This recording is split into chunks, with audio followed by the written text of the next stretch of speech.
whoever the person that he's associating with as the moon goddess, I think he kind of, let's just say she manifested this moon goddess. So to explain the situation, Chris Chan tend to have like delusional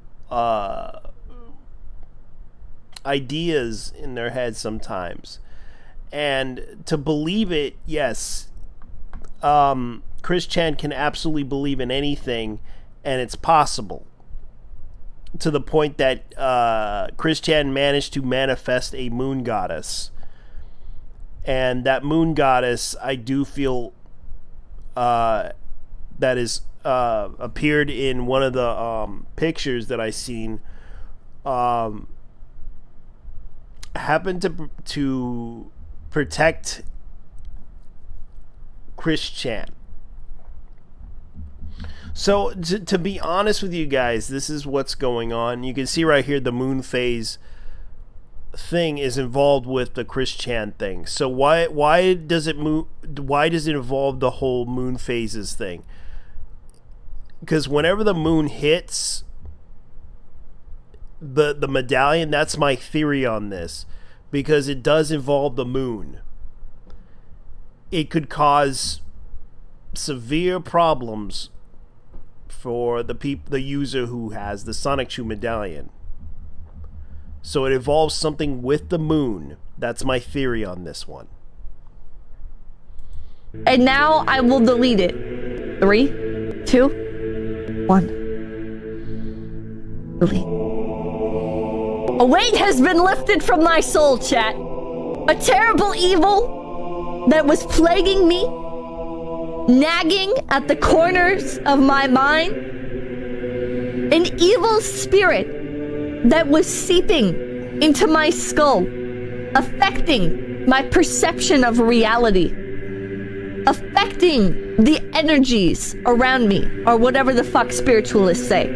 Yeah, because the fact that this was created by a person named Moonphase, so what is that connection to Sonic Chew? Well, apparently that's what one of the mentions that Chris Chan mentioned. And keep in mind, it involves the moon goddess, Sailor Moon. It is gone. The weight has been lifted. Amen. The merge is still on. I am protected from the merge. I am protected.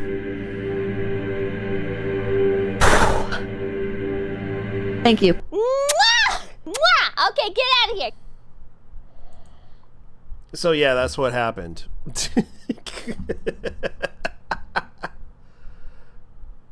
And this is what's going on right now. So this is a serious issue that's been happening. So let me go ahead and raise the thing. I apologize, guys, for the fan noise. It's really hot where I live right now.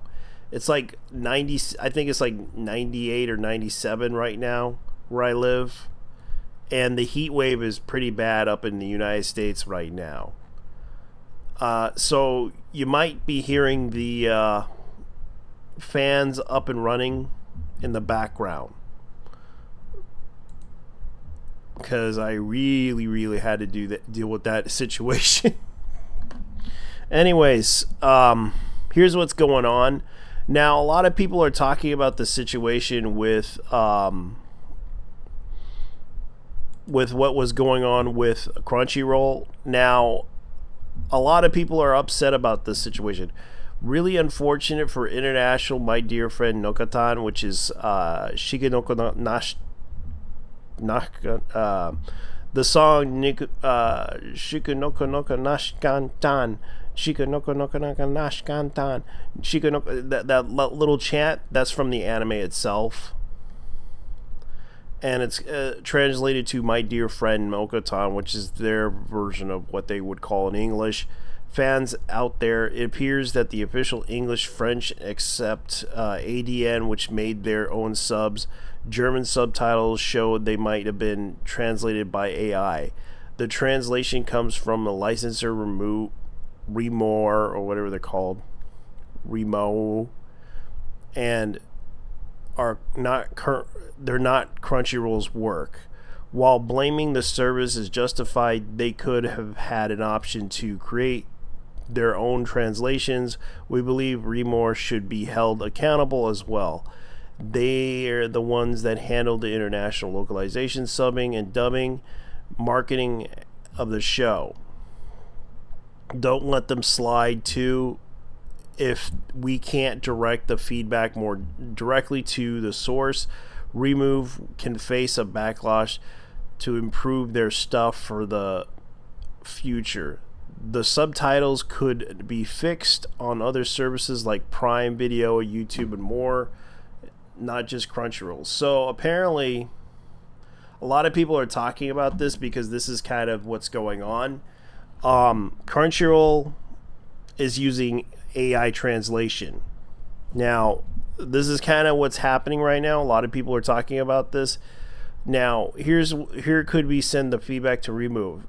Facebook, it may not be the most useful social media for most viewers, but they are responsive on their Facebook page. Usually it takes like 1 to 2 days to reply.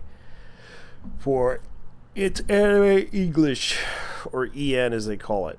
So, again, hate the criticism towards Crunchyroll is still very valid for this. The point to tweet, we shouldn't let Remove get away with this too. Crunchyroll is providing you a service, as it's already said, and they had a choice to create their own translation. Billy, okay. So even if Remove still continues to practice, then CR is providing a service as well as, Billy, Southeast Asia, France, and other clients chosen not to use their subs before. Sending feedback through CR works, and it might be able to push Remove to fix this too. Even if Remove it will still continue to practice for several languages, hopefully CR doesn't just force themselves to use licensor translations all the time and redo the subs. At least the subs on Crunchyroll would be fine, while Prime and YouTube and other platforms will still be messy. Okay. Some of the languages we can tell are not done by AI, including Italian, Yamamoto-based Spanish, Portuguese, Thai, Japanese, Chinese. To clear up the confusion, Rue is a Japanese licensor because of its because it's from Japan, but most of the time they are not the company in the production committee that handles sales. Remove is a third-party company that handles distribution. They're more similar to Viz Media. Okay, fair enough. So the update on this was on July 7th, which is like around 7, 8, 9, 4 days ago. The German ADN also had a better subs, just like French, Latin, Spanish, translated from the questionable English subs to take with great assault. Certainly interesting to see French and German anime fans react to the opposite of as English-speaking fans here. Adding to the good thread over here, analyzing the translation, certain tweets in different languages think some of it are AI, MLT touched it by humans, or mix of both, which explains very well. Okay, so let's look at the Reddit post. I do use the post here. Alright. Don't want anyone to know what I look at. Alright, so this is the Reddit thread that people are analyzing right now. Okay, MLT calls the river Temagawa not Temma. Proper capitalization in humans, more likely to fail the capitalization of words, not computers. It's very likely the translator was rushing, hoped that they or their editors can fix all the capitalizations later. There was no later. MLT keeps the proper name of the Abakafudo Muyo instead of replacing with localization title. It seems the sentence translations with good knowledge of Japanese culture, but with not great feel to the translation.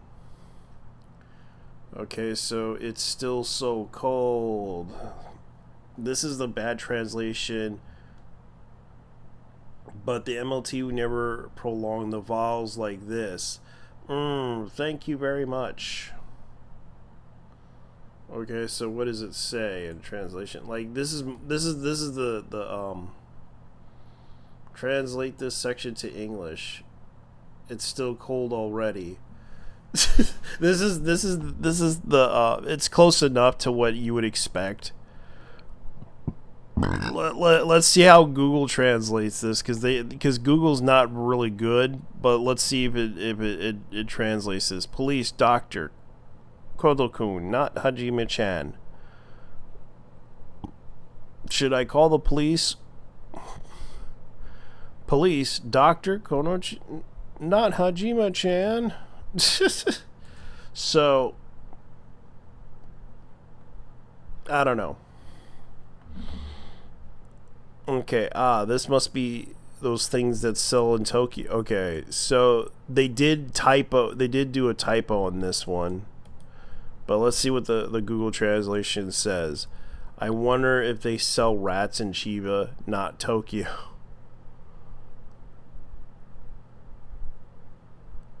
Yeah, that does sound like a really bad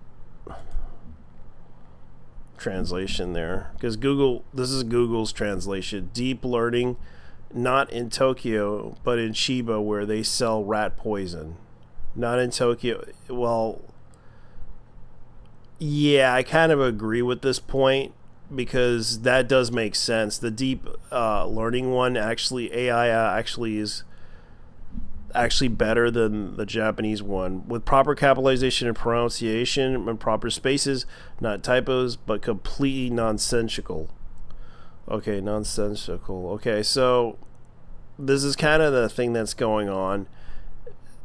This one is obvious because they're using Google Translation. You could tell that they're doing Google Translation on this one, because this is exactly what they're trying to do.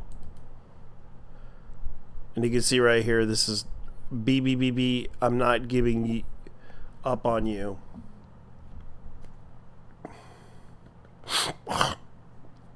Which is what they probably did. Well, I'm stuck with Miss Delinquent. Like, repeatedly let her feel like, again, a single character ellipse. I'm stuck with not explicitly presenting the original. And okay, I can see that they're having a problem with Nogatan translation, because this is kind of the thing. Like, if I would correct a lot of the stuff if it doesn't make any sense, because a lot of the stuff in here doesn't make any sense as to why would anyone want to buy rat poison. Okay, enough bullying with the English translator. Let's bully the other ones. So they actually do have a lot of the translations here, and it looks like they were using Google to translate some of the stuff.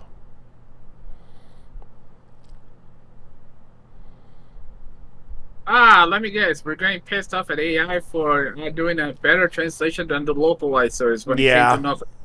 No. Yeah. No.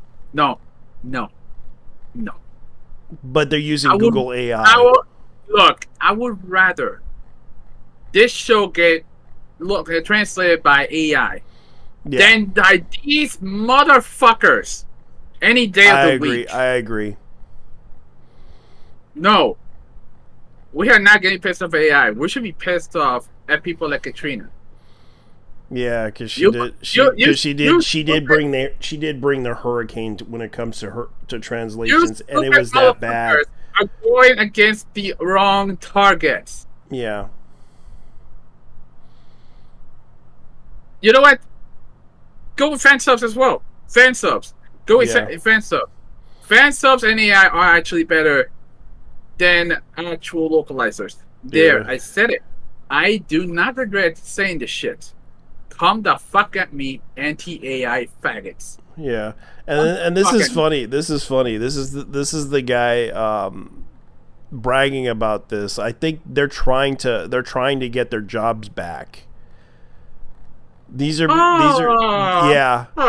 Because I'm looking at the trend. Like this guy is basically saying, Honestly, as a linguistics expert, I absolutely hate MT editing. For a relatively unskilled translator for whom their grasp on the language is not Try great, more. requiring and that's like Try more. for a good translator who is near the native grasp of the both languages MT, but mostly completely unhelpful. I work in a law firm. We were translating important evidence from Japanese to English to use in a litigation certified translation to save money. The law firm experimentally contacted with an advanced MT company to provide MT for use of edit rather than starting from scratch. More often than not, it was faster for us to ditch the MT and just start from scratch rather than reading from the Japanese, trying to figure out. Hey, hold on. Yeah. Allow me to play from the world's smallest violin. Yeah. Yeah, I'm actually playing from the world's smallest violin. They made their bed. These localizers will have to lie on it. I know. Because I have zero sympathy for these people, at all. I know, No sympathy. because I remembered those days, especially when they tried to insert Gamergate into the whole thing. I remembered they mistranslated some other stuff too. And it's like they were trying to insert their own little, cringe humor in there too. And some of it, like I remember even the video games too. Like they were doing with video games, they were doing with manga, they were doing it in video, in anime as well. And it's like it got to the breaking point where they were just inserting stuff that no one actually says in a situation. Like, for example, are you trying to sexually assault me? No, I'm not. Like that's kind of the thing that they were inserting into the language, when in actuality it wasn't sexual assault. I was trying to help. Like, Nope. It's like they're trying to insert all this stuff into a language that's like, okay, so because they don't usually say the same exact words as a normal as a college person who says this stuff. They say stuff that they know that in the situation that they're in, they have to say this stuff. Do you think you're going to have to put a long sentence in there to insert something like, oh, drugs are bad? Okay? Okay, Mr. Mackey. Yeah. No, but seriously, I said it once, I said it twice. I think I'll say it a lot more times. They should try more. Yeah. And it's like they're trying to do this drama that's been happening. Like, update. Ramu has replaced the English subs with its YouTube channel. Hopefully they will be sent to the client platform soon. And that's kind of what they're doing right now. Like, this is what they said. Once again, today the maidens who gather in the gardens of wisdom kings cross of Tamara River smiles as a pure of those who troopers. In the garden of Akela, maidens gather for the... Okay, so this is the translation that they're doing. Okay, reminiscing of Shigumi warriors. Okay, the Shigumi warriors...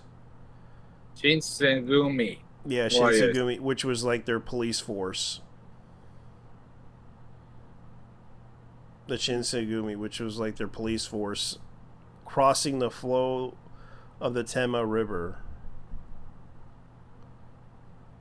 Close enough. I was gonna say Tama, but fuck it. Yeah, so this is their like corrections on what they were trying to do. Oh yeah, yeah. The note, yeah. The note is a good touch. For those who don't know, she was calling out for, of all things, Detective Conan. Yeah. Detective Conan. Yeah, which was kind of like they were making references to other stuff from animes. Oh, yeah, including I did see. Yeah, you watched the episode, didn't you? Yep. I did too. I did. I did too. I'm sorry that we weren't able to watch it together, man. I was watching with a friend of mine. This show is cinema, man. Holy shit. I know. I have to admit, this was the most hilarious anime I would watch, because not only that, I might watch it. Honestly, it's not Nichijou, but Yeah, it's worthy of being on the same space and stuff for now. For yeah, now, at least yeah, the first episode. That entrance though, that entrance, pure Kino. yeah, That is one of the best things I've ever seen. yeah. Because my dear friend Nokotan definitely had a like. They also made references to JoJo's Bizarre Adventure. They made references to Johto Ito's mangas. They did. They made references to. Not just Junji Ito, they also did jabs at the Dark Souls. In fact, her entrance is in fact a parody of a Dark Souls boss. Yeah, and they also did a reference to Kamen Rider with the shock troopers. Yeah, they did that. I thought it was kind of funny. What's that though? The guy who directed this the anime is also responsible for directing Gabriel Dropouts and Umaru-chan. As in the hamster girl and a bunch of angels and demons. This guy. And then we have Studio Wit making the animation. As only Wit can do it by smoking copious amounts of crack. Yeah, and they were making a reference to Disneyland. You know what? If they can fix the subtitles, that's more power to them. Yeah. That is at least one thing I will say to these people. If you can fix the subtitles, more power to them. Yeah. But that's not gonna keep up with the fact that AI will be coming for their asses. Well, fan subs are best subs. Yeah, because I can see that they were trying to make references to Disneyland, and it was like but you could tell right here they did a typo. Sell at Tokyo. No, Chiba Mouse Land. Tokyo Disney. I mean Chiba Nezumi Land. Yeah. Which I think that's fine because it's like I making corrections because I understand they had to release it fast. And at least they're trying to correct a lot of this stuff because, a lot of people were wondering what the hell they were saying. And that whole Tokyo thing right there, that missed typo, like it was the missing typo. And they had to say, no, Chiba no Use Land, which is basically Nezumi Land. And I get they were trying to make a reference to Disneyland, which is kind of funny. Yeah. And not only, let's see.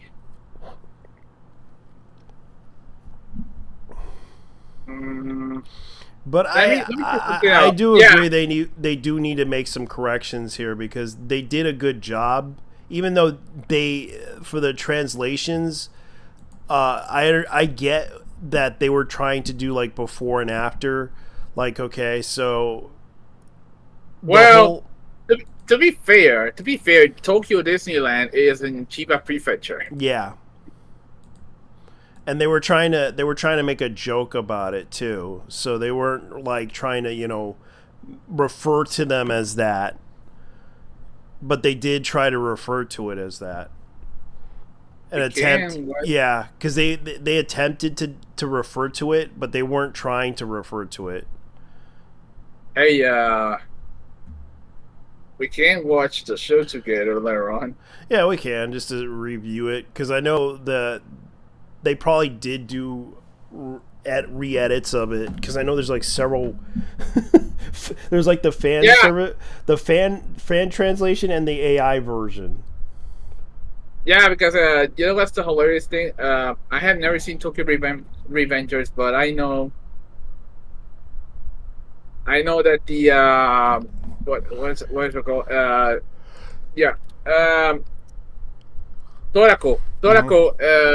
Torako is basically straight up features the main character for Tokyo Revengers, Mikey. Yeah, so I can see that some of the languages we could tell are not done by AI. Italian, Spanish, Portuguese, Thai, Vietnamese, and Chinese. To clear up the confusion, this is the company that's doing the translations.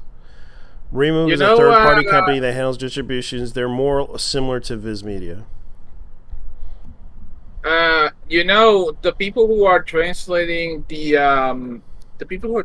Latin American version is a page called let me see, anime. Oh my god, the person had to link Katrina. Fucking course. Yeah, I don't trust Katrina. You can see right here. Do not. Yeah, do Katrina note that only linked to the tweet provided by screenshots and examples of English subtitles. The quality translation still stands by the image regardless of anyone posting it.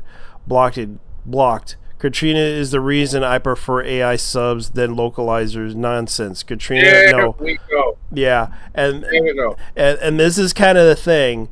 Like, she's involved in this. No, we don't trust her. Katrina is the reason why Crunchyroll has to use AI translations provided, because she kind of did piss off a lot of people, and especially when you know what if you wanna there's another option, but the thing is, this is more for Spanish users. Watch it on Anime Onegai. Yeah, Anime Onegai has been dubbing the anime in Mexico, and it is ridiculous. They even call her a virgin, a dirty otaku, and a virgin in the Mexican dub. I know that. Like, here's the other one that Katrina said. This is one of her bangers that she says. I know the translators. They've done their homework on this series, reading future volumes, consulting with the trans people, and working hard. Yeah, that was that drama with that one manga. Katrina Leonidakis, or as we like to call her, Anime Satan. Oh yes, this is so. Finally, some companies are listening to their customers and are sweeping toxic translations like Katrina away. People who actively hate their customers don't deserve to keep their jobs. Amen. It's been there. The creature's been doing. Like, I don't have a problem with that translation. Like, I understand what they were trying to say in the translation. Like, because the person was throwing out examples. And I get that they were doing puns and everything. Like, they were just basically doing, like... And this is the problem. She's not even she accused them of being AI, just bad. Keep in mind that AI wouldn't make a weird punctuation typos. I think it does sometimes. I think it was just the rush of the job by someone probably not accustomed to writing English, possibly a JP person with very good spoken English, but rough at writing. That I can agree with, because they were trying to put it out there fast because keep in mind, like, simulcasting means they have to put it out fast, and they can't check the work. There's no going back until they're done with it. Fuck Katrina. I have no respect for that woman. She's a vandalizer of anime and manga. She's terrible at her job. She should lose it. Based. Yeah. The stupid bitch blocked me, and I'm a nobody. What did Katrina say? What did Katrina say? Yeah, that's because Katrina has a very bad habit of actually preemptively blocking her detractors. Yeah. But the thing is, like, I don't have a problem with this because it does make sense. The before one right here, when they did the beginning of the episode. Once again, today, the maidens who gathered in the gardens of the Wisdom King's Cross of Tama River with smiles as pure as those of the Shinzengumi troopers. And this is the other one. This is the after one. In the garden of Apella, the maidens gather with pure smiles, reminiscent of the Shinzengumi warriors, crossing the flow of the Tema River. Which everything has to go backwards, though. Everything has to be translated backwards into the translation. Which I don't have a problem with this translation up here. The top one's okay. It does explain something. This one, okay, that does work if they were trying to talk about the King's Crossing, if it was in the translation. The other one they were trying to refer to Detective Conan. I should call the police. Yeah. A doctor, Detective Conan, not him. Like they were trying to. Yeah. Majima-cha. Do I call the police? A doctor, Detective Conan? No. Well, like I can understand. That's like a short one. Like I get the Kendichi Hajime is a famous detective protagonist from Kendachi Case Files, which they were trying to make a reference to Detective Conan, which I get that the translation right here, they were trying to keep it short. Here, you can see right here, should I call the police? A doctor, Detective Conan? Which they kind of cut off right here. Detective, and usually Detective Hajime, which I think that makes sense. Which one would you prefer, the before and after? Which one would I personally prefer? The after. Okay, the after. Okay, that's what they were trying to. This is the ones they corrected. Yeah, I want to say I prefer the after. I did watch the before though. It still had effect, but at the same time, yeah, I want to say go with the after.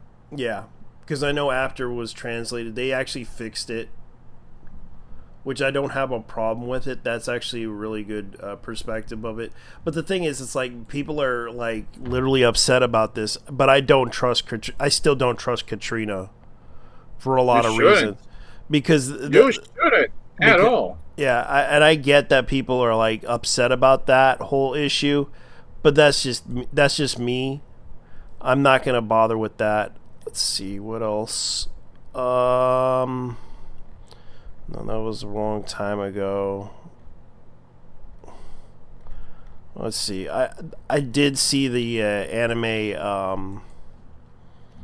AX thing, and also the Lollipop Girl thing. But here's another thing that popped up. Apparently, there was a people were bringing up this stuff about a music artist / actress, and they were bringing up the whole translation stuff from, and I can't trust them because it's Tumblr. Hold on. Let me see this. Yeah, Kiari Pamu. That Kiari? Oh, yeah. Shit. Yeah. What the hell happened here? Apparently she's been accused of being a pedophile. That's what happened. Because what happened was there was an article that popped up, and the only sources that I could find of this whole thing, and I wrote the whole thing, came from Tumblr. And you had to be an absolute retard in order to get your info from Tumblr. Yeah, that's the thing. I don't even trust Tumblr, because Tumblr's like the worst place to go. And I actually did look up a news report about this from an actual source, and their claim was, and I even said this, that is not from Tumblr. Most of the searches I looked up came from Tumblr and Reddit, and I had to find the source of what news article reported on this, because it's harder to believe Tumblr because they tend to be out of control and stupid.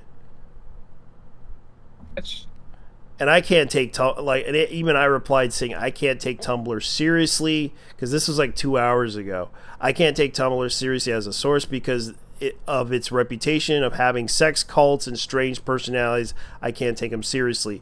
4chan psyops proven you guys can be manipulated on Tumblr. And the only article that I found that was like years ago, and they were making like claims about this. The only picture that they showed was the You know what? You know what? So things can be a lot easier for you. KPP. Instead of KPP, because I know damn well you're gonna be butchering her name. This and that crazy. yeah. She prefers to be called KPP, referred to as KPP, formerly known as Kiriko Takemura. Yeah, Kigero Takamura. Okay. Kiriko. Oh wait. I remember the last time she was relevant, if I recall, was actually one of her songs was in The Simpsons. Yeah.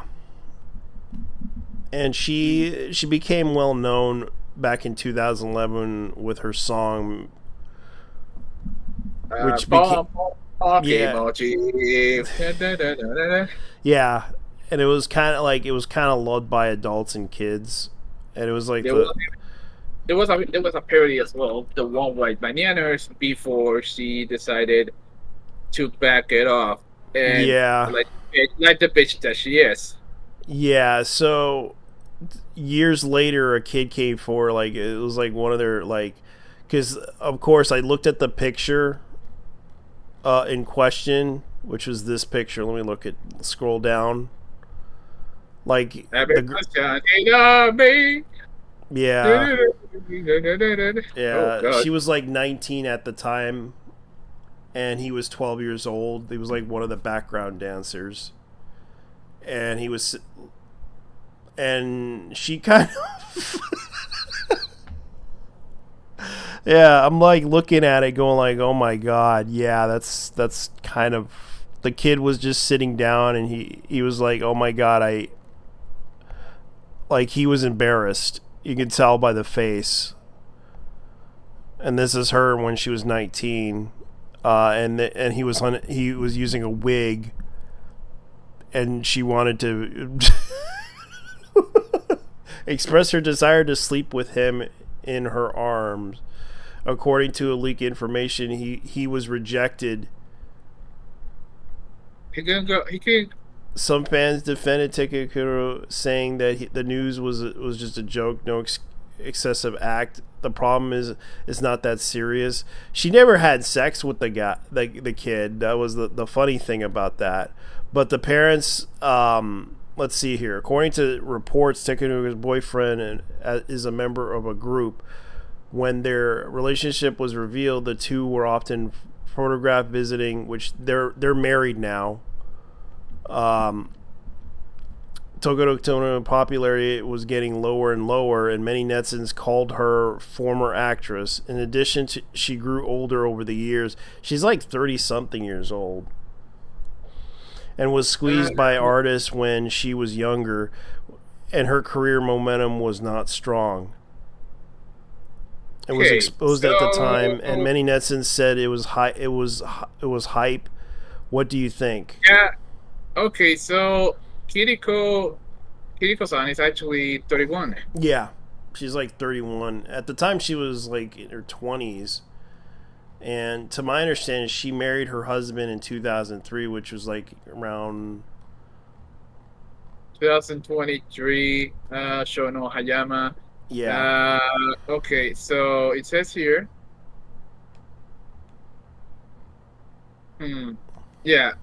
I wouldn't say that Fashion Monster and Panyu Panyu Revolution. Yeah. Her single. Yeah. It was something else. It was something else in the same because. Damn! Some of the songs that she made were absolute drug trips. Let's be real. I know, because all the stuff. Music videos, especially Candy. Yeah. Candy. It's like, okay, I get that a lot of people are upset with her because she was messing with a 12-year-old boy. At the time, the dancer was very shy and covered her eyes with her hands. Takeo was 20 years old at the time when they took this picture of her. So it is about police solidation. I remember that one. Police solidation, according to Wikipedia, it generated minor controversy in Japan. Yeah. Proceeds to school literally the video encouraged alcohol and smoking, a claim which her label denied. Yeah.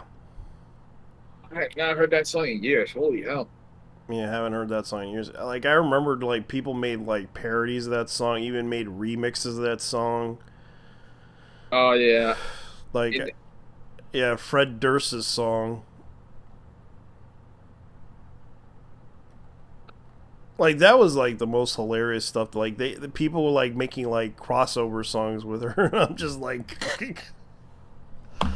saying the news it was a joke, not excessive act. The problem is it's not that serious because there's not much evidence that she had did something to the boy. Although she admits that she kind of did like the boy, but there was not much evidence to prove that she was. Like, people are literally accusing her of being a pedophile, and this is like months ago. Like, the article right here that posted this was on the 7th of the 9th of 2024, which is the time that they posted this on the claim of what happened. Because I cannot trust Tumblr.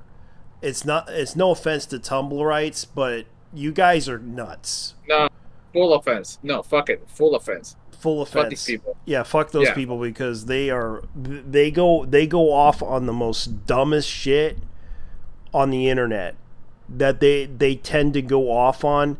I cannot trust them because whenever you start off with some stupid trend, and then everyone has to follow that trend because, oh yes, it's the right thing to do, and then of course it turns out to be one of the biggest scams on the internet, which 4chan proved that you guys can fall for everything on the internet. Because you guys, it's an absolute cult in that place. Yeah, half these bastards end up in Twitter anyway. So yeah, so this is becoming a situation to where they are going after her and calling her a pedophile.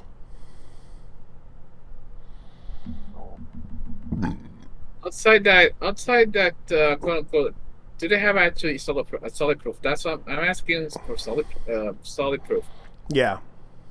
Would it kill you, best? Will it kill you, cocksuckers, to actually give us actual solid fucking proof? Yeah. That isn't from Tumblr. Yeah, because the thing was, like, they had these little, like, snippets from Tumblr.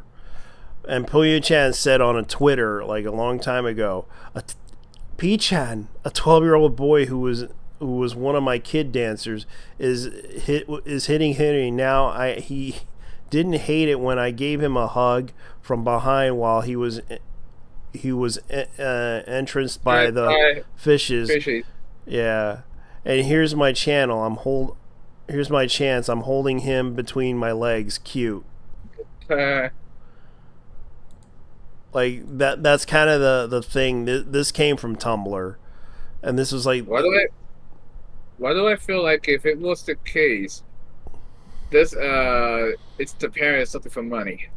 Yeah, that's kind of probably what happened. The post included pictures of a cake with the boy's name and tweet where she wrote, "I want to marry him."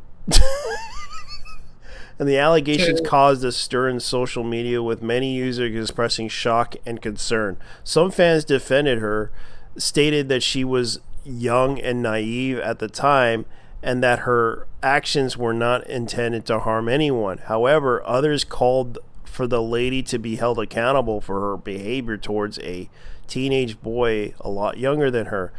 I get that the whole power dynamics of the situation is bad, but Jesus Christ. Like, she didn't have sex with the boy. She wanted to, but lucky she didn't. Man, I remember some woman I used to know back in the day. I went to school with a couple of her kids. Yeah. Yeah, apparently she had a thing for me.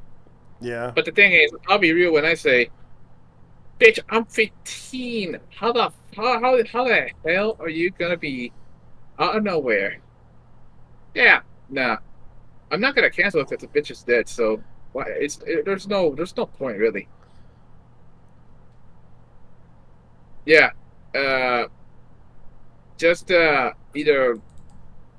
Well, here's what I think. Unless she grabbed them by the crotch. Yeah. But she kind of held him affectionately. That's what happened. Hmm. And that's Well, kind of the thing. Like I thought it was kind of funny. Because it's like, yeah, I get that people are upset with her because she kind of did something inappropriate with a member, yeah, with a dance, minor. yeah, with a minor. I get that. Like that's kind of that she shouldn't not have done. But unfortunately, you know, she's married now and she's having a kid, and I'm not gonna try to attack her over that shit. Like that's the wrong thing to do. If you here's my advice to everybody about this. Like, if you don't like what she did, that's fine. But the only thing I'm gonna do is leave her alone. Let her live her life. And don't support her on the next endeavor. That's the thing that you should be doing. Is don't support her on her next album or next movie that she's in. If she's doing voice acting, don't bother to support her. Say that you're not going to buy that anime, and that's fine. Oh, now they're announcing V Shoujo applications.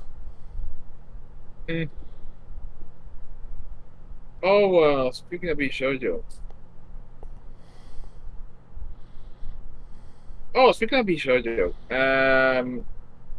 Oh wait, that's more Hololive. Yeah.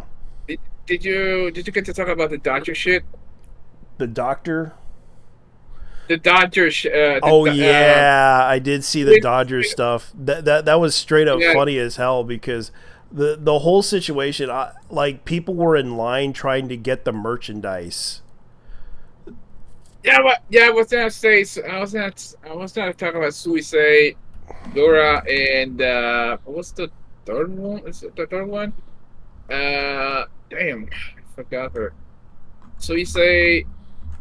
Let's see. Suicide, Dora, and yeah. And you can see the people were like absolutely crazy. Like, you can see the pictures. People wanted to collect the baseball cards. Pecora. Holy shit. Why the hell did I forget Pecora? Holy shit. Yeah, she was there too. Yeah, she was one of the three that was singing in the collaboration. Yeah. And a bunch of people actually got outrage on Twitter over it. And that was like Ralph. Ralph was upset. Of course. It's Ralph. Oh, by the way, this is the same motherfucker who beat worse. Yeah, he did worse than anyone else. He beat his own wife up. Pantsu Party, which a lot of people know who Pantsu Party is. She's also a content creator, but she mostly reviews animes. But sadly, she broke up with a person named Ethan Ralph. Not Ethan Ralph. It's not just Ethan Ralph, but Digibro, which is no longer around, is now the Golden Witch now. Look. They decided to transform gender to something else.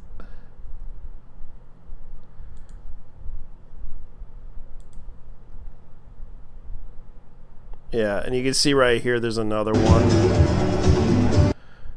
You can see right here a lot of the cosplayers were showing up at the event. Yeah, I see Hoshimarin in this. Mm-hmm. And honestly though,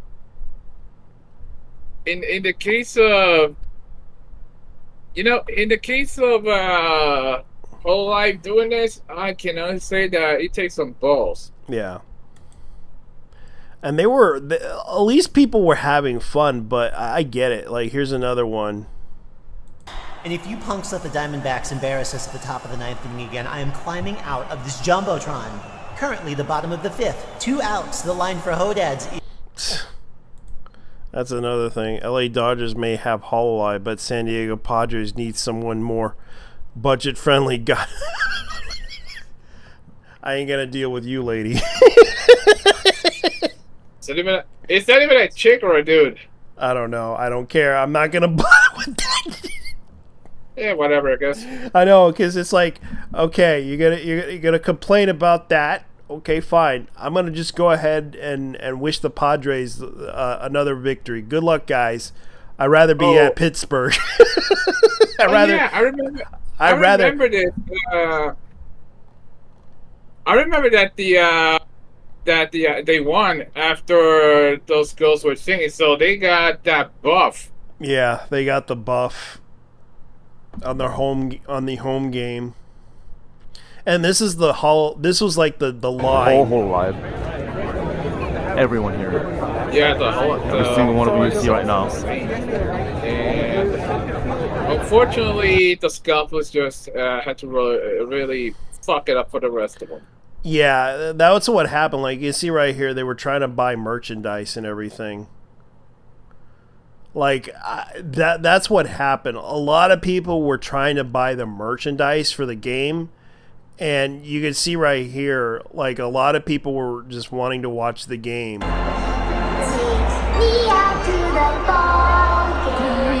Take me out to the crowd. And it was like, oh, they had to do that, didn't they? What's with the sassy lost child? They had to do that. Oh, yeah, that's those like Shohei Ohtani. Yeah, and that was like a reference to One Punch Man. Yeah. Yes.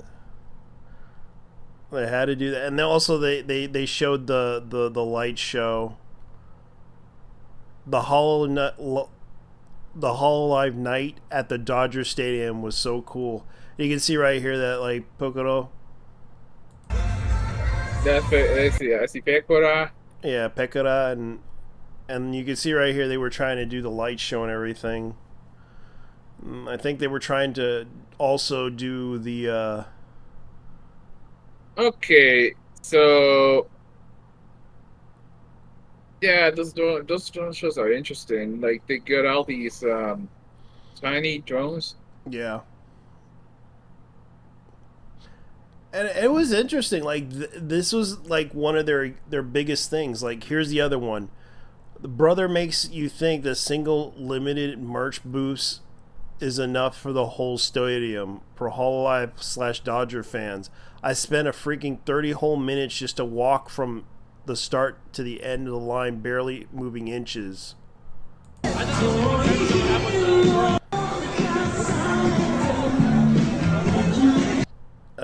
I can't believe they had to bring out that 90s.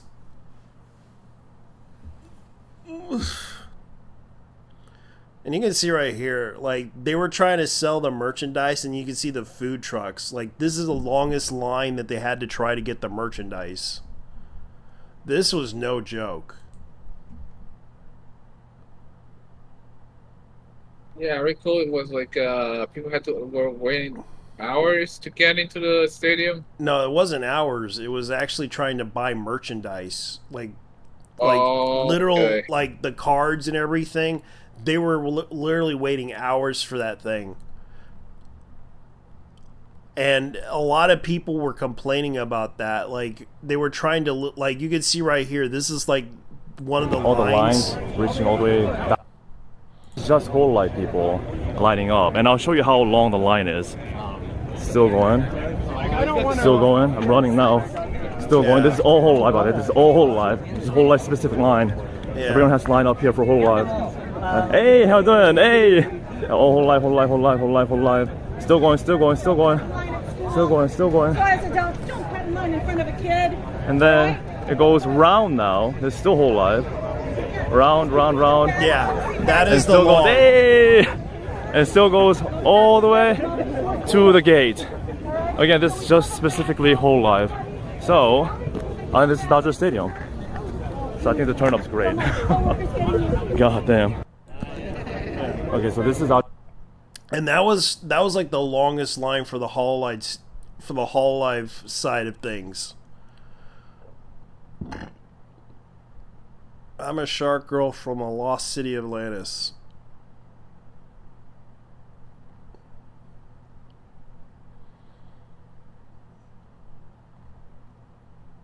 And of course they got a column for the LA Times for the Dodgers thing.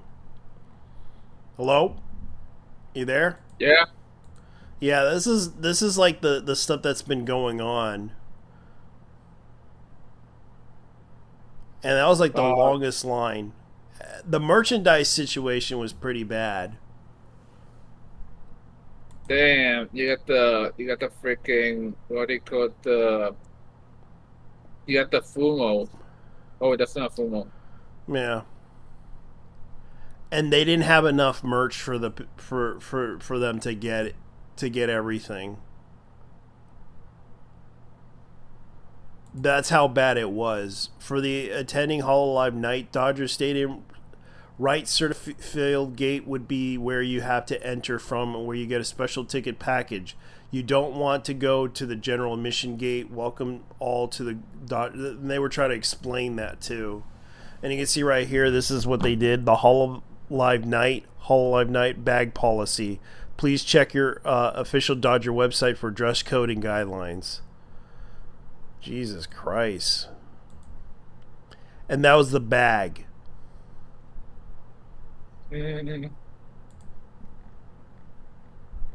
Wait.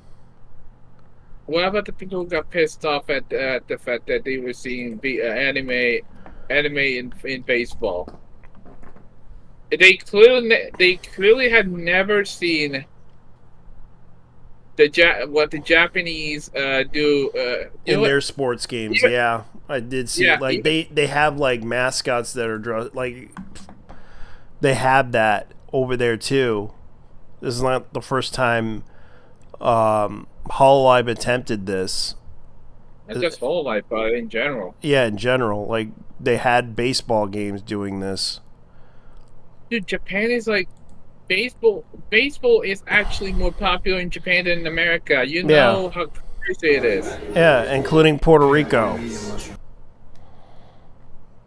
Oh yeah. Well, the funny thing that happened at AX. You know what happened at AX? They made Mint sing that song again. The Fred Durst song. What? Yeah, they made her sing that song. Which one? Break your fucking face tonight. Give me something to drink. Oh damn! Yeah, that song. I thought she was singing. I did it for the nookie. Yeah, it would be funny if she did that song. I would love to hear her sing that song. I did it for the nookie, so I keep. I got it for some cookie. Yeah, the nookie. Did it for the nookie. Oh god. Yeah. That was like the funny stuff. Let me see what else happened. I was like looking up Soji Kawamori. You know what he was promoting? He was promoting electric scooters. Makarasu. Yeah, Shoji Kawamori. I know that. Okay, so this is the only thing I know about the Anime Expo.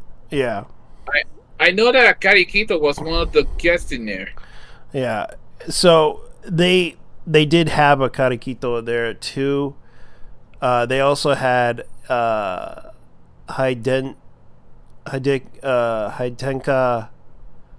Hold on. Tenji Hidetaka. Yeah. Tenji Hidetaka.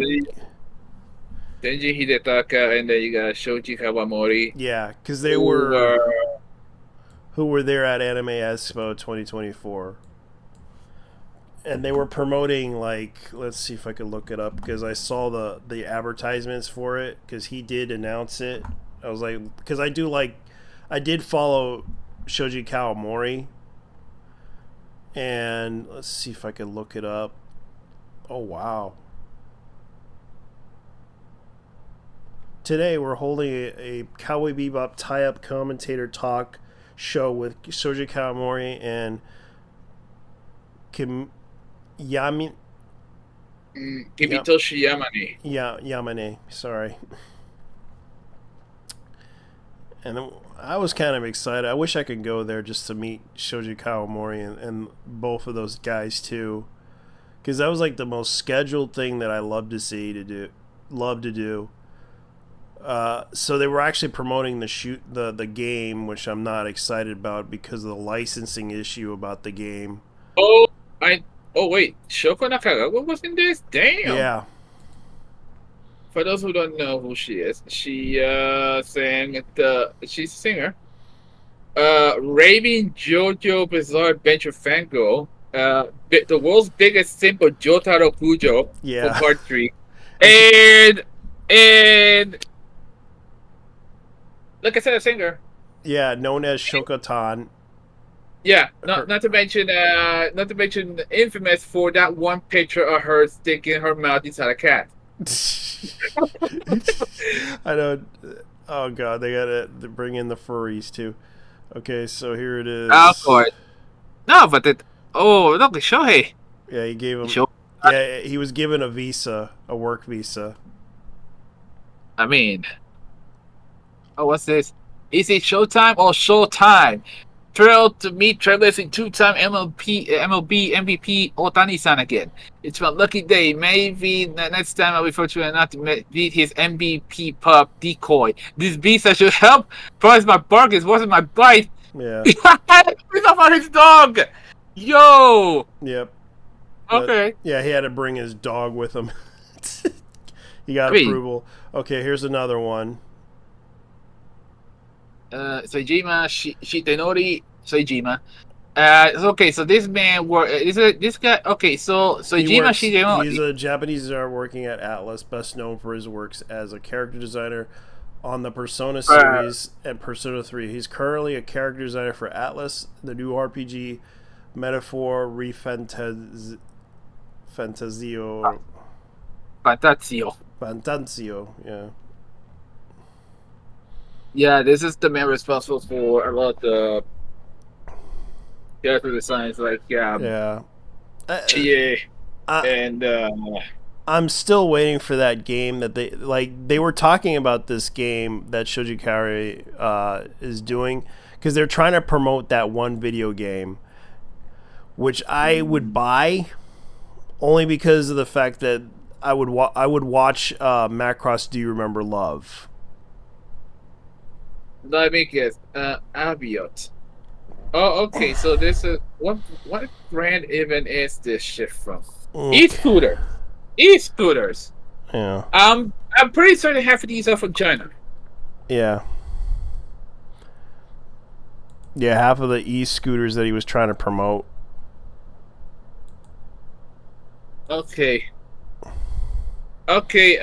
It says here.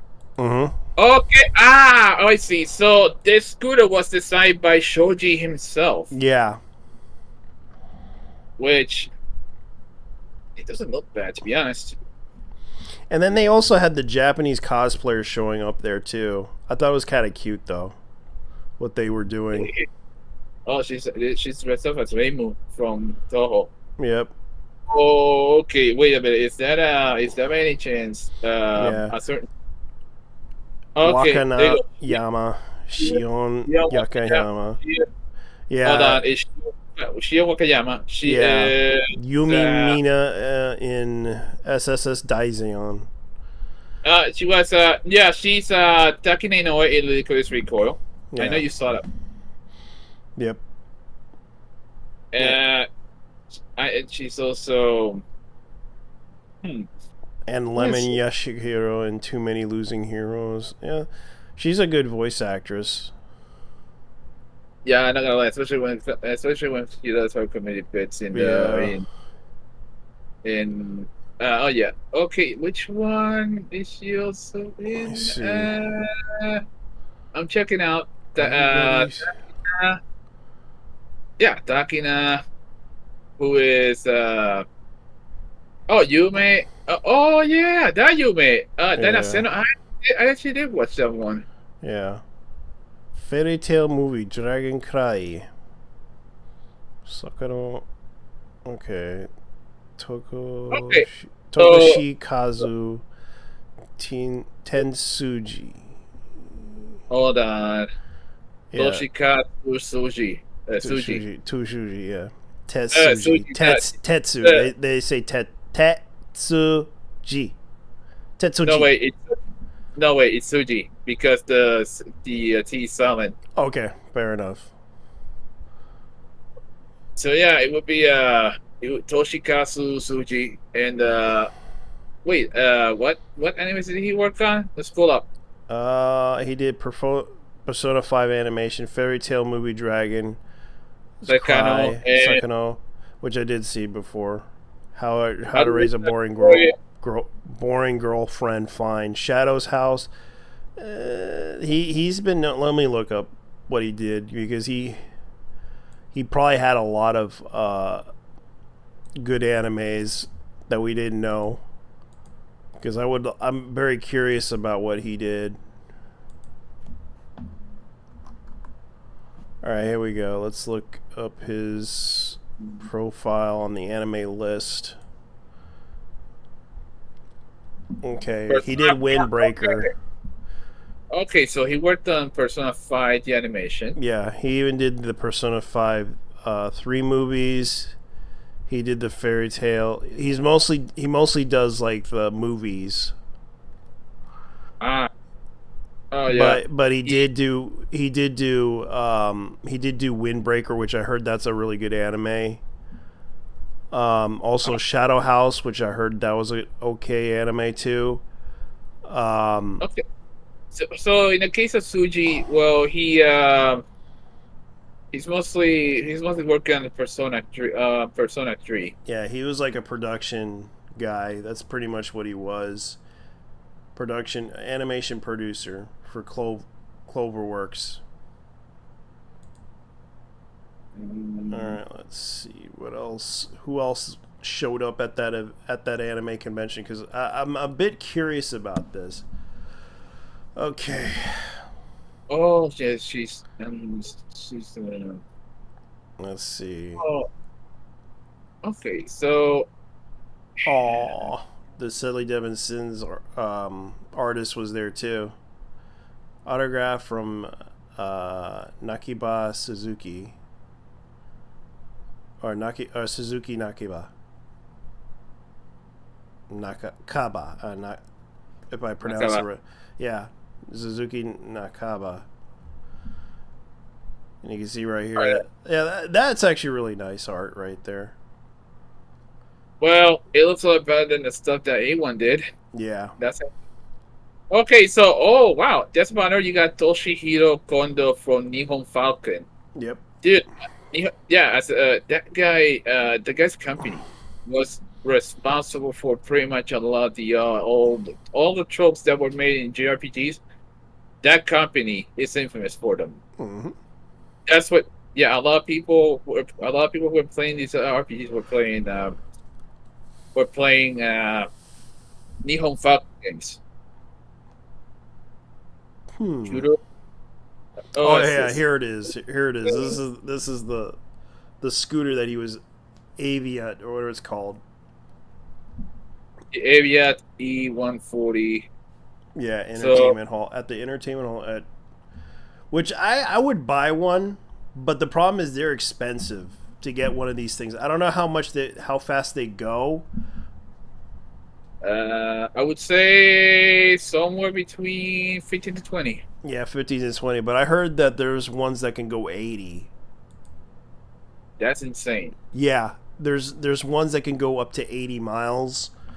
And I'm just like, So that's what they're known for. They basically make tech. Yeah, let me guess. That's a Chinese scooter. Yeah, like Well, It's better it doesn't explode first, you know. Yeah. So they're actually making like a crossover stuff products for anime by the looks of it, because you can see right here this is the Yeah, I mean, he did work in Gridman, so of course it was going to transfer into a scooter. yeah. So I'm gonna try to look this up. Yeah, you can see the cast is trying to advertise this.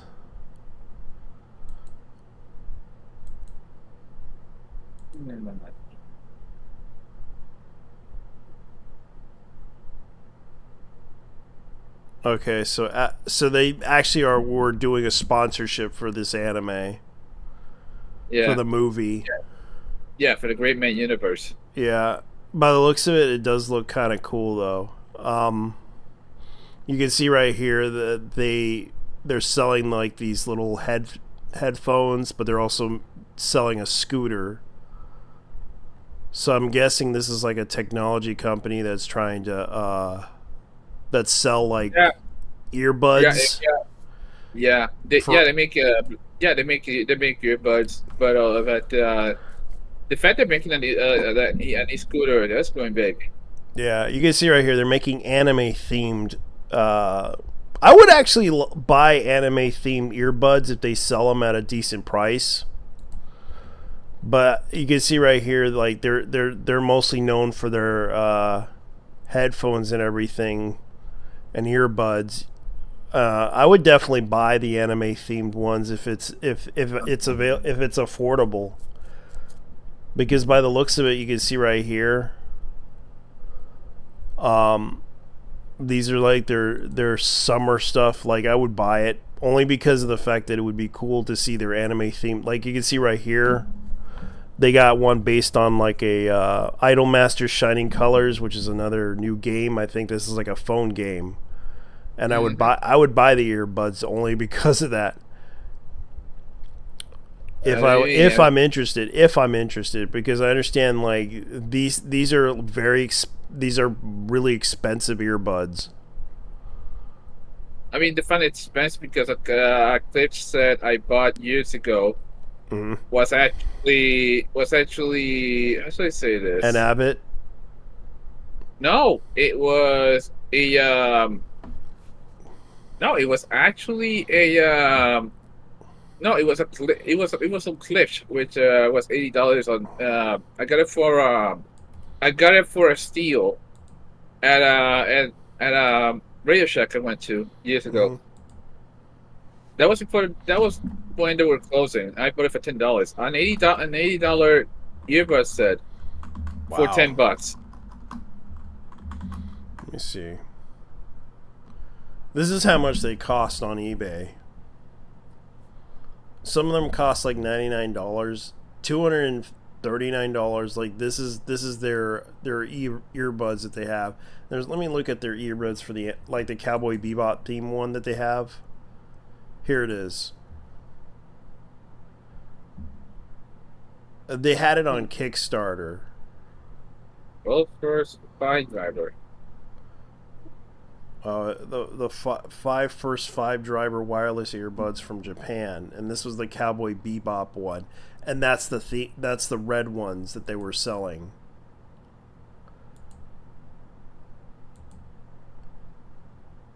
And you know how much they were selling it for, right?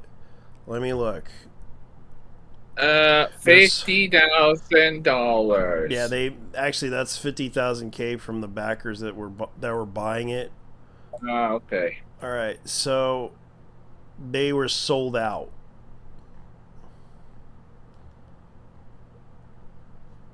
They are sold out. Like, what's the average price?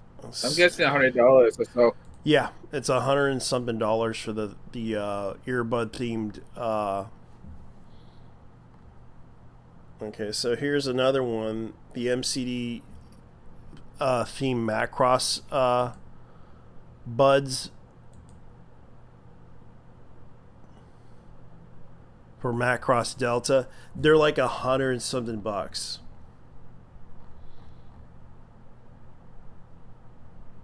Yeah, Yeah, around $100. Yeah, around $100. Yeah, $179. That's what the guy said on Reddit. Really? Yeah. Yeah, that's how much they cost.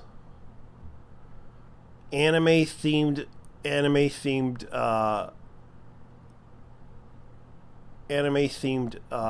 earbuds cost around $200. But they actually have like the features they have are, let's see, 200 unique voices by wow, they got the voice actor in there too. Hold on. What we got here? Voice 200 by Takuya Yamanaka. Yeah, which is a voice actor. Hold on.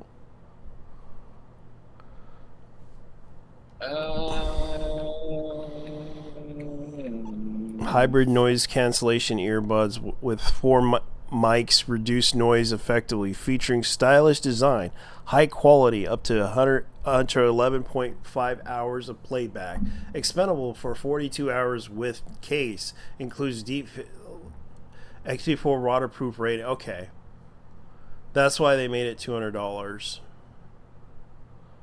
Personal involvement ensures the highest level of sounding tuning, allowing you to. Wait a minute. Takuya Yamanaka is a singer. He's not a voice actor. Yeah, but he can voice. They're putting his voice in there. Yeah. Because he did do some other stuff. I know that. Yeah, he's the. For those who don't know, he's the vocalist and guitarist of the band Oral Cigarettes. Yeah. But he also did some.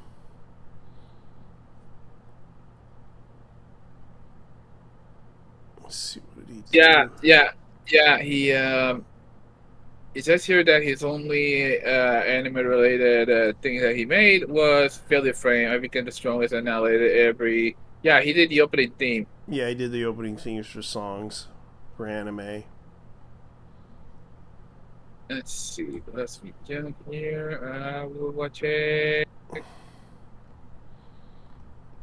Yeah, so that's pretty much the brand that they have for that, because they do collabs with people in order to sell some anime merchandise, which I thought was pretty.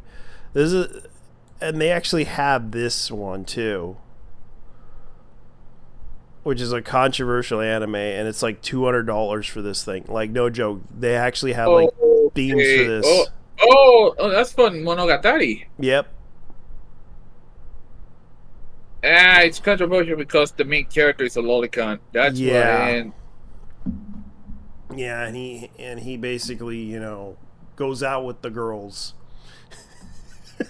But I remember the vampire one that they did with that one that I thought was that explains everything.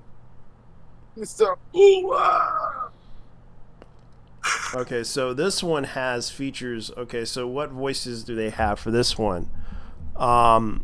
They have Renaissance of Sotokai's Toro's earphones, captivating voices, introduces true wireless earphones, the Kai model and the Tori model, encapsulates the charm of Matagari series, approximately like 190 original recorded voices, sound tuning supervised by Kasuke Satoru or Satoru Saki. Okay, Kosaki Satoru. Yeah, Kosaki Satoru, which let me see who is in this one. Also palettes. So they have like voices of the voice actors in the anime in this earbuds. It would be hilarious. You know what? It would be hilarious if. It would be absolutely hilarious. Hold on. 190. Oh, okay. Yeah, that's why they're selling them. Oh, here's another one. They have the theme of it. Yes, that's right. Freeren, Beyond the Journey's End Collection wireless earbuds, officially licensed, including exclusive edition, small active noise canceling wireless earbuds. Bluetooth That's 5.3. And let's see who has recorded dialogue on this one. Dude, I'll be honest with you. It would be hilarious if some of the recorded dialogues were actually from Senjo Gahara, Yeah. who is voiced by Chiwa Saito. Yeah. So. Okay, so we got the oh god. Let me. フリーレン様 I like the I like the また white 妙な color. 魔 I 道具を like 探してきたん the です Yeah, か they do have a commercial for it. ワイヤレスイヤホンって言うんだよフェルンこれでどこでも音楽を楽しむ And こ I'm と just ができ looking る at んだ this going like, what the デ hell? ザインもかっこいいなーって中からフリーレンの声が聞こえる怖い私たちの声の記憶も込められていて操作をするたびにいろいろ喋ってくれるんだよ Okay, so they said in the that they did imbue their voices into it. Oh, that's based. The voices of all 5 of us. Okay, so they actually have all the voice actors imbued into the That's crazy. into the wireless according to this video. なるほど。俺たち5人分の声が切り替えられるのか。 who's in the fourth 最後の one. 一人は He joins them for a bit, but later on he moves on. すごいでしょ Yeah. それにノイズを消す魔 Yeah, Sign, 法 well, 外の音を取り Yeah, 込 in む the 魔 case of 法なん Sign, かも使える he does move on for a couple of episodes. Yeah. And I But, can see that they are actually adding features like noise canceling mode and ambient mode. And by the looks of it, there's a reason why they kept them expensive because they have all these features. I can't bring myself to buy You know, I can't bring myself to buy this kind of. How should I say this? A Bluetooth. You know what? A Bluetooth. A Bluetooth headphone set for $199. Yeah. That's. I would buy Too much these. for I would buy these because it had the Transformers themed earbuds. I would buy these. You can see right here what they are.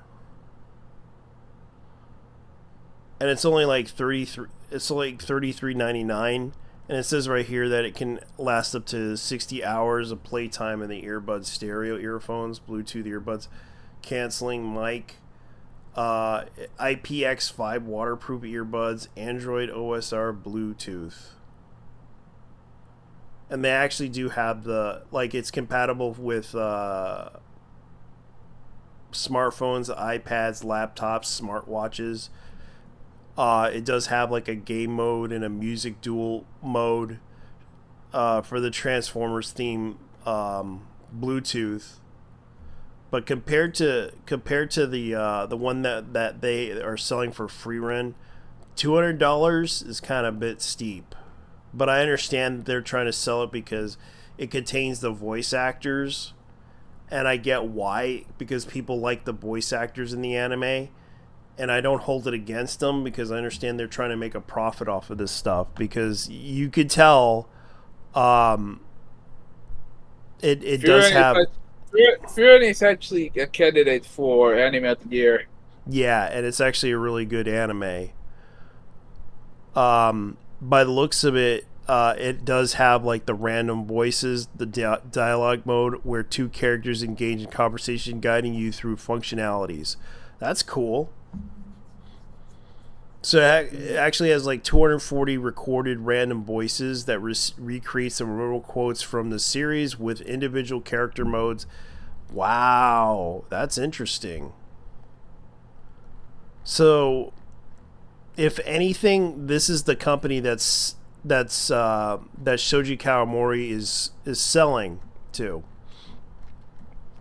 And of course they announced that they are going to bring out electric scooters, which I don't know how that's going to work.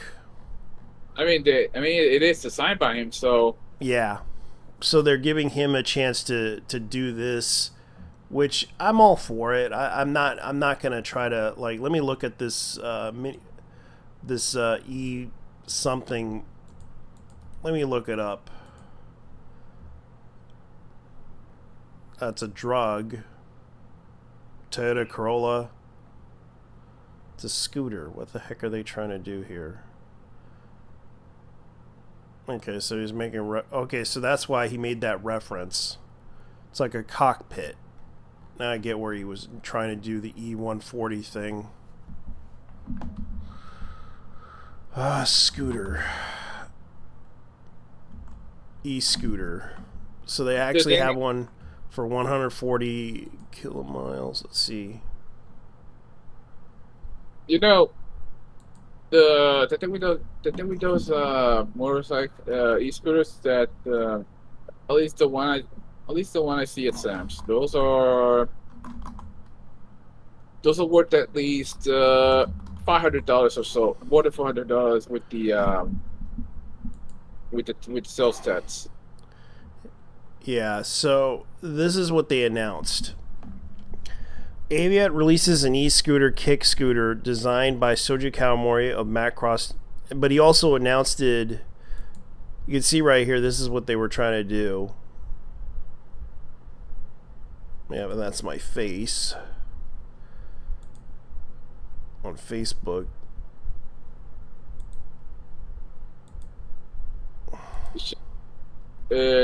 It should have been more futuristic, but yeah, but you can tell that this is what he was designing it for. It has lights and everything, and it's called the Ride Piece, Aviat Ride Piece, which is designed by Shoji Kawamori, which I'm all for innovation and everything, but let's see, this is the one that they're trying to sell it for. By the looks of it, I love the fact that they added a boomer scooter just as it. Yeah, this is like one of their first designs, and they're all like $200 to $300 for the scooters. This one's like $200 something. It's like a cheap design. Let's see, Aviat Japan turned. Because I'm a bit curious about what they were trying to announce at this convention. Because this is what they were trying to sell. Okay, Macross Mutant Enthusiast Blue Willimer attendees Akari spent several minutes talking about his current collaboration with Aviat Design electric kick board scooter for. And I'm trying to read the article here, but the thing is like Osaka World called Live Earth Journey, visual technology exploring. You know, this should have been at a innovation out of an invention or something like this. So the electric kickboard scooter for the Ride Piece project. I normally do animation in fantasy worlds, but to see something in the real world is very fun. Also previously worked with them designing the Macross Delta earbuds. In line with the design work, Kawamori mentioned he studied aerospace and automobile design in university, that it would be interesting in working on design planes, space shuttles, and cars, but I also wanted to design a theme park. He laughed, citing his work with Osaka World Expo project. He also referred to his design experience when answering a fan question about his work in future GPX Cyberformia, where he was credited for machine design, which I remembered that anime. It was short-lived. Being able to design those supercars were really exhilarating for me. But when Cyberformula was airing, you have to see a lot of details the animators put into their animations. We designed the cars with that in mind. It made us think, how can we make a silhouette unique and different so we can immediately... Like, this is actually really interesting stuff. I'm sorry if I'm being cringe here, guys, and boring, but this is... To me, this is... I'm kind of used to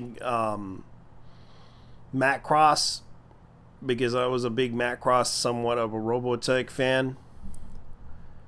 and I kind of did see Do You Remember Love? That was my thing.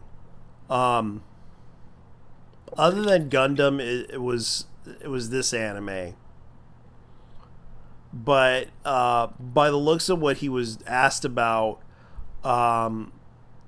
he followed by Las Vegas to see the show's Broadway theatrical productions. I personally believe just gaining hints from films and novels does not lead to originality. He confesses, if it's visual theater, I go see a lot of shows. Order in here.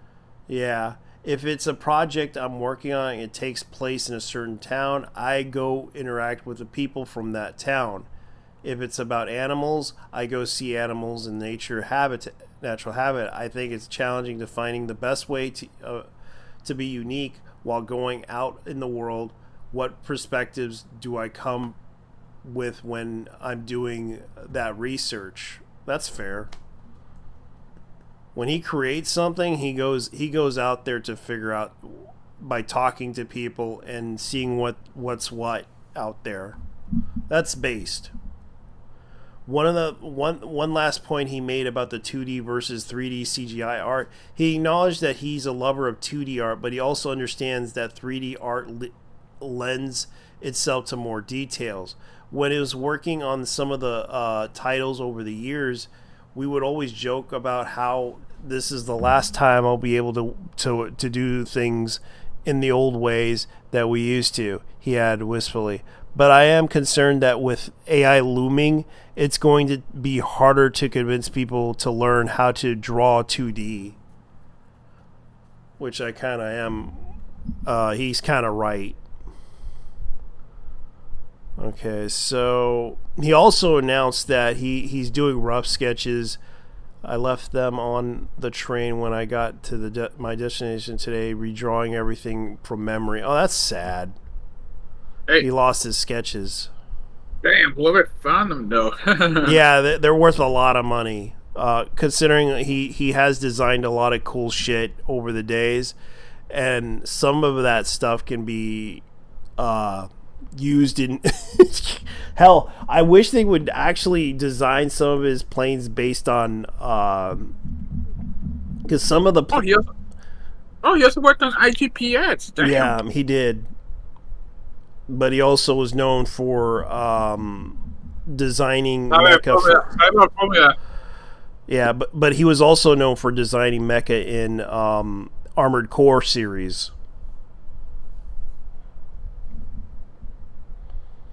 Oh man, so he was responsible for the machine design in IGP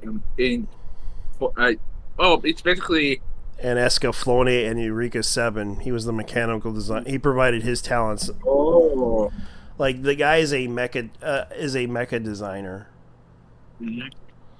That is. Oh yeah, I didn't know he went to Eureka 7. Damn. Yeah, he did that, and also he did. He also did my favorite anime, which was Macross. But even though, yeah, certain animes are not well liked, I know the fan base does not like it. It is kind of funny how he also did the Cowboy Bebop. He lent his designs in Cowboy Bebop.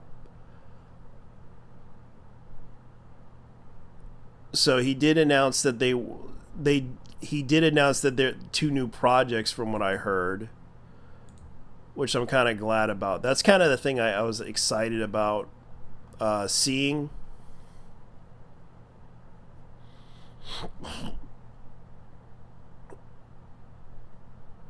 That was actually...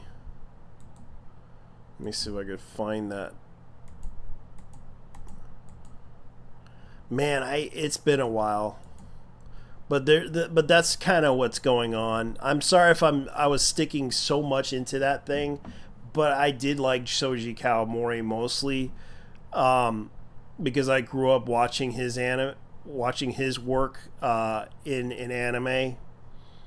So I'm kind of a little bit more into him than other artists, and I know there's a lot of good artists out there. Yeah, but still drawing though. Yeah. Like you can see, like there's like a lot of people talking about the oh yeah, still 40 minutes until the Suicide Squad isekai with Mori. I got myself pretty. No, thank you. No, thank you. I don't want to hear anything about Suicide. I already watched that anime. I didn't like it. Yuki Ono, but oh shit, that's voice actor. Okay, John Swayze, Yeah, was in there. Yeah, he did that one. Oh, that's cute. That's cute figures. Let's see what else. What else do they have?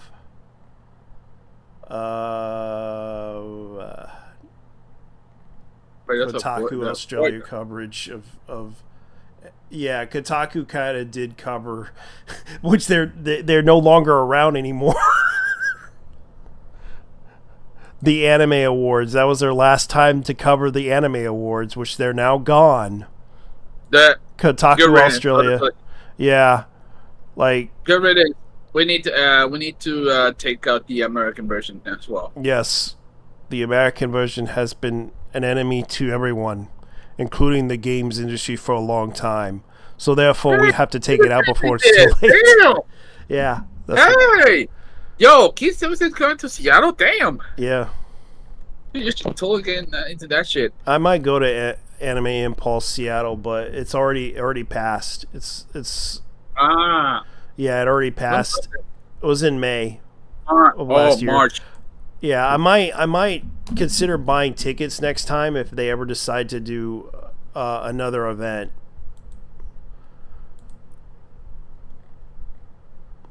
He's because I did consider watching. I did consider going to that event because they were advertising and following me on Instagram. I would love to go, but I don't know when they're gonna start. Because they do their own thing. I know that they have like their own event, and they're mostly in California. But they do have events up in Seattle, which was their first attempt. So they're mostly known for Anime Impulse Orange County 2024. But that's their attempt on California. They also had like several guests from. Oh, they had Ben 10 guy. Oh wait, that's Yuri Lowenthal. Mm-hmm. And you'd be surprised who they have.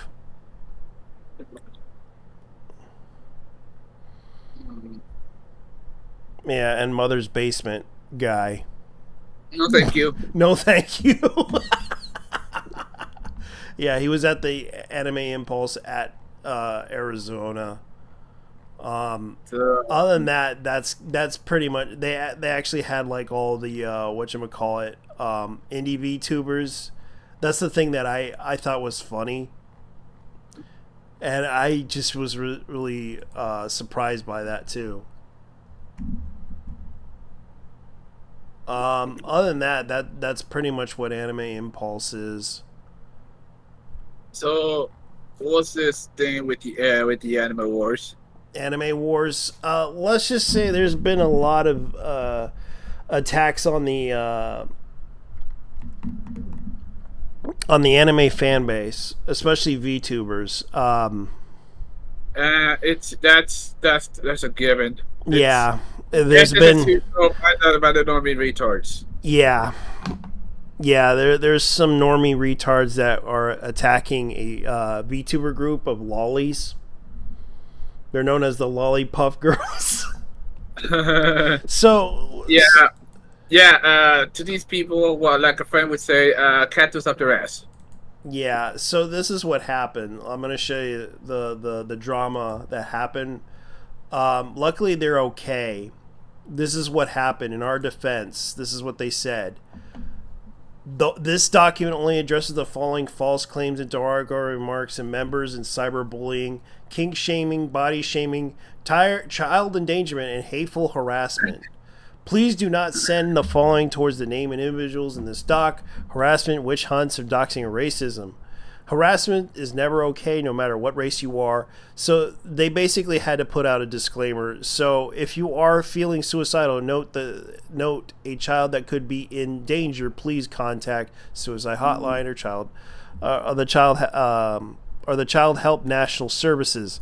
Adult depictions of lollies are not illegal. Please understand, our groups are only members that are adult lollies. We are fictional black mixed groups of anime girls stream on the internet. Our characters are not real, but in fact of age. So, this is what happened. They kind of had to explain some of the things that they were trying to defend themselves from. One is that they said lolly, a young-looking girl character in Japanese anime and manga subject to lolicon genre. Lolly may also refer to people. Lollies can be anyone with a youthful body type in the structure, even adults. Yes, they can be. I seen like a Filipino chick that was really short. Yeah. And I recalled she was like in her like 30s. And she looked like she was a teenager. Like she like this chick was like from the Philippines, and she was like a teenager, and I remember she was really nice. She was a really nice lady. I was kind of scared of her because I was like 40 years old, and she's like looking at me, and she was really nice and all, but I was just like, you got Loli Baba then. Yeah, I got Loli Baba on my ass, and I'm just like, and she was like in her 30s, I think in her 30s. And I was just like, yeah, I'm going to have to stay away from her because I don't want to be in trouble. Because God knows God knows it's not to be racist towards her. It's like, I was kind of like, I'm one of those guys that can be shy sometimes, or I just leave them be. Because I don't know them very well, and I'm a total stranger to them.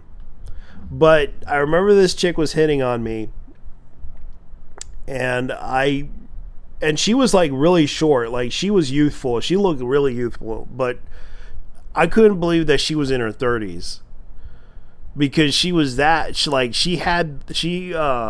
was very youthful. She looked like she had the body type of an underage girl, and I was just like, nope, not for me.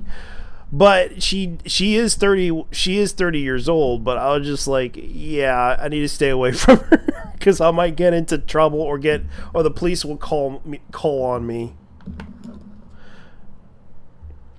But she was a nice girl, and I really did like her, but at the same time, I would prefer to be her friend.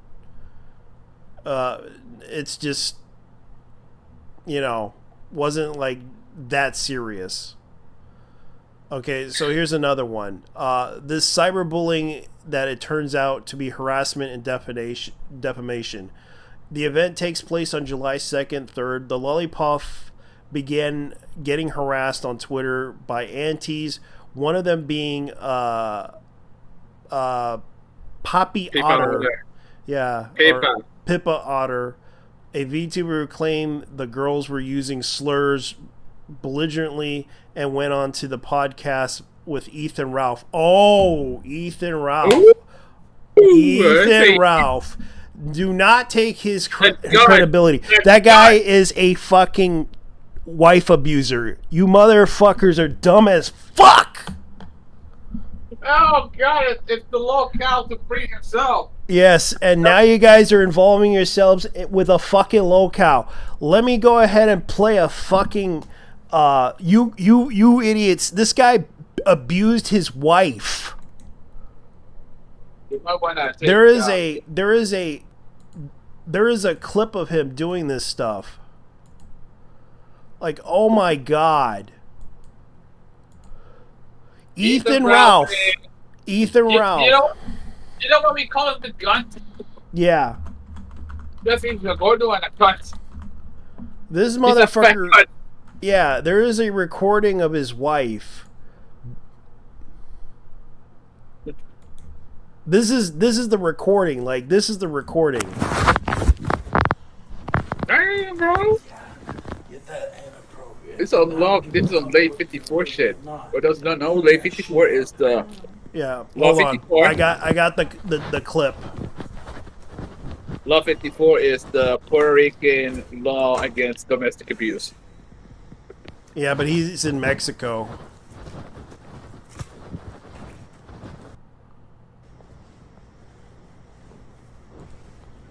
It's true.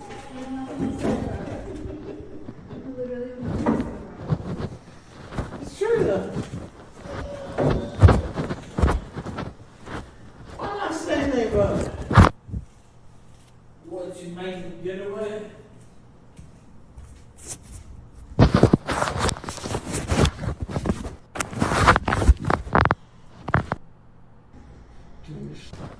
Here it is. And if you try to stop me, I'll fucking kill you. Do you understand? If you try to stop me, I'm gonna fucking kill you. He threatened his wife. And he was drunk.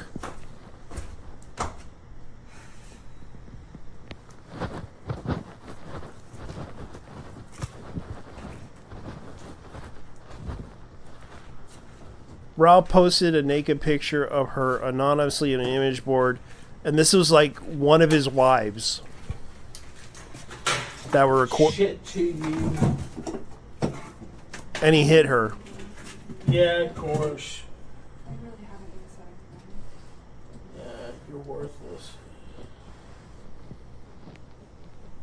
And he called her worthless in this one.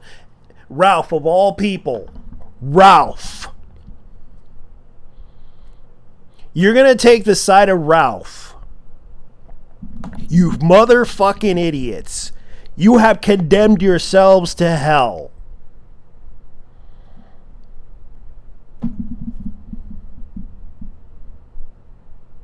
This motherfucker Ethan Ralph abused his wife.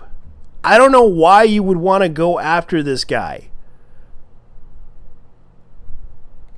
I don't even know why anyone want to interview this guy. The drama surrounding Ralph is bad enough that you would go to a podcast of a wife abuser. He has been divorced. Not once, not twice, 3 fucking times. 3 motherfuckers. 3. And the last one was Pantsu. And you expect me to take you motherfuckers seriously. 3.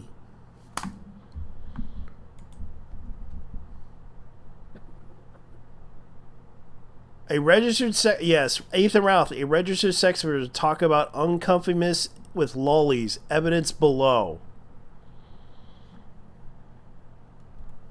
This is the thing. Pippin Otter. If you are following me or support these girls, please unfollow. I'm uncomfortable with grown women acting like children and being not only extremely sexual, but using slurs as well.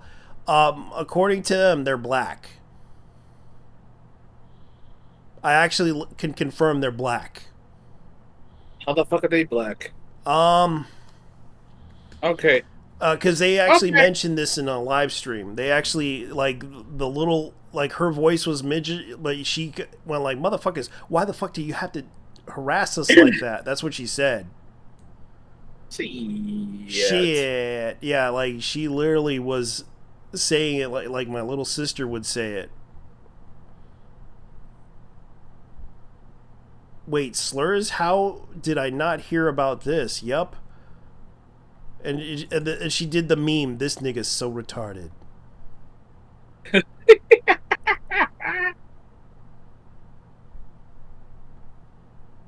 Yeah, motherfucker is retarded. Yeah, so this post is not only a harassment towards the puffs, but also to Lullaby, painting her in a bad light, weaving out context, said the person told her to die via video when she posted commonly used the dog meme. all the members of the Lollipup are autistic and have been called words by many people in the B2EQ who act like they never used such words in a joking, non-joking front before. If I had a nickel for every time I distance myself from someone with red flags in a VTuber space, they rebranded into full-on toddler lolly as an adult. I have 2 nickels, and which is a lot, but it's weird happening twice. Stop it. Get help. The meme. Okay. Here's something I want to ask. Why is it always black people doing this shit? I don't know. I guess it's because they're upset because they said the N-word. Oh my God! A bunch of lollies. No, they were mad. They were mad because a bunch of lollies said the N-word. That's what happened. A bunch of lolly VTubers said the N-word. That's what they're mad about. Why are black people the biggest anime antis out there? I don't know. I see the crab mentality has not actually left the I see they're using the crab mentality in anime as well. Yeah. Because for some reason it's always black people or trans people who are the biggest anime antis. Yeah, and it's kind of like the whole crabs in a bucket thing. Like, I remember while watching like the live stream, and those kids kind of explained it to that they were all black, but of course the point of the whole VTubing community that on the black side it's kind of like crabs in a bucket situation, as you said. They hate each other so much that they have to get on top. They have to climb out of the bucket, but they would put each other down in order to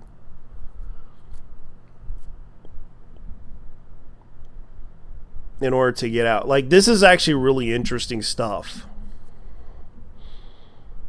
Okay, so this is what it says. Like, what possessed them to switch teams like that?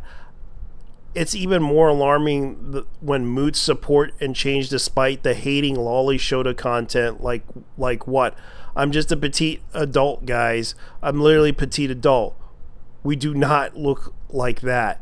It's just sickening. Both occasions, I warned them that their previous designs look in a certain way that wasn't as bad as this, but now they dived full tilt into building a community around it. Here's another VTuber, Kai Luzula, judges with Maxwell Fimex, whatever their name is. I can't even pronounce. Male wife Max. Who the heck is male? What the heck does male wife Max mean? I don't get it. Like, what the heck is this male wife Max guy? Is he a himbo? I don't know. I really don't know, but who makes fun of his ex-friend, member Eatery Core, having red flags, being petite anime character, addresses as a lolly for their previous designs looking a certain way. None of her previous designs were lolly, just wasn't black representation enough. Even though while the black community, she was heavily bullied, outcast, and couldn't act like herself without being made fun of on how she sounds. I lied on toxic friendship and became very depressed due to the drama, hate-filled environment in the community. That's fair. Poor gal.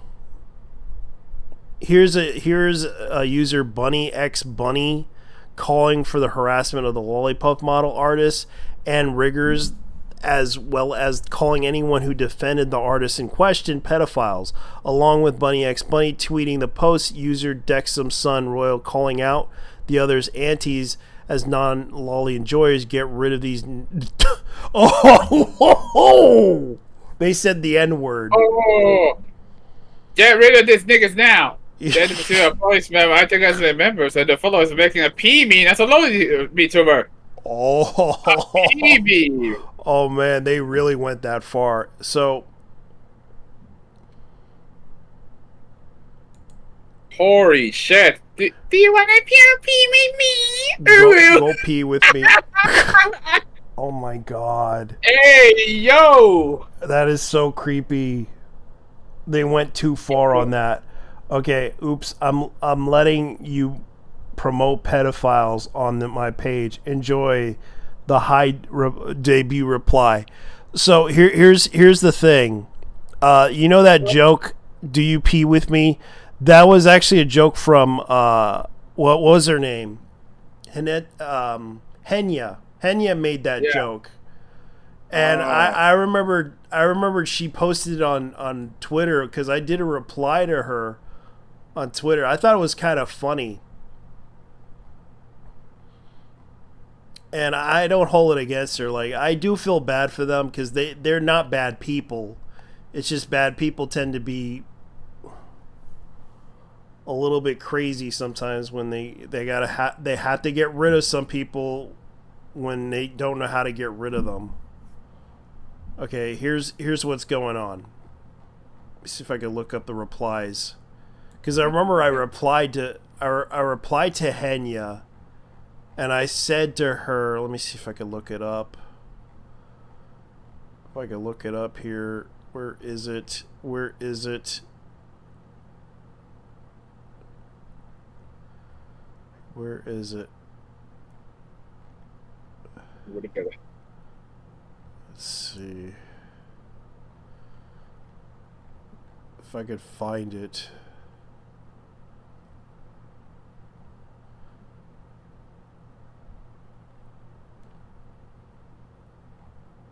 Let's see if I could find it. Okay. Man, it's always the they thems as well. Oh yeah, shit. I know. It's crazy, right? Like, it's always the they them starting this shit, and it's like they can't stop getting involved in this stuff. Like, please, for the love of God, stop getting involved in this shit. If you're a they them, just get out of there. Let's see if I can find it. Where is it? Where is it? Oh yeah.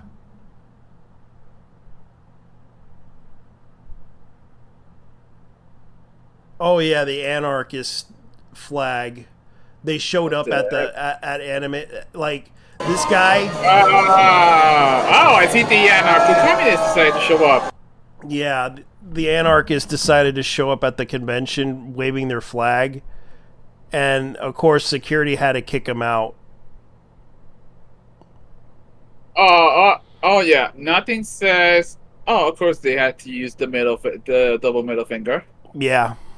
At this point, these people are NPCs. And this was at a Studio Trigger thing. Like, that's another thing that I should have. Why did they decide to go on a Studio Trigger panel?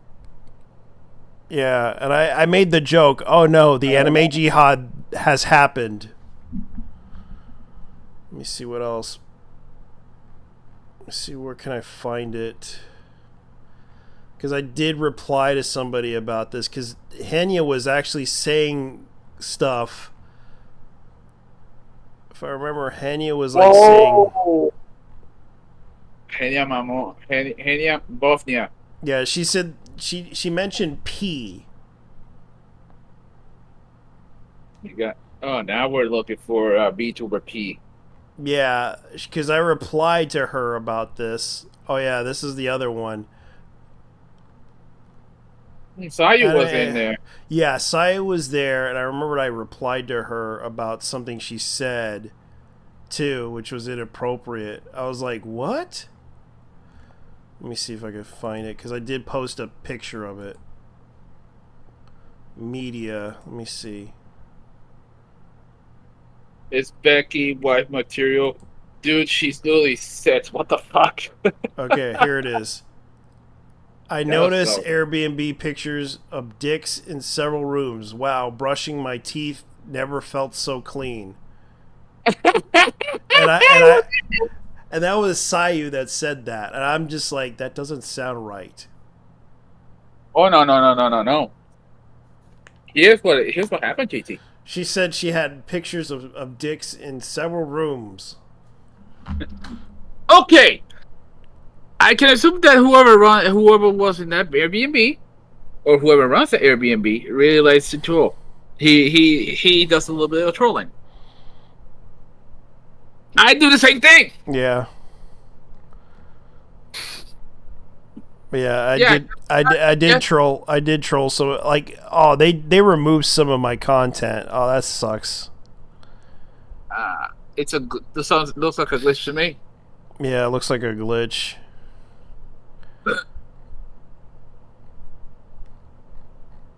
Let's see what else they have. Oh, so in the case of people getting premium.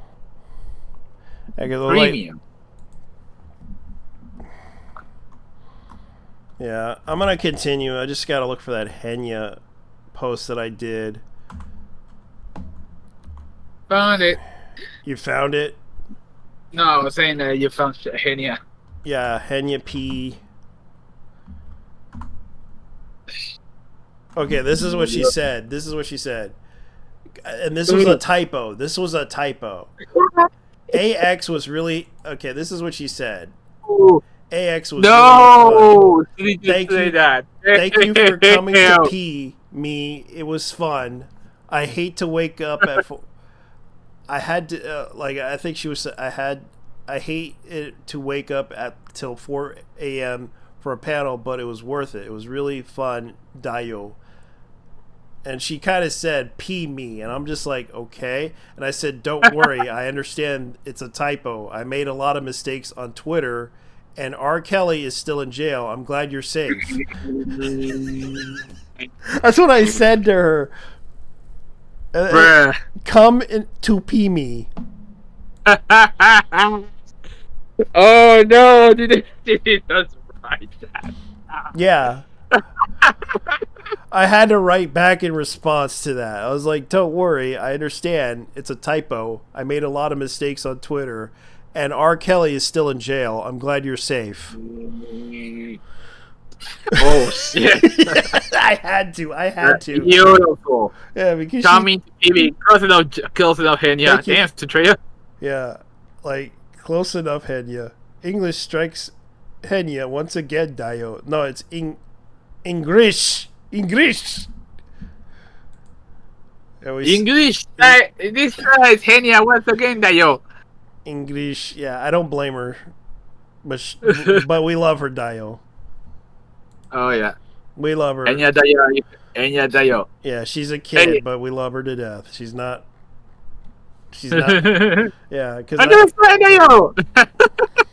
Henya, I know that she's half American, but she needs to brush up on her English. Well, so keep trying, Dayo. Keep trying. We love you. Uh-huh. Yeah, so that's kind of what the reference was from. Yeah, so that was the Henya reference.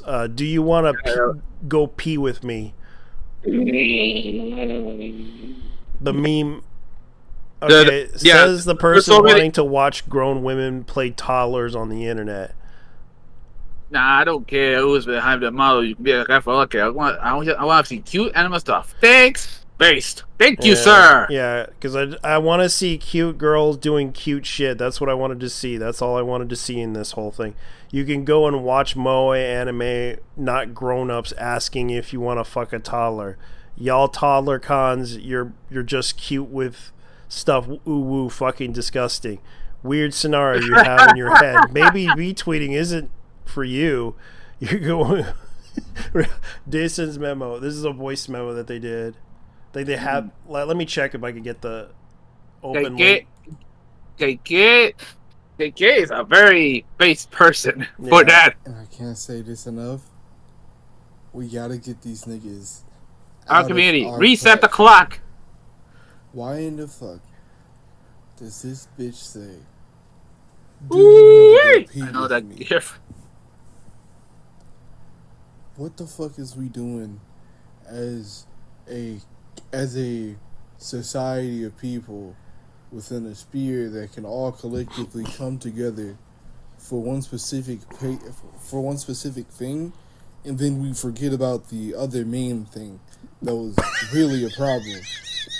Why the fuck is this bitch still here? Why is this bitch still here? What the fuck am I looking? Why am I looking at this at 12 o'clock in the morning? Like, this in my dream. 12 o'clock in the morning. Why I gotta see this? Why I gotta see? If I see any nail nigga in my shit, I know, because I saw who the fuck following this person. If you are following this person, I promise to God, I'm getting you the fuck up out of here.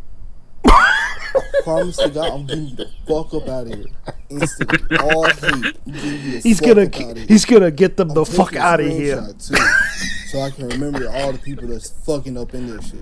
If they're gonna fucking this is unacceptable at this point. This shit's fucked up, man. This is fucked up.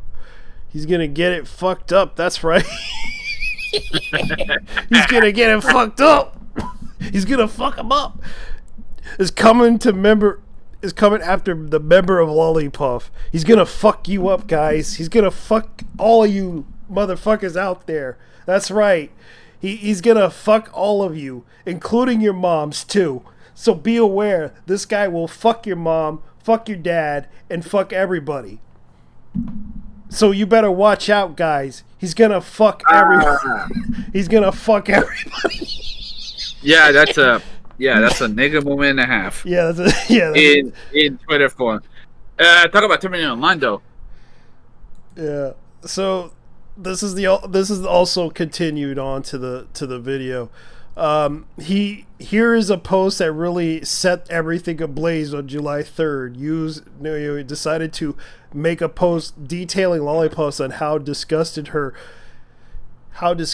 her and were appalled by them, and calling those who support the puffs weird yet again. She claims to not want to give free promo by stating names.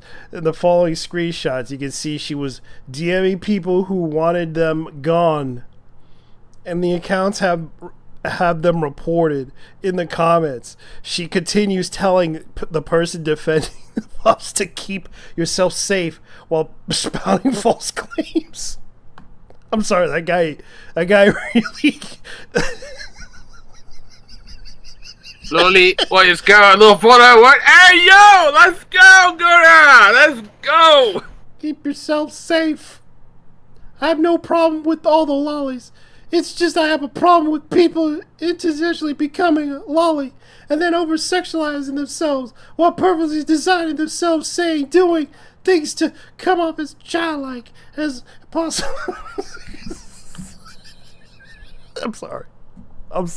I met a lolly-tuber, and it was super against the sexualization stuff and learned more into the love of Lolita fashion.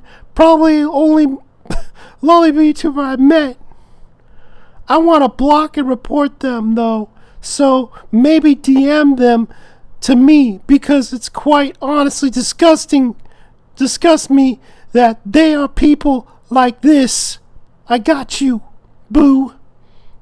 It'd be funny if she said that. I'ma throw up. I can't tell that lolly VTubers don't know what they're doing. Petite women, my ass, y'all are weird. Dude, barely legal. Lolly, lolly tummy, like me. Anyways, I'll block the entire lolly VTuber group. I will not be posting ads because I don't do free promotions. This is so fucking retarded.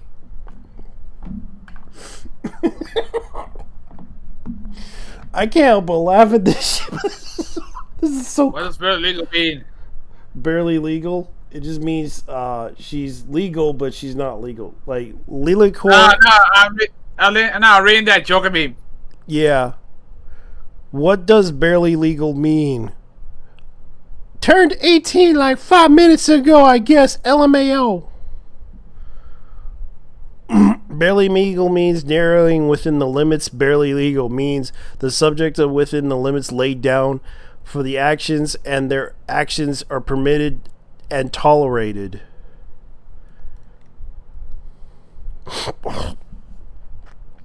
So this is the comment that she said for Rika Core. Rick Liqueur. Do you like barely legal lolly tummy like me? And don't think it's wrong. I'm saying you do barely like my barely legal.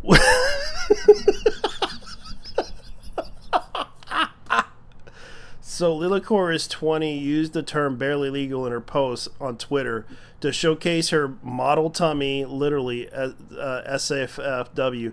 They blocked it out, so it's not really a big deal. And was taken in a sexual context and naughty-minded anti-lolly individual who sexualized her. She wrote the entire, even showing using the bare legal definition, would see porn sites.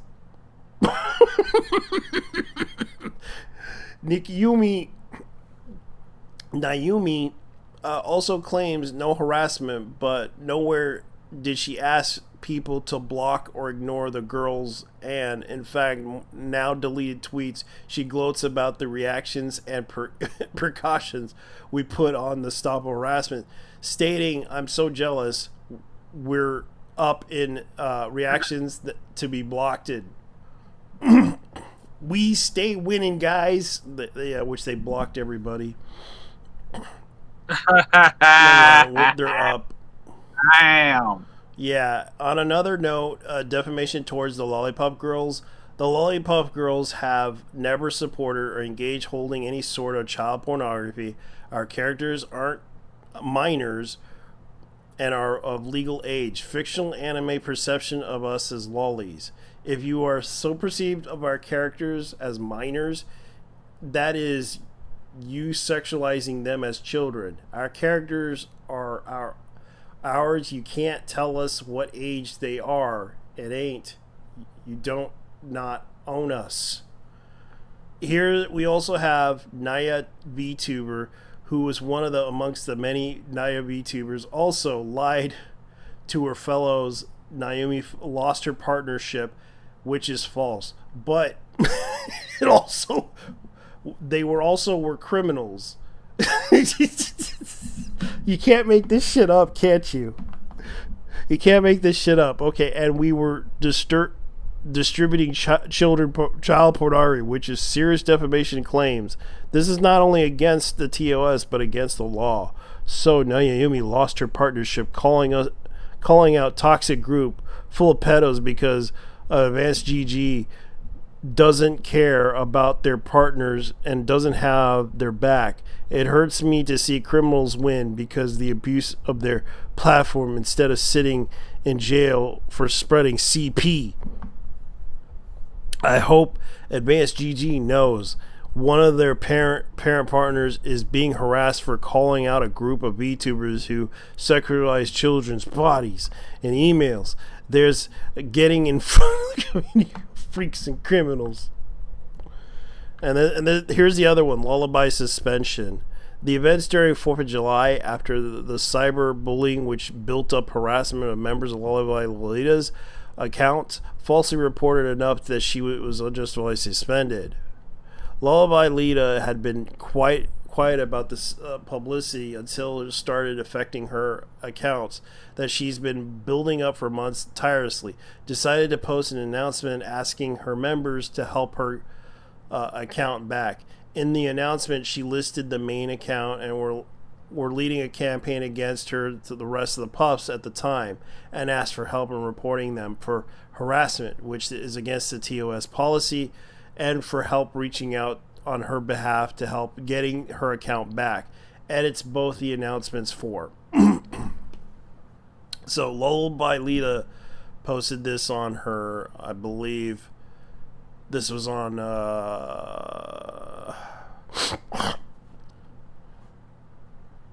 okay.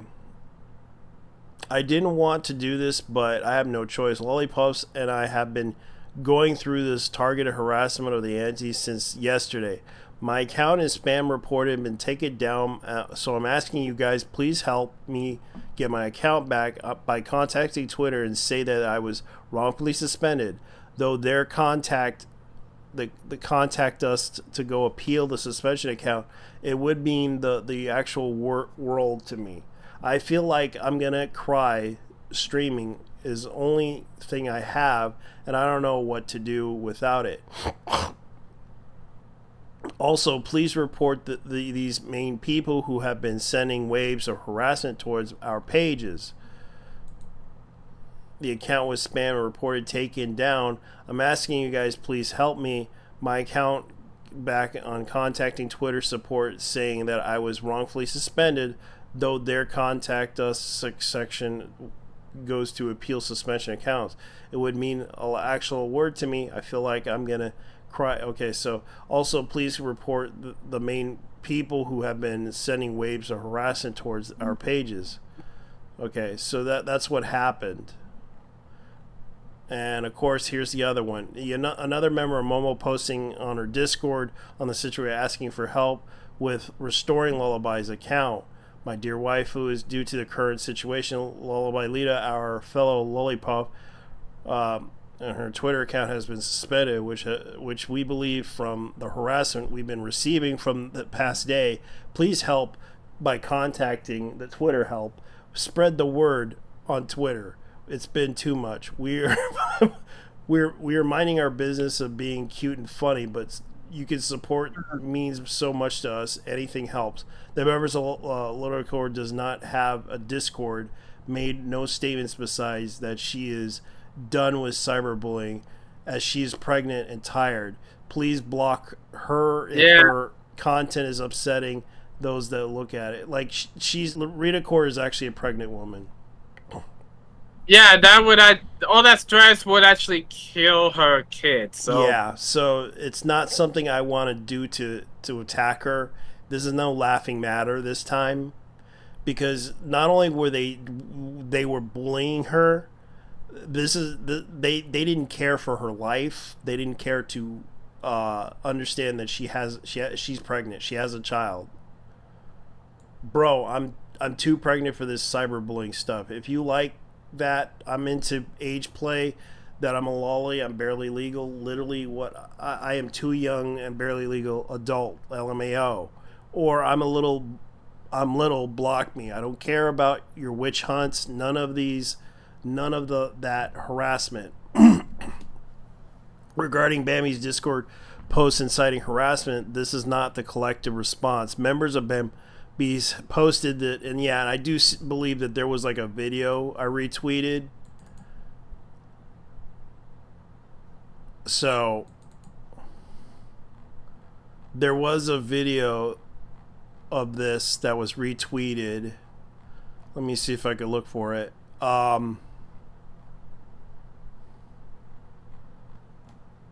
Here it is. I think this is the one. I think she. I'm worried. I don't know if any of y'all know, but the green one. I think she already mentioned this. I don't know who. The green one is pregnant, and she. Oh, Jesus. She takes these weird photos of her bump, and it makes me so uncomfortable. It makes me worry about that child. Brother, I think I should collab with that green one time during an Overwatch event. Not by choice. I was just put on that team. And the only thing I remember from that collab from them was before our match started, they made a weird head, like, giving good head joke to, like, one of the announcers. Oh my God. And everybody in our group were just, like, silently staring at each other like, what the fuck? I'm worried. I don't know if any of y'all know, but the green one, I think she already... Giving a good head joke.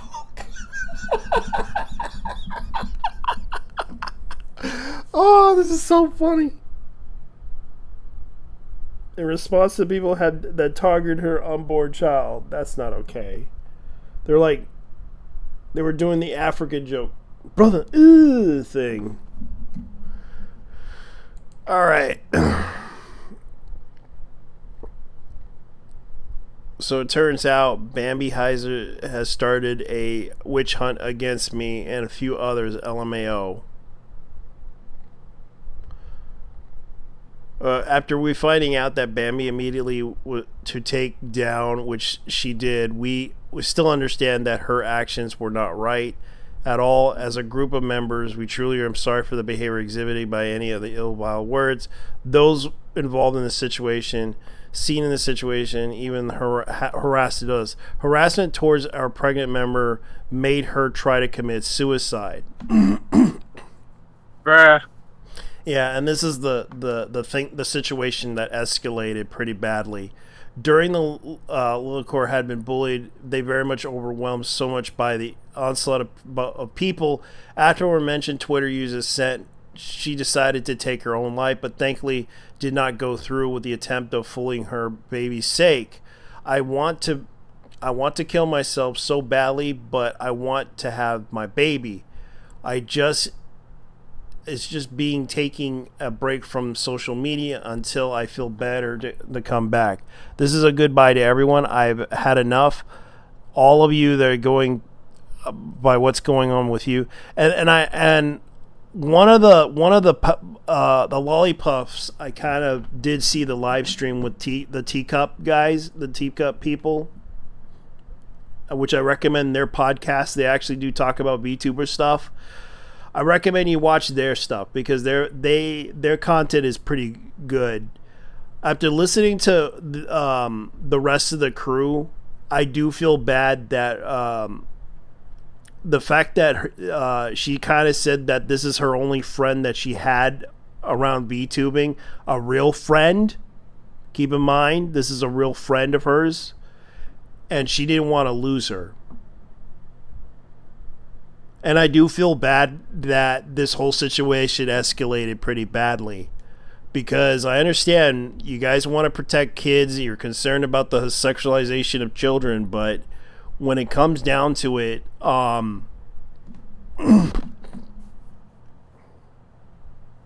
this is getting out of hand.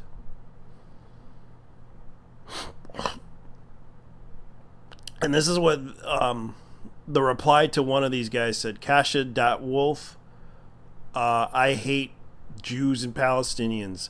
Maybe you should start thinking about the child in your belly and stop sexualizing children. You're literally perpetuating the situation that happened to you, stroking the fires of men and women that want to sexualize and harm children. And there is Bella, a fairy tuber. Yeah, none of what you said made any sense. Better for you. Gross. Begone thought. You are a nasty person to please. Okay, please stay away from that child. I refuse to believe you are truly able to look at lollies, not compared to them as real children. We pray that God protects the child from you and everyone who associates with you. Yeah, this is pretty bad. In attempts to push a false narrative, Yumi claims she has nothing to do with the harassment, when it was clearly proven she was DMing people on our accounts to spam reports, as well as her friend Milk the Cow Succubus, quote, tweeting of her post telling people to report for child safety when none of us are children and no children are involved in our content. So false reporting the puffs. Okay, lately after Lilicore attempts her life, they started a Twitter circle to spread more hate about the Lollipop group. During this circle, they call us out for our followers and pedophiles to discredit our claims of being child sexual abuse victims, saying we were promoting pedophilia, etc. Whether it was them trying to antagonize Lilicore during her suicide attempt is up to your interpretation. However, they were aware of her attempt at the time of stating this circle to the point of circle to antagonize the puffs, as well as having VTubers Sylvia Sparks chatting on the podcast, a man whose partner is an abusive rapist.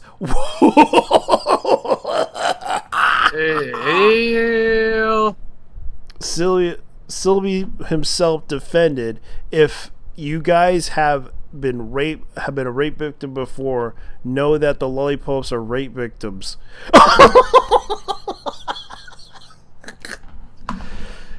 And why would you guys include and allow a voice to a rape apologist in your podcast? Oh, ooh. Oh yeah, that's the guy in the video that we saw. Yeah, Sylvie Sparks, rape abuser with the mask.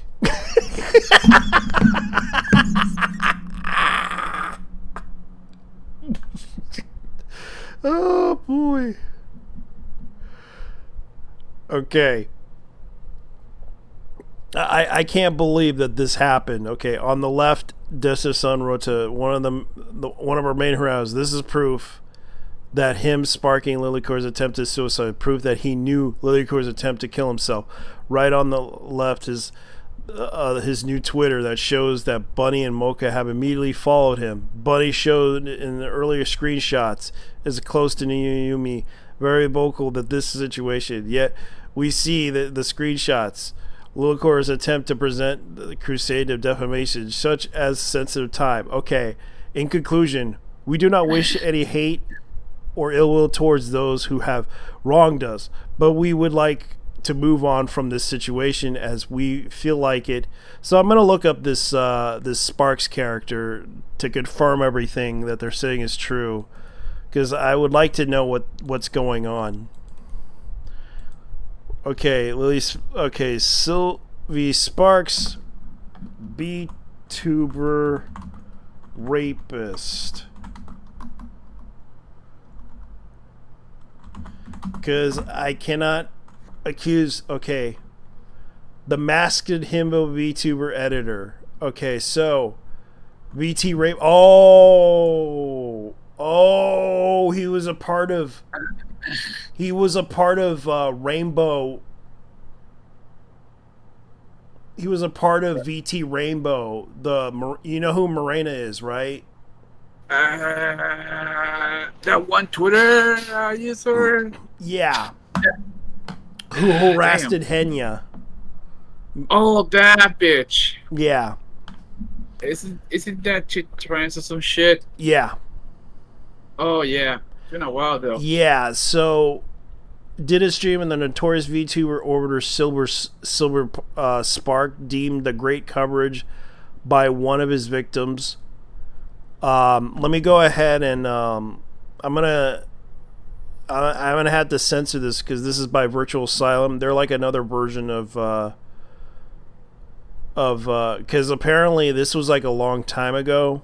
So to summarize, this is what happened. Fuck the stream. Fuck Sylvia's response first doc. Talk shit behind people's backs, outright slandering them, gaslighting people to the point of making them cry, emotionally manipulates and lies verbatim of others while painting himself as the good light, backstabs sexual abuse victim by confronting the rapist who just raped said victim. I knew he was a shady piece of filth. The lack of points of gut-wrenching. I will not read what Sylvia said. It's 45 pages long. I'm too tired and disgusted after reading the doc, nor will I watch the stream. This is 3 hours. Rather not waste. Like they really hated that one. So what happened was there was a falling out with VT Rainbow, which was another group back in the days, which was formed by Morena herself, who happens to be this Kraken trans VTuber. And a lot of VTubers came forward, including Linux, known as Comfy Linux. She kind of said a lot of things, but she didn't want to, ruin VT Rainbow. She worked with V2 Rainbow without getting paid or anything like that. But a lot of people don't realize Sylvia Sparks happened to be a rape apologist. So that's what happened. I have many wild stories. I think the favorite one was witnessing a failed coup attempt of a VTuber group where Twitch had got involved. An ex-friend of mine literally planned on attempting to coup to take over the VTuber group because she thought she was better. and I did not see the rest of this. I wasn't kicked from the group. I didn't lose any sponsors.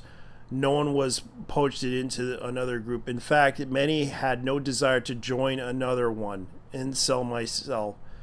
And of course, this Lux and Sylvie had like a little bit of a back and forth over this whole drama, and because of the drama that happened, I know the ex-wife of Morena before. She started getting Morena related text and found this thread. I read everything that doesn't seem to be this group. She sent me the thread and was trying to figure out what to do. She asked me not to say anything, then finally said, please just tell them to leave me out of this for our safety.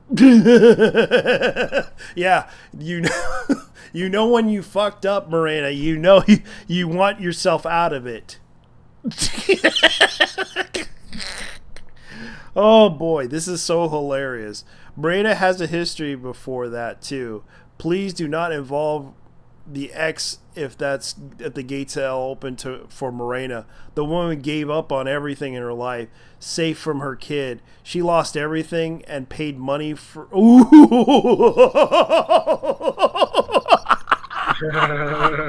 Damn.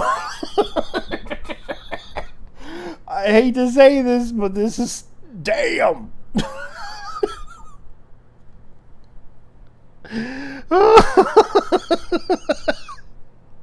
She had to pay child support, bitches. Dear Lord. Dear Lord, Morena had to pay child support. I'm not sure that's a fucking 180 reversal. Yeah. Damn. Yeah, like, yeah, it was like, oh man, they literally were ratting on her and everything on this board. Morena called for her screaming, which paid a part of it. Okay, so what was the issue with? Yeah, because he was the capo of the group.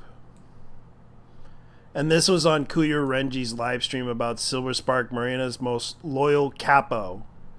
So, the whole situation with him, oh boy.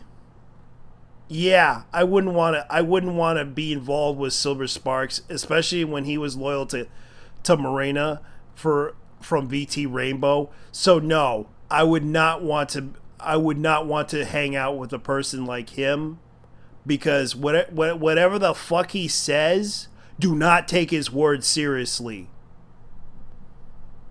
He was a part of Morena's VT Rainbow, the most abusive group that I heard about. The people who left didn't want to say anything about what happened to them. Especially, I believe, in a conspiracy that she anally raped every one of them in the asshole. Everyone who was there were raped in the asshole by her, personally. Damn. Holy at shit. VT Rainbow. And you know what VT Rainbow stands for? They'll fuck you in the ass. Gay. Yeah, gay. Oh dear Lord. And she ruined a lot of VTubers' lives.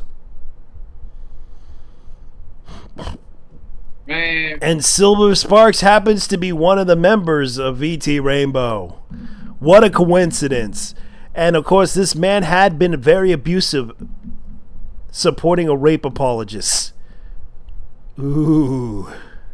You know, I gotta ask myself, someone in the case of Ethan Ralph, what the fuck is that motherfucker on? You know? The reason why is because he's upset. He wants to take revenge against Pippa for making fun of him on a live stream. Oh God, that's a lot.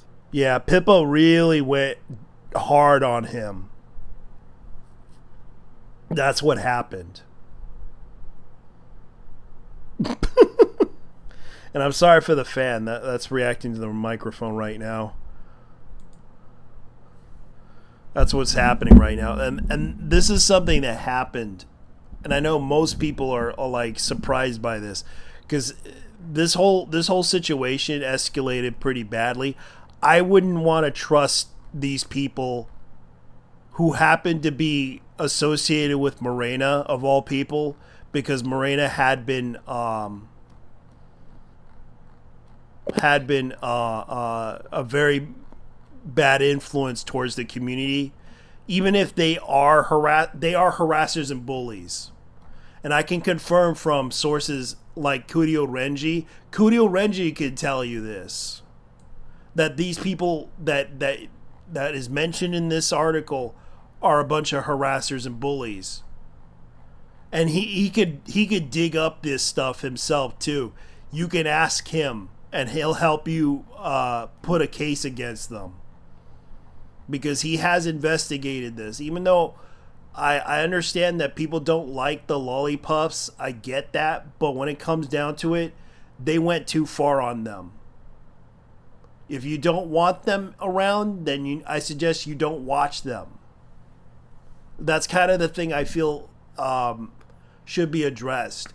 I understand there's an audience for this type of stuff. I get it, that you don't like that type of audience that watches that type of stuff.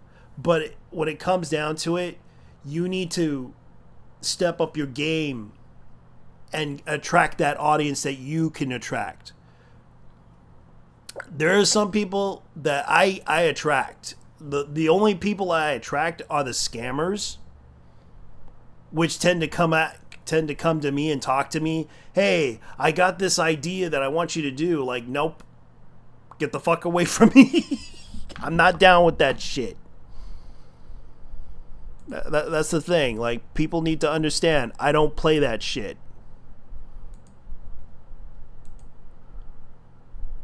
So, oh boy, this is what I hate the most about the drama that's happening and surrounding them. Looking at this whole drama of the Powerpuff Girls and one of the capos of Morena's VT Rainbow, the ex-member, and yes, BT Rainbow, oh boy. Yeah, this ain't good. So I'm going to tell you right now, this is definitely, they're up against a group of harassers, and VT Rainbow happens to be one of those people. So as far as I know, I wouldn't trust them with my kids. Because that's the truth of the matter. You wanna bet that Ethan has a CP on his computer? He probably does. Let's be honest here. Probably does. I don't know. I'm not gonna try to go that far. This is one of the people that did the whole thing, and I do feel bad. Like, this is the group of people, like, you really want to associate with Silva Spark, who happened to be a part of VT Rainbow, because VT Rainbow, as I recall, that drama was not great. That drama was so bad. Half of those people were staying silent about the situation when they left VT Rainbow, because I knew what happened to them. They got their asses fucked by Morena herself when they left. They didn't say shit. They didn't want to tell what happened, but I knew what happened to them. They got their asses violated by her. And I'm not joking when I see those faces. I bet when I see their faces, and then when I'm asking them about it, they won't say shit.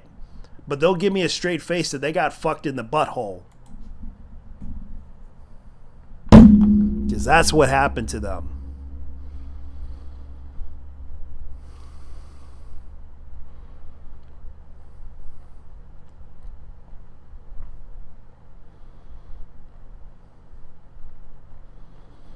Because that's pretty fucked up with this situation. looking at that whole situation, that is pretty fucked up.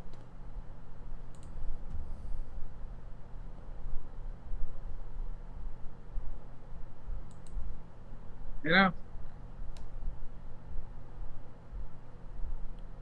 I will remind my man Blood. Bro, think he's one of the team. Yeah, I know that there's like a meme of him.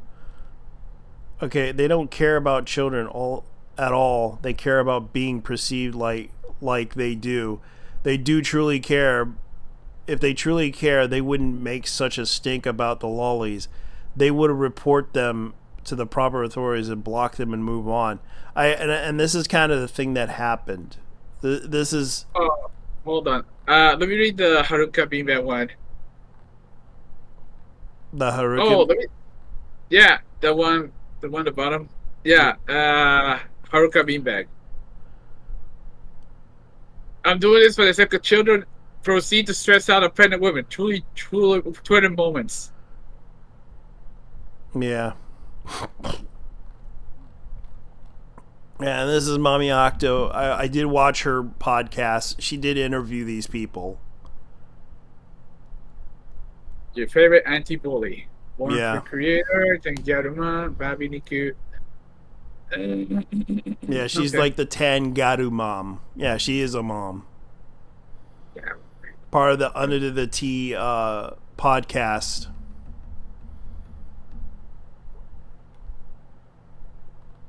But she's kind of a garu. She's not she's not black. Keep in mind, she's tan. Yeah, it's alright. Oh, did you hear about the since you were okay.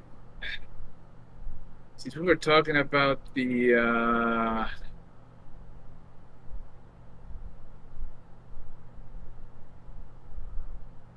what was I gonna ask? What are you gonna ask? It was the whole Crunchyroll thing with you hear about these cocksuckers at the Crunchyroll removing comments and threatening artists. I heard about that. Yeah, giving them a straight up IRL DMCA. Yeah, there was also the other factor too. It wasn't just them that was doing that. Biz Media was taking down Artists and Artist Alley at the Anime Expo. Fucking Biz Media, man. Holy shit. Yeah, it's that bad when you have because I understand like fan artists. I get that, like people like to sell their work over there, especially fan art. The thing is that this became a serious issue because Viz Media right now is making copyright claims on this, and they did this at Anime Expo of all places.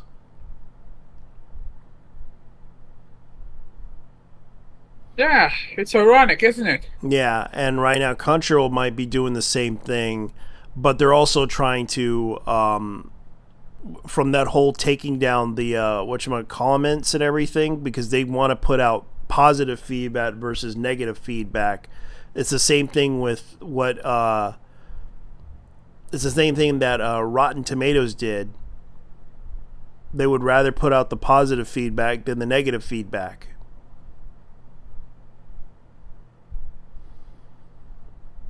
Because Sony and other businesses are trying to make money, and they're trying to sell this anime so they can make money, but the problem is it's garbage. And they treat every anime there is like garbage whenever it fails. But when they try to take it seriously, trying to make it money off of this anime, because they want to show everyone, oh, you see, we did beat out the bigots and everything, but they can't even do that because most of their shit is crap, to be honest with you. And I don't even think they could make a lot of money off of the stuff that they're selling.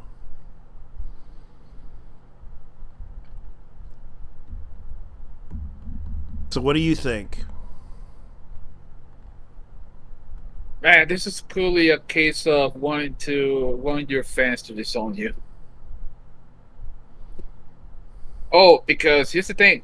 What Viz Media did was pretty fucked up. They decided to go after their fans, their series. But the anime, listen, bitch. You are the minute that your show goes public, yeah. Yeah, it's The kind of minute- like the minute it's kind of that- like that whole yeah. situation with because they didn't want to repeat of what happened to that one anime that was, and I do feel bad for the manga artists. You remember that one anime? Let me see if I can look it up. It was a Crunchyroll original. EX Arm.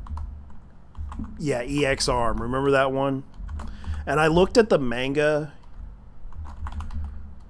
Like the manga looks good. The anime just was terrible. Yeah, the anime was. I didn't even see the anime. I just saw a YouTuber who was talking about the anime. Yeah. And it was. They pretty much. They Man. fucked over the manga Kai with that The anime. yeah. They fucked up the mangaka. They fucked up the voice actors. They pretty much And fucked you up look at everyone. you look at the illustrations and everything. Like this thing. Like if anything, I would highly recommend reading this manga, guys, because this is absolutely terrible what they have done to the mangaka himself, including the writer, because this anime did not do it justice by its original intent. When I looked at the manga, at first I thought, okay, this is a really good manga, because if you look at the presentation of what they were doing with this thing, you could tell they put a lot of work into it. Like, look at the artistic style of it. It felt like you were reading a Ghost in a Shell manga in a way. But Ghost in a Shell is a totally different style. But you could tell that they put, like, the art style was perfectly good. Like, this anime was pretty good. Not sure if EXR should be labeled Crunchyroll. It's a manga adaptation, isn't it? Feels kind of bad for Shiona Kome now. His art might not be for everyone's cup of tea because the borderline itchy, but it leagues up ahead of the CG Garbo CR is putting out. Yeah, because you can see right here, like the manga itself was pretty good, even though it was an independent made manga. These are like the examples of EX Arm. But it's a shame that the anime was so they just kept giving really bad. People were like making fun of that anime to the point that the mangaka had to stop producing the mangaka because of the comments that were being said about the anime itself.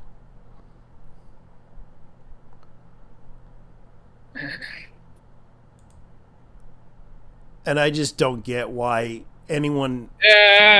The fact that the anime company the animation company that was responsible for the adaptation wasn't even an anime company at all. They just.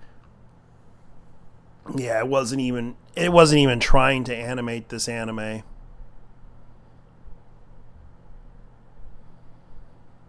And this was a spin-off. Keep in mind, this was a spin-off of another manga that they did. EX Arm was basically, EX Vita was basically what it was called. It was a spin-off of VX Beta, and then EX Arm, then VX, and it was basically like, it could have been the next Ghost in a Shell manga. It could have been something else and I would recommend someone, please license the manga. Please, for the love of God, license this manga. This is a really good manga, but the problem is EX Arm is getting shitted on because of the anime itself. Dude, the damage. Let me tell you something. The damage has been done. The series is done. Yeah. There's nothing you can do about it. Yeah.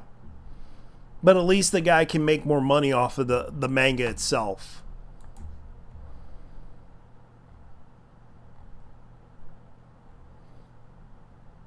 But I wish the creator the best of luck, whatever endeavor they do, because I do feel bad that Shiina Kiyomi got shitted on by this thing. Okay, so in the case of Komi, Komi can't communicate. Yeah. No, Komi the mangaka. Yeah. Well, they should have done. They should have done.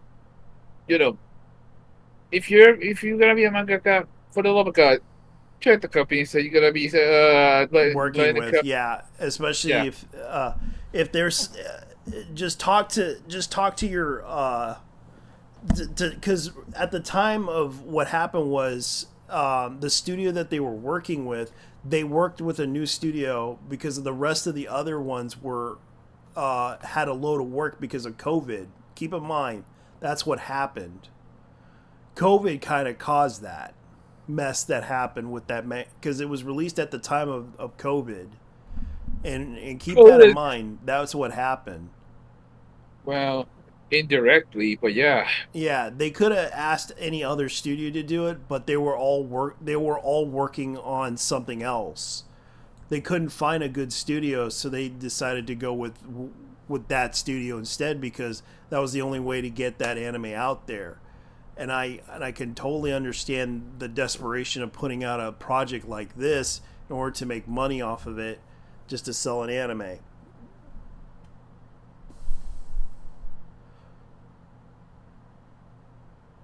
The Hawk to a Girl, Haley Wedge, reportedly getting paid $30K to appear at a club.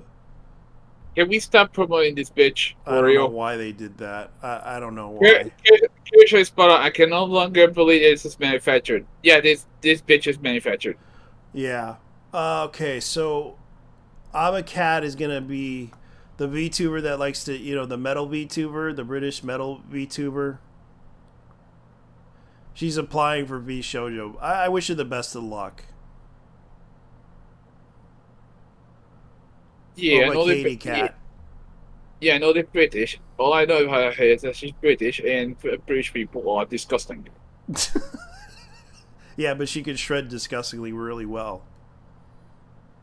Yeah, but she's British. She's just British people are disgusting.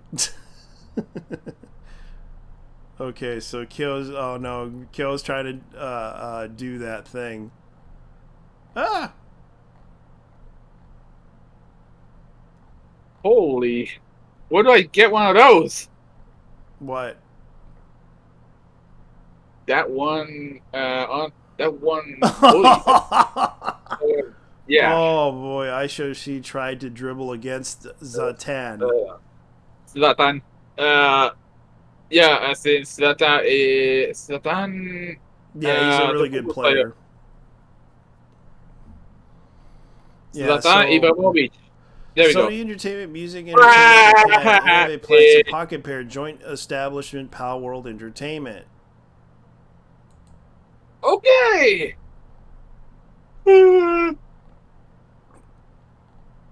So they really want to go after Nintendo. Oh boy.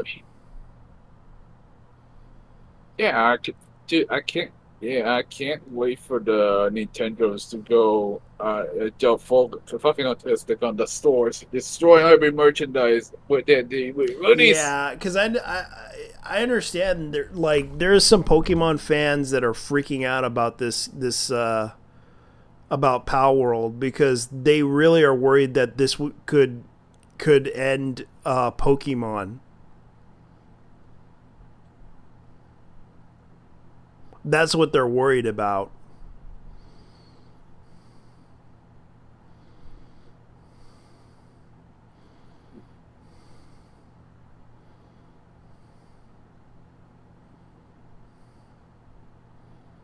Yeah, so Sony Entertainment of Japan, Group subsidiary Anime Plex, and Pocket Pair have established a joint venture, Pal World Entertainment, Inc., expanding the development of the new business association of a hit game, Pal World. Announcements made today in a joint release of all three companies. Pal World, multiplayer open world survival game created to produce and published by Japanese developer Pocket Pair, became a breakout hit in 2024 when the total number of players surpassed 25 million. only in 1 month in its release. Power World game currently available on PC, Xbox Series X, NS, Xbox One, though the Xbox through Xbox Game Pass seamlessly integrates elements of the battle monster capturing training, base building. Players are able to wide range of weapons, from classic bows and spears and modern assault rifles and rocket launchers. The gameplay involves locating... Okay, that's enough. Joint venture in response to developing, reaching intellectual properties, expanding commercial businesses endeavors. So they're really trying to make money off of this stuff. So Sony really wants to compete against Nintendo's Pokemon, I'm guessing, because of the fact that this is because you could tell by the looks of all the monsters here, they almost look like Pokemon monsters, except they're totally different than what the Pokemons look like.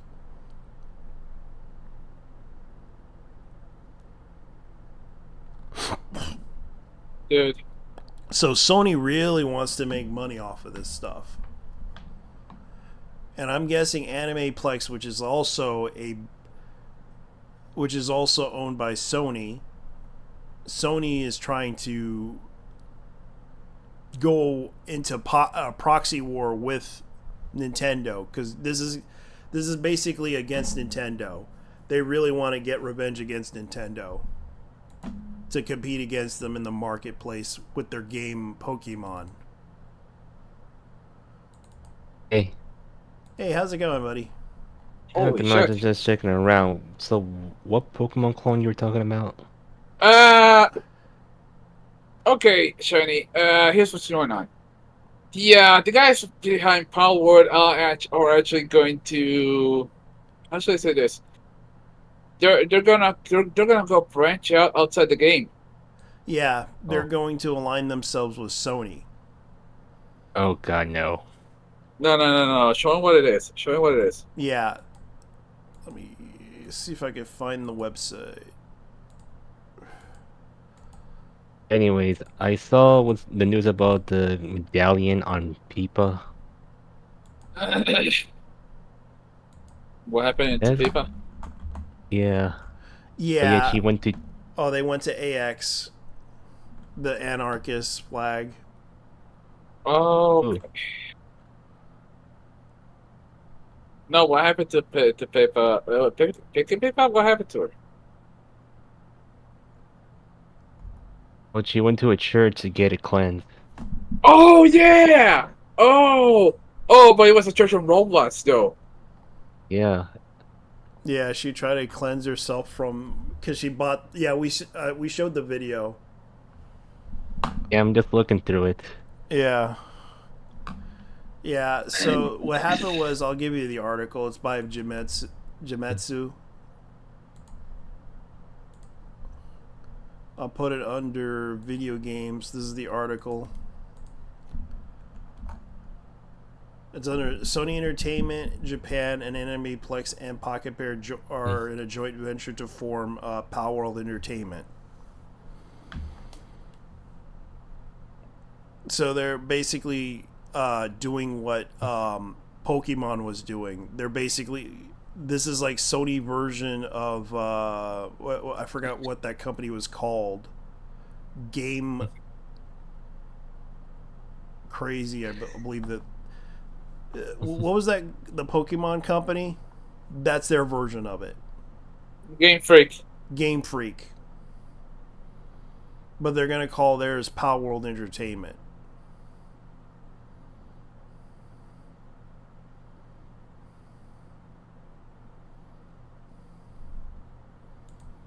That's what they're going to call it. Mm-hmm. Okay, so... Yeah, that was when she was deleting the Christian artifact that was on the Christian skin that she had in Roblox. Yeah, she went to a church. It was a Catholic church. A Catholic church just to get herself blessed and cleansing herself from the Yeah, from the Christian curse. Yeah, because Christian curse, because she wore it. But apparently, like I found out, the moon phase thing, it was made under a person named Moon Phase, which I'm guessing, Chris Chan did get help from a cult or some group of people that believe in the moon. So it tells you that they were following a moon god or a moon goddess, which is Sailor Moon, which he manifested. That is my belief of that whole situation. So basically, the thing was she deleted that because they had the medallion, and anyone who wore the medallion, Yeah. Yeah. And to be honest, like if you watch from the internet shaman video about it, the demon and all this stuff, since Yeah. you all know because I tell you, now Keepa is safe because you know how the medallion is a threat to VTuber space. To be honest. All right, I gotta look up this new VTuber. Which Apparently, one? there's a clip of them. Nice. She's not new. Amy has been out for a while now. Emmy Islami. Yes. Okay. Yeah. Part of Face Yeah. Cap. All right, let's look at her. Anyways, I brought up my Twitter. Yeah, I brought up Amy my has been Twitter around because I for a just wanted while to talk now. about this. Autistic by birth. Oh, this is cute. I like that. I wanted to talk about this. You know that one clip I showed you about okay, gay, English and Japanese, Never where have I ever been Japanese lessons. so demoralized, attacked. I had to reel myself Basically, back. she was I drawing had to take deep armpits breaths. and I was shit. like, I cannot, Amy, you cannot quote retweet everyone involved with "What if I killed myself in front of you?" Of course, like you can't just do that. You know. And then I was thinking Let's of be honest here. screenshotting They me quote probably found her in a retweeting, like, mental what if I asylum killed somewhere myself in front of you, and then I Britain. put it in the work Discord and be like, hey guys, how do I word this delicately? But I didn't, because I didn't want to. I didn't. What the fuck is this? Mr. Rio, I hate you! I hate you!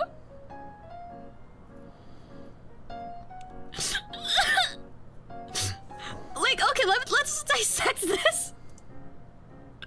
What the fuck, man? What the fuck? How do I... So anyways, about that Pokemon clone game. Yeah, what's up? So, you gotta show me, or where is it? Yeah, it's just down below. It's the news about what happened. Oh. It's under video games. Oh. Yeah, that was the article. I'm just reading it. Yeah. I had to put it there because it's like, you know. Yeah, and I'll put it right on general. This is what's going on. Yeah. Because they're trying to get the like. I know what Sony's trying to do. Yeah.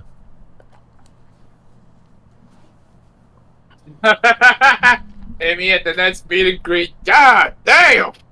Yeah. The problem is with Sony, it might gonna destroy Pal World.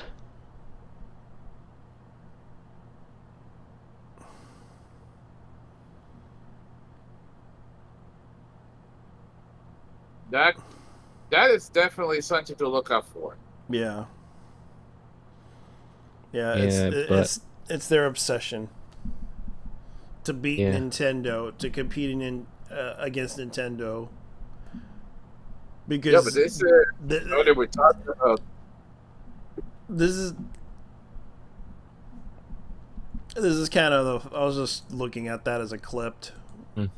Okay, let me go ahead and go to Twitter. Yeah. Twitter. Yeah, but that's the thing. In the case of that Sony, Sony's gonna be. So this is gonna destroy Power Word. Yeah. And in the case of Microsoft, well. Oh yeah, Shibuya Kara was in California. Yeah, she was in California. What the heck? Yeah, she was trying to play a centaur character. Horse pussy. Yeah. Who? Shibuya Kaho. Yeah, Shibuya Oh. Kaho. Koho Shibuya. Oh. Oh. And Kaho was like, Anyways, yeah, and it was made by Stella Chu, who helped her make that horse costume.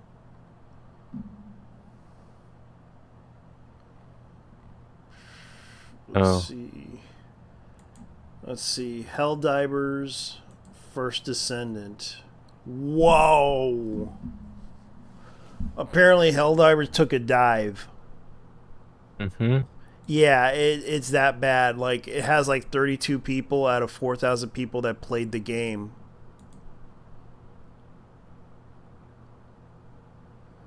$25,000 players. Yeah. 1,000 people, 1,135 players versus 25,000 players. Yeah. That Sony account, they really fucked them up. Yeah, it did.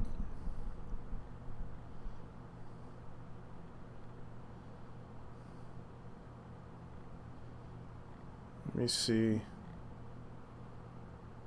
An immigration officer in Kansai International Airport discovered a man was trying to enter the country using a fake French passport. It turned out that this man was actually an Iranian that wanted for an armed robbery that occurred in Tokyo in 23 years ago. Wow, really? Okay. Kansai International Airport, that's Osaka. Yeah. Osaka or not? And this Iranian attempted to rob a bank in Tokyo 23 years ago. Came back to Japan with a French passport, with a fake French passport. Wow. Just wow. That's a big surprise right there in the news.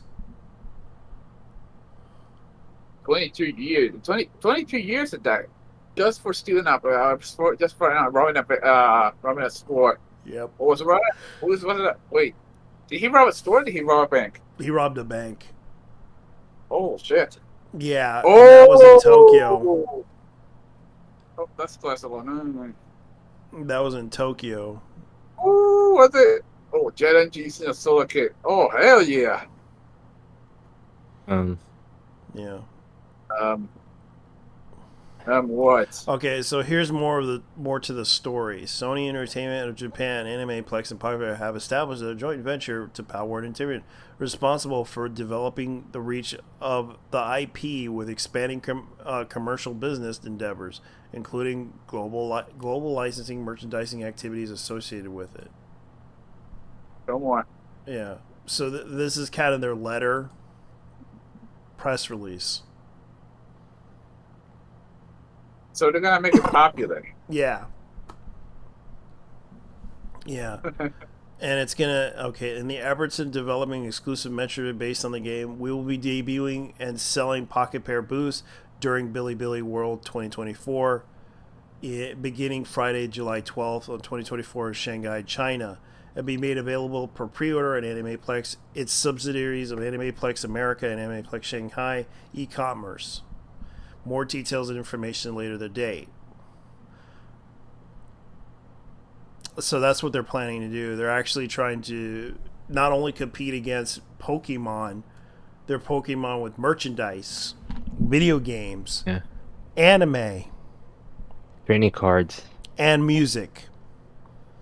Because Sony Music Group decided to get into this.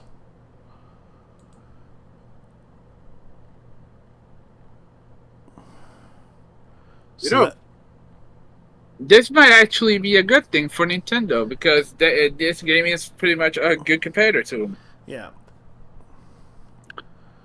Yeah.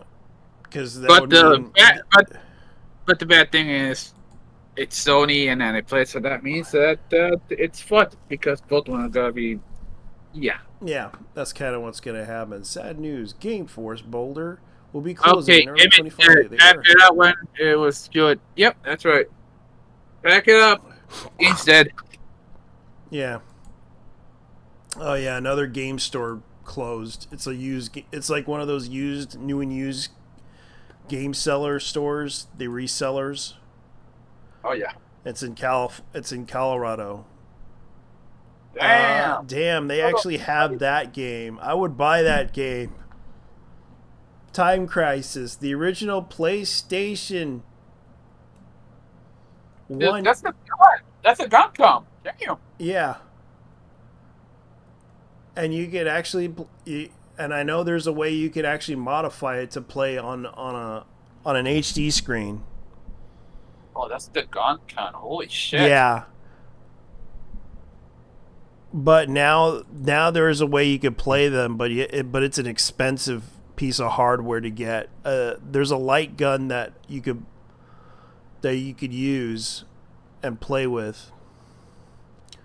Okay, so here's another one.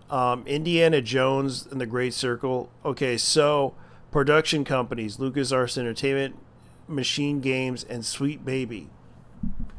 So Sweet Baby is now involved in that. Indiana Jones. It's done. It's done. Indiana Jones is dead. Okay. Yeah. Oh yeah, and I did talk about this one last time. Apparently, I would like to go to McDonald's and buy myself some chicken McNuggets, but just to get the special grade garlic sauce. But they said they said it wasn't out. I went down there yesterday. Oh, that's just a promo. Yeah. And they're trying to get people to buy chicken McNuggets so they can get the special garlic sauce. Oh, that's only on the app. Yeah. Only on the app. I would love to go, but right now I'm on the yeah, it's in a live stream. Like I live like a few minutes away from it. Yeah, it's a McDonald's like absolutely fucking expensive. Yes, it is. It's like right now, like a 4-piece of chicken McNuggets. It's like $6. 4-piece. Yeah, 4-piece. 6-piece. What the fuck? Yeah, that's what happened. Like 4 pieces of chicken McDonald's, 4-piece chicken McDonald's is $6 where I live.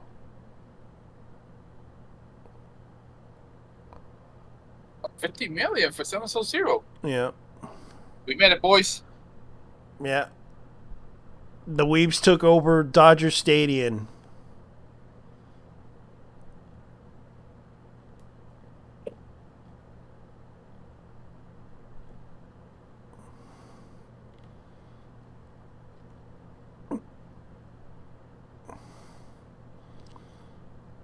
Oh, great. They're making Cyberpunk 2.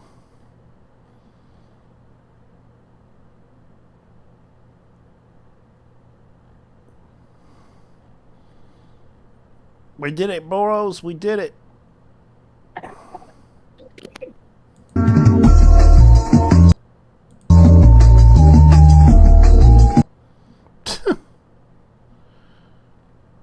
So many weird things that happened.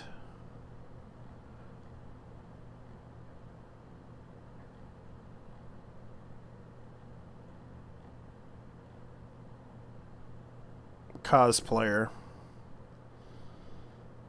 Oh. Yeah, it's this one. Super Ban Benbai, which is a Chinese cosplayer. Mm. Oh yeah. I forgot to tell you, like, about the medallions. Look, if it hits Asia, they need to use the Ufuda. That's fair. It's like there's a lot of things that are going on, and a lot of people are talking about some anime stuff. Well, the VTuber stuff that's going on right now, we were dealing with this new group called the Powerpuff. The Powerpuff, actually it's the Lollipop Girls drama, and you probably heard about them, the Lollipuffs.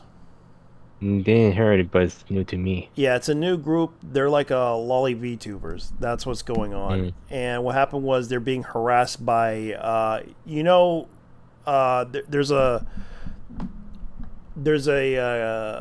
It so happens that Marina's capo, one of Marina's leading capos, was a part of the drama. Mm-hmm. And you know who Marina is, right? Don't know very well. You heard about the VTuber group Rainbow? I don't keep up on certain VTuber. Yeah, VT Rainbow. Well, this group had a leading figure known as Marina. Marina happened to be a Kraken VTuber, and what happened was she kind of she's trans, and what happened was oh boy, she's a real piece of work. That one. There is a lot of dark shit that happened, which happened within her VT group. A lot of people have left. They didn't want to say what happened, but I assumed from what I've interpreted that she fucked them all in the ass.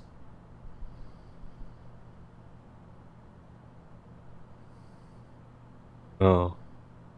She fucked them all in the ass. A lot of them left because there was some internal drama that happened within the VT group. A lot of abuse, a lot of things we heard about. They didn't want to bring it out because they were afraid that because she's trans, they're afraid that people would respond to her and harass her. That's what happened. I can understand that issue, but when you have someone that does far worse things online just so they can get ahead of everybody else by backstabbing people in the back, you don't want that type of person in your community. But unfortunately, sometimes those people can be very manipulative, abusive, and that got to the breaking point that Marina kind of caused a lot of drama within the VT Rainbow, and VT Rainbow kind of had internal issues to where all the talent left VT Rainbow because of her.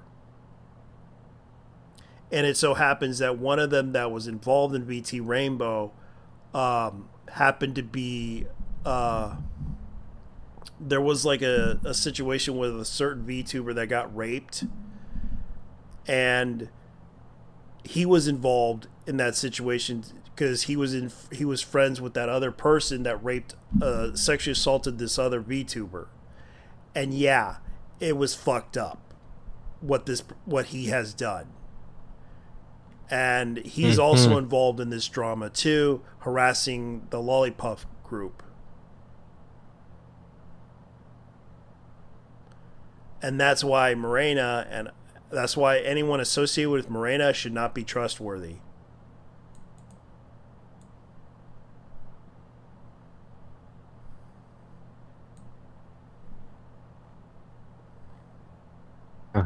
Unless I know their situation. Oh, speaking of which, I found this guy online. This is the guy that married, I believe this is the guy that married Hatsune Miku. Hatsune Miku, yeah. Yeah, he married her a long time ago. I remember he did that big marriage thing. Currently, I had my wedding with Hatsune Miku. Love the anime and games. Currently studying Kozo University, Faculty of Law, Department of Political Science. Representative Director of Fictional Association. Factosexual Association. Editorial Committee Member of AFF Association of Freedom of Expression in Entertainment. Local Government Employees, School Administration. Diversity Opposed 2D Regulations. Not Popular Wizard. To minors, you can follow me, but no private messages. Yay. Fair enough. So this guy is a very big fan of Hatsune Miku. He actually, the reason why he, because he said this, and he's like in his 30s now. He said this: when I was in my early 20s, I was bullied at work and took leave of absence. At the time when I was suffering from anxiety, and he said this in English, I discovered Hatsune Miku. I watched Hatsune Miku videos every day. Little by little, I regained my energy, and Hatsune Miku saved me. That's actually pretty nice. Because people were like joking, like literally joking about him a lot over the decades because people thought it was creepy. But I can see why he relates to Hatsune Miku because of the fact that she was a virtual idol that sang, and he basically said, "Hey, I want to marry this girl," who happened to be non-existent, but did it anyways because he loved Hatsune Miku. And it's actually really interesting what he said because he told his side of the story. I didn't say much more than earlier comment, but yeah, life is not unicorns and rainbows, but everyone paints it to be. Some people have horrible experiences in life. I find it amazing that people are able to push through all that in life and enjoy. And I kind of agree with that because it's like, yeah, this person soldiered on his life because he got bullied at work and he basically could not stand a lot of the stuff that happened to him. But he kind of soldiered on thanks to Hatsune Miku songs. Over the years, he listens to them, and I don't blame the guy. Because I can understand that he stuck by it, and he kind of said, Hatsune Miku, who lives in my house, very cute, please take a look at these photos. My wife is the most beautiful woman in the world. And people made fun of him at first. Hatsune Miku wearing a jumper shirt, also cute. Please take a look. Aw, that's cute. That's really cute. Like, I don't blame the guy for liking it.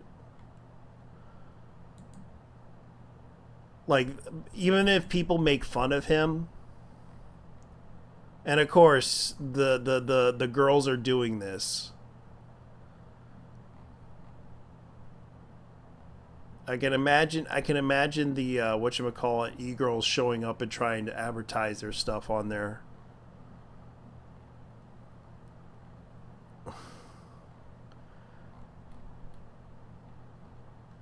Hatsune Miku, Japanese music sensation, is 16-year-old blue-haired girl, unique voice. Like, who cares? The guy wanted to marry Hatsune Miku. Like, you can see that the responses from people, because I can understand, like he said, Hatsune Miku saved his life with all the music and everything that he enjoyed in his 20s. I don't blame him because there were some really good songs. Because he was bullied at work. I don't hate him. No hate against the guy. Very inspiring. But I do feel bad for him when he lost the service that he did with that hologram Hatsune Miku, and he couldn't get it to work.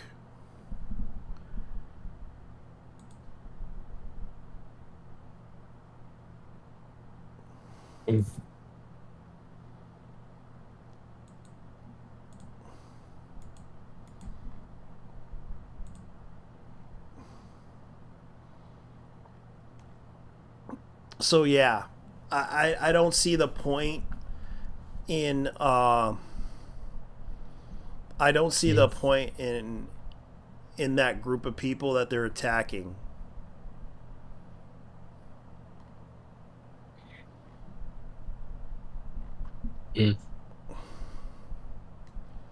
So what you guys up to now?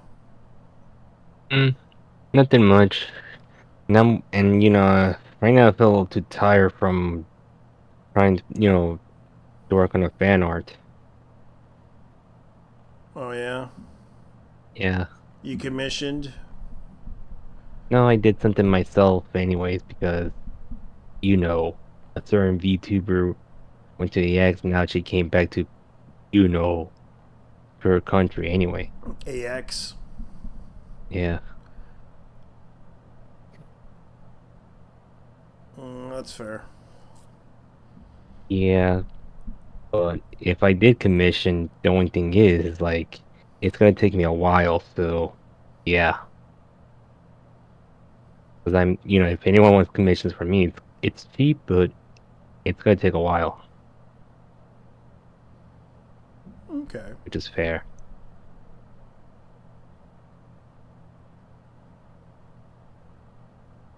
Hero Corpse. At least now there's like an African animated series. Really? Yeah, apparently there's a thing called spoof animation. They did this called Hero. They're doing like shorts. And they're doing like they're an animation studio from Africa. I forgot which one. But they made a cartoon short 9 days ago called Hero Corpse. And so far the animation's okay. It's not like it's like Saturday morning quality. Yeah. Let me end this. I shouldn't have come at all. So they of course they do with the silly accents. Let me show you how the way works.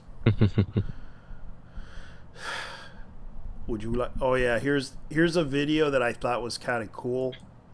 This is like a 42-minute video of Okami. Okay, so Hideki Kamiya and Ikumi Nakamura decided to make a video collab with each other, discussing their history together about the video games that they did together, and also you might find out about why he blocks people.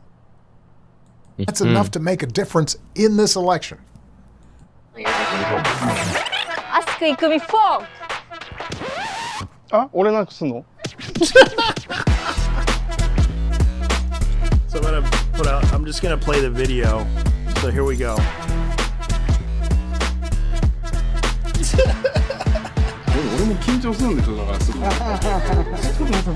Hideki decided to visit his pony Ask Ikumi Fog! Let's rock! Let's rock. Oh!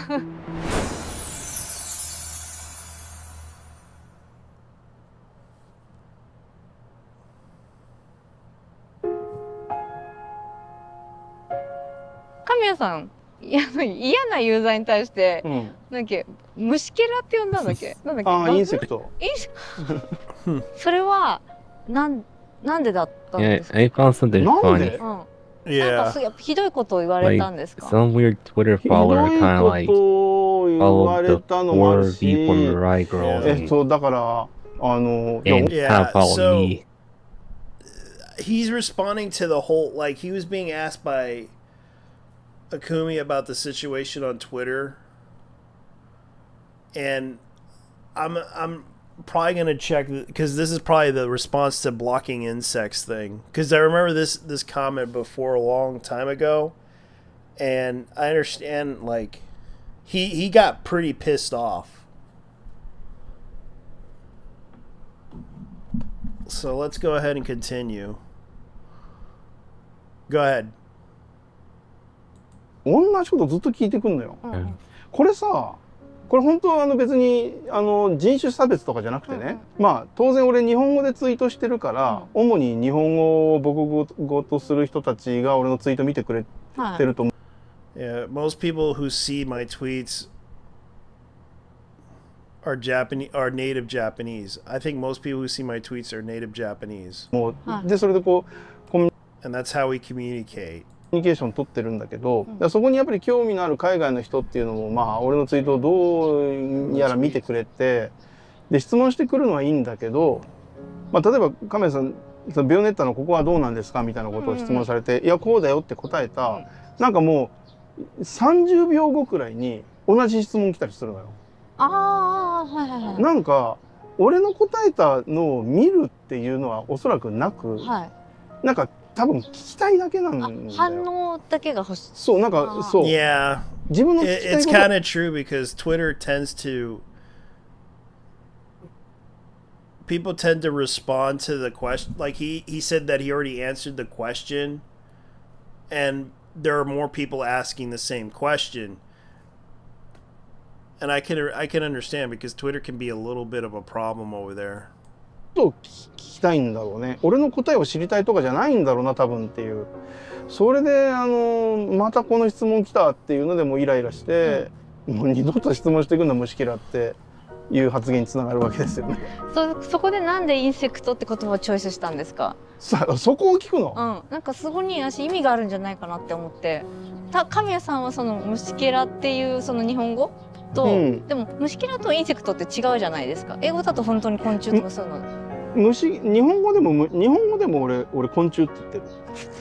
虫けらではなく。だって虫けらってそれは罵詈雑言じゃん。確かに。昆虫は違うじゃん。リスペクトが入ってる。リスペクトっていうか人間も昆虫もだって生き物としては平等じゃない？はい。なんとか逃れようとしてる。なるほど。そうそう。だから俺としてはあんまりひどい言葉にならないように。インセクト。なるほど。昆虫と変えた。なんかそのバカとか間抜けとかっていう言葉は相手をちょっと強く非難する言葉になるから、そこはマイルドに昆虫って。昆虫。だそうです。昆虫ってインセクトって言ってるらしい。そしてなぜブロックをする？ブロックはなんか軽い気持ちでブロックしてるから、ブロック解除してって言ってきたら、俺するよとも言ってるの。そうなんですね。そう。I like blocking, but I also like unblocking っていうそういうポリシーでやってます。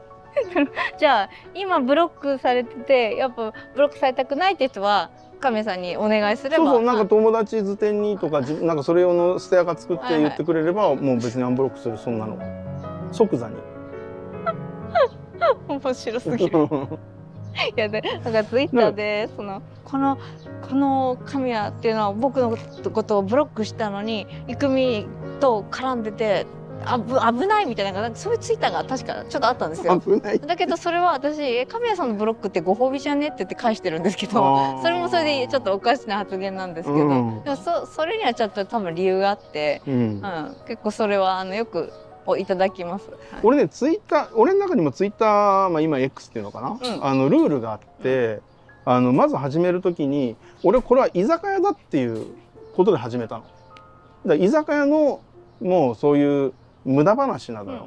で隣に席座ったやつに何か絡まれてうるせえなお前あっち行けっていうことも起こるような場所っていうことで始めようとしてやったので、だから俺最初に決めたのはもう基本的にユーザーと話す時はもうタメ口でっていう、だってもう居酒屋なんだから、酒飲みながらもうバカ話しようよっていう、そしたらもうしょうもないこと言ってくるやつはもうどっか行け昆虫ってなるじゃん、そりゃ自然に。もうちょっと説明書いときません、あそこ最初に。神谷 I get that the whole pest thing because it kind of does explain everything why Hideki's mindset is. Hello? What do you guys think? Sorry about that. But this is actually an interesting video. Sorry, I'm drinking. But let's continue. 居酒屋とかわかんないけど。もうこの動画見たらシーンをそうです。てもらえるんじゃないですか。これ大事ですね。そこはね、私が今回暴くべきもう一つのポイントだったんで。なるほど。なんでインセクトなのかなっていうのと、なんでブロックするのかなっていうのを明確にしてあげる。なるほどなるほど。楽しい行いですよ。はい。謎が解けました。はい。皆さんこれからもよろしくお願いします。Yeah, he wants to keep up his reputation. That's what he wants to do. Hideki wants to keep his reputation as a guy who blocks people. So yeah, I don't blame him, and I get why he blocks people.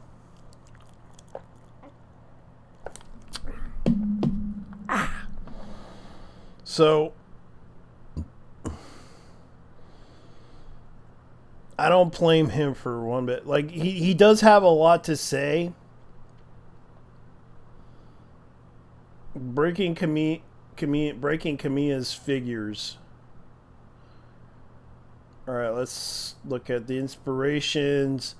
Okami team, like they bring up their past, like Kamiya's writings. being a concept art, how it all started. All right, you guys want to hear the story of how it all started?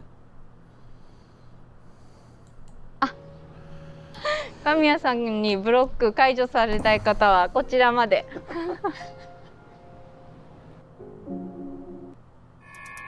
Ah.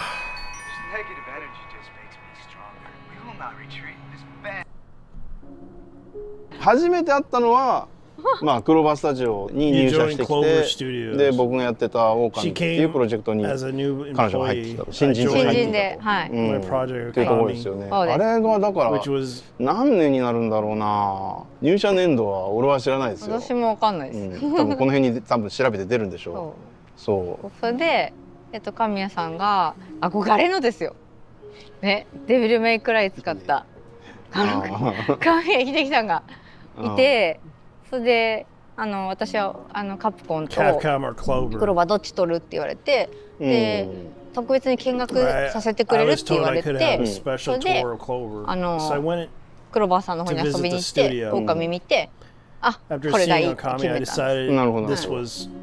クローバースタジオがちょうど発足してどのくらいだってなんですか？まあでも1年とかそんなもんじゃないのかな。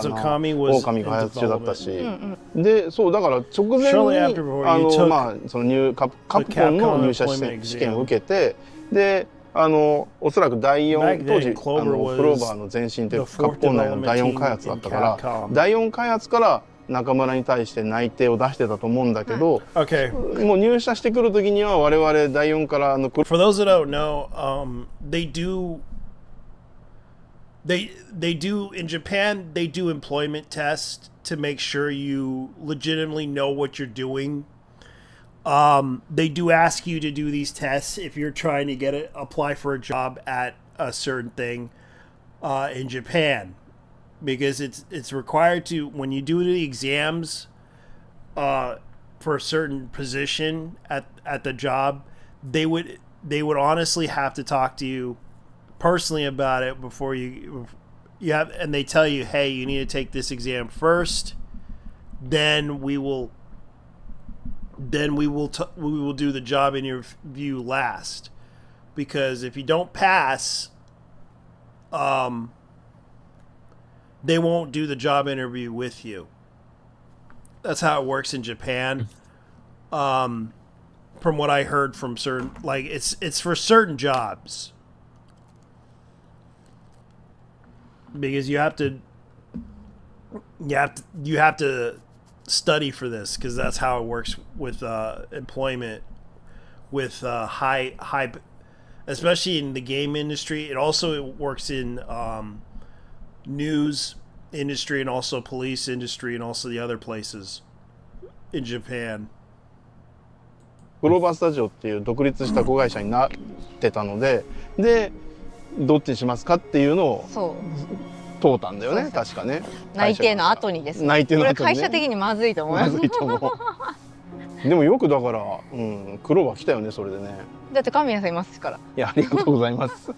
あと狼のがもう原型ができてて、トッピーコントローラー触っていいよって言われて見たのが上木村の初期だったんですね。でみかんじいのお家ももうできてて、でもそこしかなくて、でワンちゃんが走り回っててっていうところを見て、私の想定ではデビルメイクライかバイオハザードを作るためにカプコンに来たんですけど、絵を見てホラーゲーム作りたかったけど、こっちの狼作りたいってもうすぐに決めて、で次の日に私クローバー取りますって言って、言われてみれば確かにでもホラーゲーに似合ってたかもな、言われてみれば。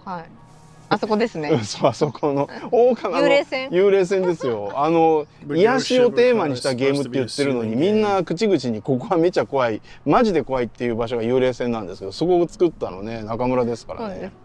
あとでも癒しもちゃんと作りました。笹部京もやったし。ああ、そっかそっか。であとは神谷さんにその時まだ家の中を作るっていうのがなくて、それで家の中作りたいなって確か神谷さんが言ってたんだけど、まだ作れてないから、その家の中作ってみようって言って、でその時に作って気に入ってくださって、それで次に言ったのがドリフみたいにしたいって言われて、私ドリフわかんないから、ドリフドリフね。The drifters basically making rotating stage. まあ回るっていうか、だからこの客席から見た。It's kind of an innovation in Japan for stage plays. They actually do like the moving stages and everything in Japan.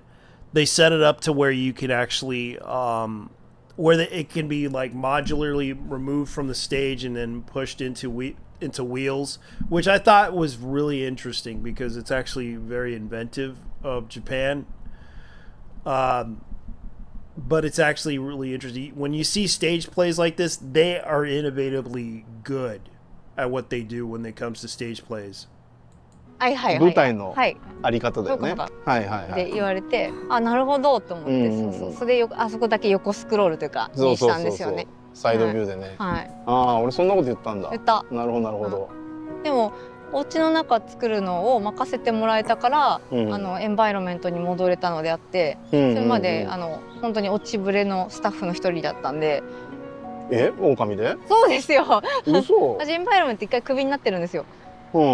でその後アニメーターさんの方とかいろいろやって、それで戻ったんですよ。あ、そうなん。はい。もう戦力外通告に近くて、3ヶ月ごと契約社員採用だったんで、3ヶ月ごとのミーティングでもう次はダメかもな、次はダメかもなって言われ続けて。へえ。俺なんか中村がコンセプトアートみたいなの書いて持ってきたの覚えてんだよな。あれはベオ。いや違う。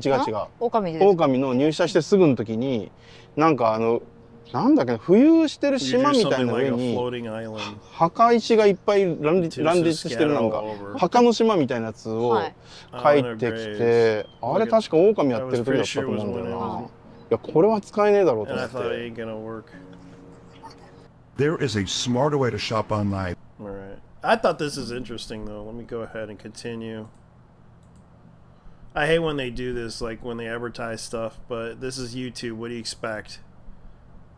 だけどユニークな絵描くなとは思ってたんだよな。そうです。はい。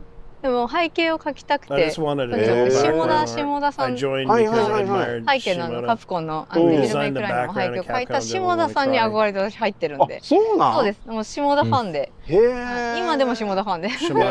お会いしたことは3回ぐらいなんですけど、それで入ってで神谷さんがいて。That's actually a pretty interesting video. なんか自分が働きたい人と働ける人ってなかなかいないと思うんですこのゲーム業界で。いきなり入った部署が神谷さんいるし、そこから神谷さんの本当を知るんです。で狼がだんだんこうゲームが進んでって、ヘックスになって。あ、それ経験した？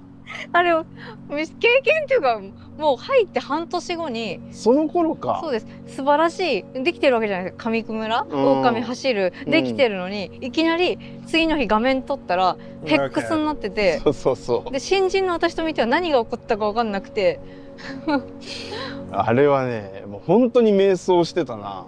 どうしたんですか？あれはなんでヘックスになったんですか？俺も分かんないんだよな。ヘックス事件ってみんなで今もヘックス事件。ヘックスとんでもない毒素のゲームになりたがって、毒素。あれ本当どうしようかと思ったよなあの時。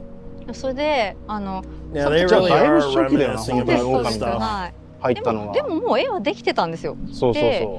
いきなり突如ヘックスだけになって、何これってなって、で逆にその時の同期の新人の子たちと嘆願書出そうみたいな、元に戻してくれ頼むみたいな。なんで神谷さんどうしちゃったんだろうってみんな心配してました。そうなんだ。They were really worried about him. 初期はまだ中村入る前だったと思うけど、Before you joined, you were trying to use photorealistic style. まあプレイステーション2っていうプラットフォームではちょっとその表現でこう広大な自然っていうのがもう無理だっていうことが作っていく中で分かって、っていう中で吉村君がキャラクターデザインの、はい、アマテラスのデザインを筆で描いてきて、その筆のタッチ、日本画のタッチがすごくグッときたんで、もういっそゲーム全体のタッチを変えちゃおうかっていうので、それがあって、ただゲーム最初の頃から癒しをテーマにしたゲームにしたいっていうのがあったので、I'm just watching this. He does bring up the reason why he blocks people. こう見えて、because he likes it. 何？そうですね。Yeah, he does. He admits to that. 長野そう。はい。長野家の人間は長野と言わないんですよ。ごめんなさい。Yes, 松 he 本と is. なんだっけ？長野って言ったら長野市なんですよ。僕 I 松 know, 本市 but なん I で like to watch the そ video. れ一回踏むといけない時代だった。踏んじゃった。そう。 Man, I fucking hate this about this gold ass Japanese motherfucker. 長野と松本バチバチなんすで。みません。長野県の皆さん。 Honestly, 神谷さんは fuck 信 him. 州？僕は Fuck his family. 信州って言いますよ。はい。じゃあ信州にしましょう。はいだから I ですね、 understand. 信州エリアが出てきた。そう信州平原があるんですよ。 Yeah, they're なるほ just ど。they're just そうそう reminiscing で about the 癒しを recreation テー of マにした Okami. ゲームっていうことで大自然を作っていく情景を作っていこうっていうところにちょっと力を入れ始めて、その結果こうヘックスのブロック単位で池とか道とか木とかあれをこうブロックのように並べてっていうことをなぜかやり始めちゃったんですよ。あれもう完全に悪手ですね。あれは神谷さんがやった。あれは僕が主導してやりました。And people didn't notice that he already answered the 本当 question. に新人ながらにどうしようって And people はい、すみ just ませ kept ん。その asking 説は the ご same 心配おかけ question. して。大丈夫です。まあ僕のご乱心だと思ってたけど、死んでYeah. ちょいちょいあるんですよ。ありますあります。2本一緒に3本ですね。約一緒にやらせてもらってご乱心タイムはもう経験してるんで。3本で狼と That's fair. ベオと Bayonetta? 何？ドラゴンが出てくる？ The one with the あれ dragon. スケールバンド Oh, Scalebound, yes. いたその時。いたんやまだ。いたけど途中で抜けなきゃ。 He probably got his parents blood. Pretty much got everyone blood. Yeah, so he brings up Scalebound. Like, they both brought up Scalebound in the interview. Remember that game? That was the game that was canceled. Yeah, so apparently she, Imikubu Nakamura kind of explained that she kind of, like, right now they're doing an interview. And I actually really think this is a really good interview. Because I do recall that incident, and I recalled the E3 incident where he wasn't smiling at all when he was on the Xbox side of things about Scalebound, when he announced it Scalebound. He didn't look happy. When you look at his face, he didn't look happy. He wasn't really, enthusiastic about showing off the game. He felt that Xbox marketing was really bad at what they were doing, trying to market the game. Man, just it makes me want to punch him in the face. Holy shit! Yeah, but Nakamura explained that Scalebound. She said, "I was, but I had to leave midway through." Yeah, because she decided to leave the company and go to the other company. いけなくて、だからまだキネクトの時ですよ。During the Kinect time. うわー。めちゃめちゃ初期やん。During the super early stages. オカミで一緒にやらせていただいて、でその時に神谷さんってちょっと意外だったのが、結構ゲーム性を重視するなのかなって思ったんですけど、ルックとか世界観とかの方を重視してくださるじゃないですか。だからデザイナーとしては超嬉しくて、これがじゃあゲームシステム的にはいらないっていうものでも絵的にいけてればいけてるっていうあって、それは私そこ神谷さんから学んでるんで今も変わらなくて、ベオも一緒でしたね。だからやっぱり絵に関して言えばそのアーティストが描いてくれるものとか、それは全部どのセクションもそうなんだけど、音楽とかいうその各セクションのプロフェッショナルが出してきてくれるものからやっぱりそこからインスピレーションを受けてゲームにフィードバックするっていうことを俺はやるかなやっぱり、みんなの仕事見るのそのプロフェッショナル。Yeah, but unfortunately they couldn't get Scalebound to be released because it was canceled, remember? And the visuals on that game, wow, I would have loved to play it, but unfortunately it didn't get released. And I heard that the company was planning to re-release a plan to make it come back, but it didn't work out. ショナルの仕事見るの楽しいし、Scalebound、例えばだって中村のさ、No, I meant the デオで developers. 言えばミサイルの上に乗っかってシューティングゲームやるシーンで、なんか中村がアートでこうインカム魔法陣ってここにこうマイクが出てくるっていう、アートを中村が描いてきたからこれ使いてえなってなって、ほんでサウンドデザインの進藤と相談して、じゃあもうこのマイク越しに喋ってる音声にしようっていう風に話をして、音声にも加工をかけていったっていう。はい、そうなんだ。ありがたい。そういうとこがめちゃめちゃ。やっぱアート出てきて面白いなと思ったら、これみすみすやっぱりさ、いやゲームの中でいらないからってこう捨てちゃうにはもったいないなと思って。私もそれ今まさにそれがあります。はい。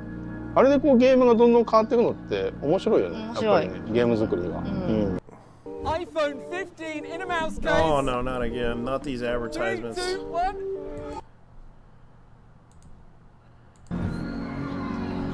1. 狼って話もっと壮大だったじゃないですか。やっぱり期間が少なくて途中で終わっちゃってて。で神谷さんがチームのみんなに小説みたいにコピーして本配ってくれたの覚えてます。私全編知ってるんですよ。I'm just looking at this video because this is like the video that everyone でも脳に刻み込んだって。それで私字読むのが苦手なんで、ちょっとあれは本当に全部読ませてもらって。神谷さんってこんなピュアなのってすごいって思って、それでやっぱ全部作りたかったなって今も思ってて、であとは実際にほとんど制作中ってなかなかもうエンバイロメントだとプロップスとか作ったりいろいろ作業が多いんで全部を通してチェックってできなかったんですよ。けど最後の方で QA の時間あるじゃないですか。あそこでプレイした時に座席で泣いて。はい、すごいって思ったんですよ。はい、こんな神のセリフ出てくるみたいな。とにかく神谷さんの方何回も見て、この人がこれよくわからないけどまあすごいわって思って。いや本当にでも狼の時俺もそこすごい不安で、もともと俺物書きじゃないから文章書くのそんなに得意じゃないし、デビルメイクライはだからすごいあれは。7割ゲームで3割シナリオというか、シナリオの場面がだいぶコンパクトだから、そうだからシナリオの話すれば俺バイオ2で初めてそのシナリオライターのプロの杉村先生っていう人と一緒に仕事をして、その杉村先生がバイオ2のシナリオを書いてくれたし、一緒に仕事することでこうその先生のやり方をこう見て盗むというか、こういうものの考え方をするんだなっていうのを短い期間ながら学んで、その後それをこうデビルメイクラインで活かせたのが、自分のこう練習としていうのかな、シナリオ経験積む第1弾と1本目としては良かったかなと思うんだけど、コンパクトで、その次もビューティフル上で、サイドビューのアクションゲーム向けのシナリオだからコンパクトでっていう、あれでこうコンパクトな中でライティングをちょっとこう実践で学んで、いきなりでもその長編だったから自分でも挑戦で、だから俺も自分で書きながらこれシナリオこれで成立してるのかなとか、ゲーム面白いんだろうかってずっと思ってて、でもね、そう終盤で何人か「神谷さんシナリオいいですね」って言ってきてくれるスタッフってのがいて、なんだろうな、でも俺はその時半信半疑だったというかこれなんかとんでもないことになってるけど、ディレクターの俺をI will say this. Some of it was kind of funny because it was actually why a lot of people were like, okay, let's have Hideki Kamiya do his thing, because half of this stuff is funny as hell. I would rather have him do it, because the fact is this script I'm reading is gonna make everyone laugh. That's what happened.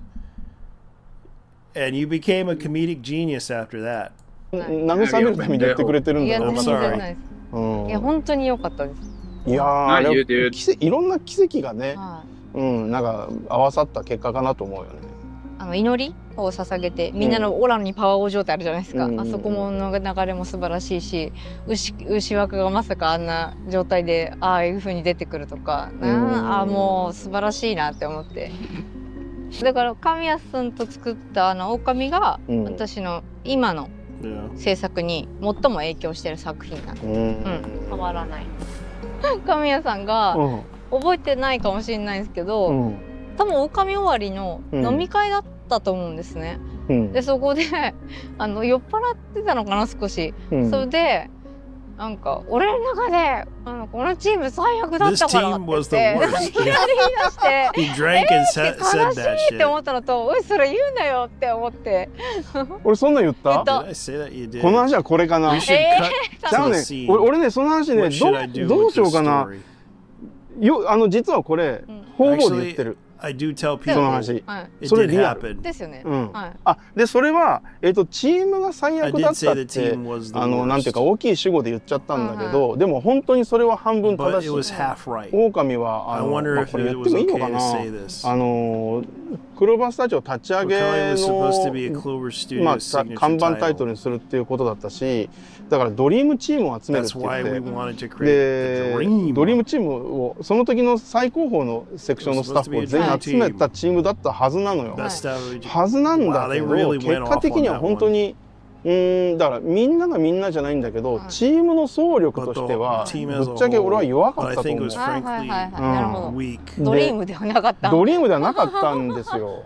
もう本当にコントラストが激しくて、この人がいなかったら狼はもうなかったっていう人は確かにいる。そういう人が強く輝いてたっていうのはこれまで俺がやってきたプロジェクトのと比べても本当により強く輝いてた人もいた。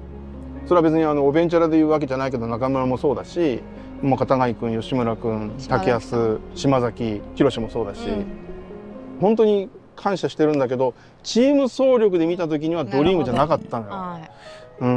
あれがね、ジョーとかデビルの時はなんだろうな、熱量がまんべんなく高かった。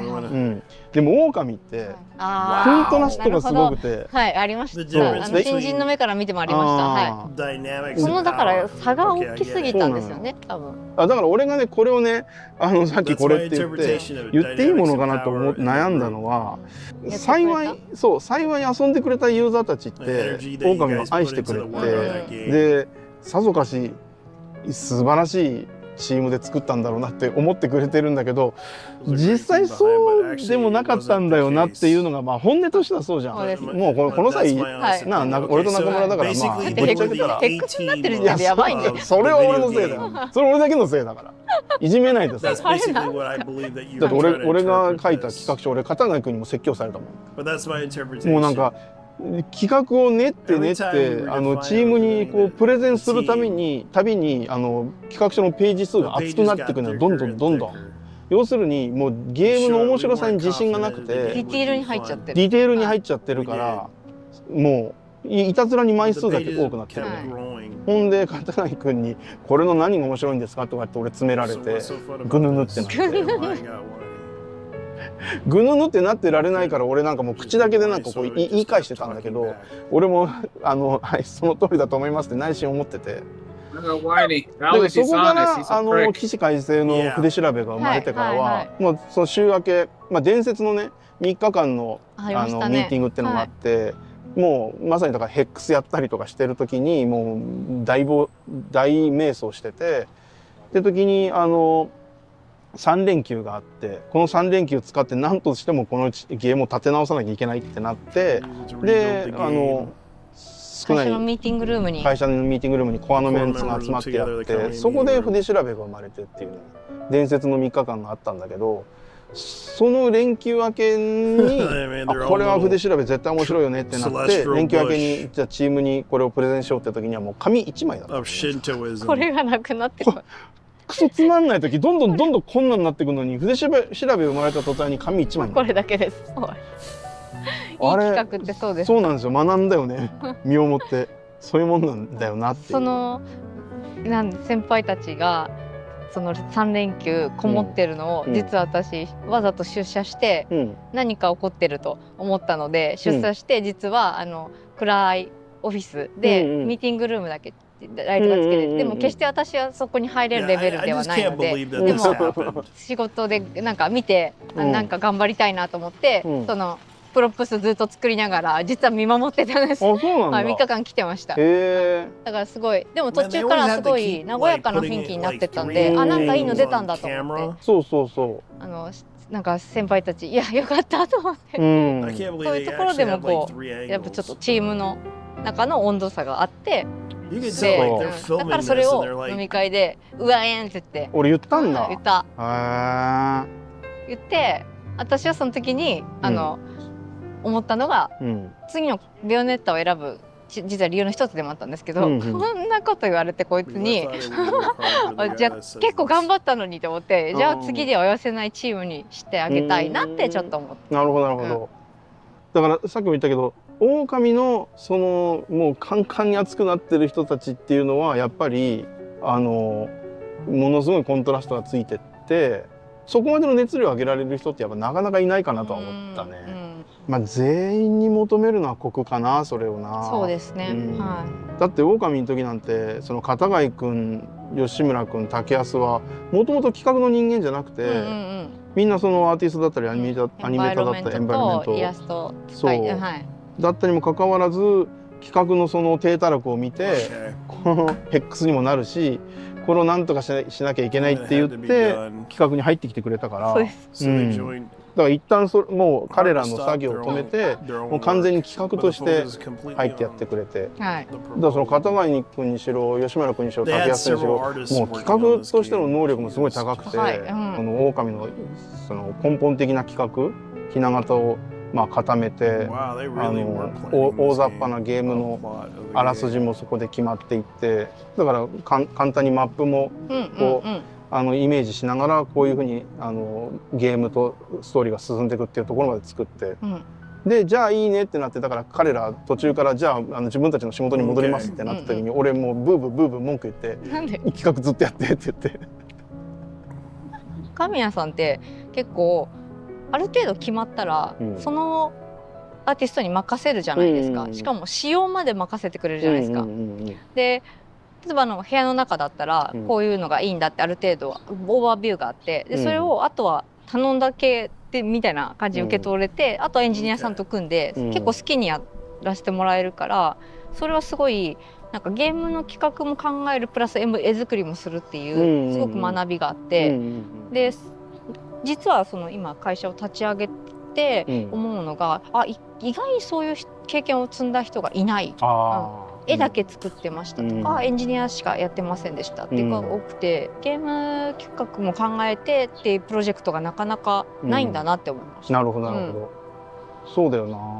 まさにだってまあアンシーンの今いるその、中村にしろナンパ戦を、もうほぼほぼだってもうほぼ企画に半分形突っ込んで、ゲームの進行もとか遊びも考えつつ全体の、アセットも作って、片貝君にしたってオロチのいざ酔いの祠、あれもほぼほぼあれはだっても企画マップ書いてないからな。しかも後半はほとんどなくて、それで片貝さんと私で、今でいうブロックアウトっていうんですけど、グレーボックスを先に作ろうって言って、で全部つなげちゃって、それで絵を後から載せるっていうのを時代にもうやってたんで、神谷さんそんなところも見てる場合じゃなかったし、仕掛けもなんか片貝君がテクスチャーをこうコントロールして、指アニメーションですか？指アニメーションかな。で砂でこう浮かび上がるっていうのを実装して、だからあそこで筆調べので風吹かすと砂が巻き上がって地面が現れるっていうのも、だから片貝君主導で場面作ったりとか、おお面白い、面白い、いいねっていうね。面白い。私もあと筆調べができてからは結構小ネタ入れれるようになったんで楽しくて。みかんじのみかん切ってもいいですかって言って作りましたとか言って持ってったら、あいいやん終わりみたいな。ジューサーかけるやつね。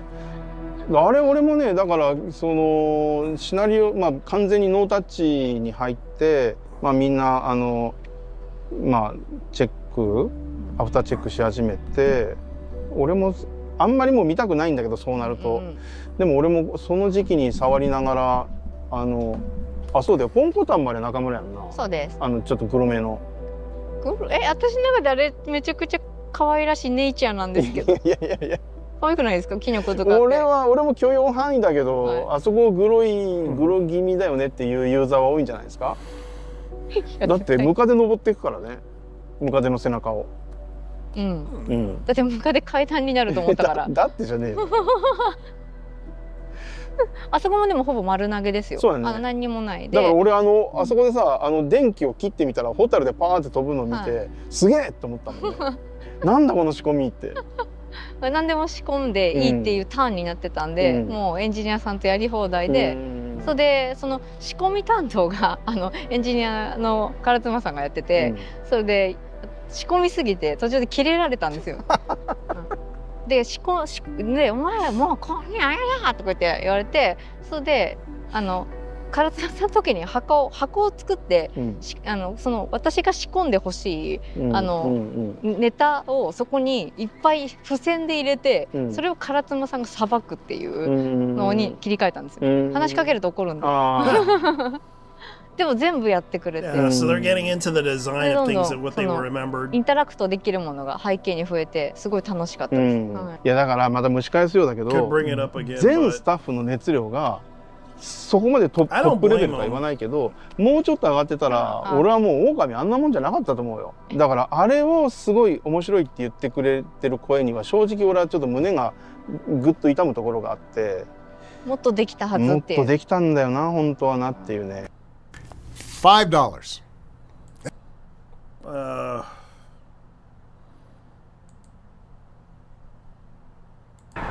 狼で会ったのが初めてじゃないんですよ。神谷さんと私。わからんよ。いや絶対そうだって。初めてだろ。八王子の忠実屋でアルバイトしてましたね。忠実屋、大学が八王子だったんで、その忠実屋のおもちゃ売り場で僕バイトしてたんですよ。そしたらその近所に住んでたんだよな。その忠実屋の1個道路挟んで横のマンションってかアパート2階建てのコーポ黒沢っていうところに住んでて、毎日のようにだから母親に連れてってもらってるんで絶対会ってるんですよ。大学生ですよね。大学生で、はい、私は多分その時幼稚園とかです。小さ。はい、小さいです。はい。神谷さんのインスピレーションはどこから来るんですか？インスピレーション？そう聞かれたらどう答えてる？私ですか？実は難しいんです。はい。いっぱいあるし、作品によっても違うじゃないですか。時によっても違うし。なんであまり答えないようにしてます。ああ、だろ？はい。これ難しいんですよこの質問。なんか三上さんがさ、バイオハザードを作った男たちっていう漫画が書かれたんだよ。全部フィクションなんだよね。漫画としてドラマティックに描かれていて、その中で三上さんがどうやってバイオハザードを作ったかっていうきっかけが、会社の廊下でたまたま曲がり角から人がふって出てきてビクってなってこれだみたいなのでバイオハザードが作られていくっていう漫画なんだけど、そんな瞬間はないんですよって三上さんも言ってたもん。それ漫画だけだったんですか？漫画だけそれは。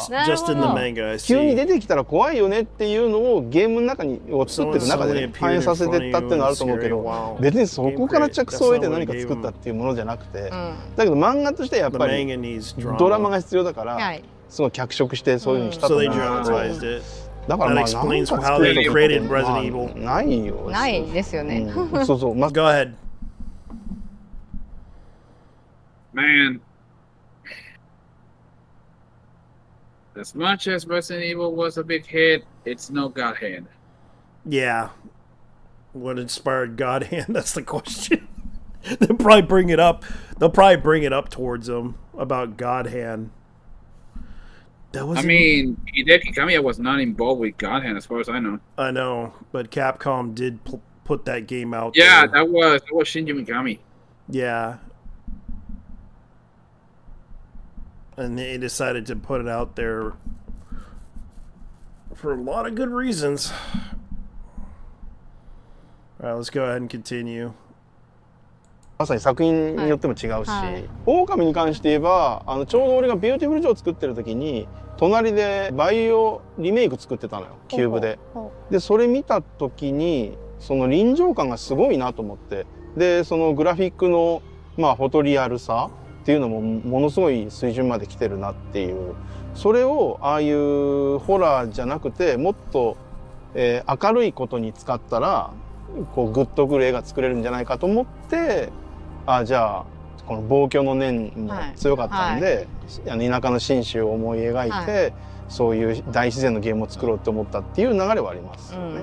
まあ結局フォトリアルはもうダメになっちゃったんだけど、だからねインスピレーションっていう意味ではそれこそ一緒に仕事してる各セクションの、まあ、プロフェッショナルたち、そうですね、こういうアート描いてきてる、こういう音楽、まあ、プログラムも敵をこんな風に動かしてみましたっていう、そういうのをやっぱり目ざとくキャッチしていくっていうことかなって。チームからのインスピレーションっていうのはチームからのインスピレーション、いいこと言いましたね、綺麗に。これはでも本当に思うよね。俺自身はだってプログラムを組めるわけでもないし、音楽作れるわけでもないし、アートが描けるわけでもないしっていう。だけど一緒に仕事してる時の醍醐味ってもうその筋ではものすごく極めてるスタッフたちが目の前にいて、だからそういうスタッフたちの仕事を目の前で見られるっていうのは俺は本当そのディレクター冥利に尽きると思うし、もうゲーム大好き人間、一ゲームファンとしては俺特等席だと思うのよ。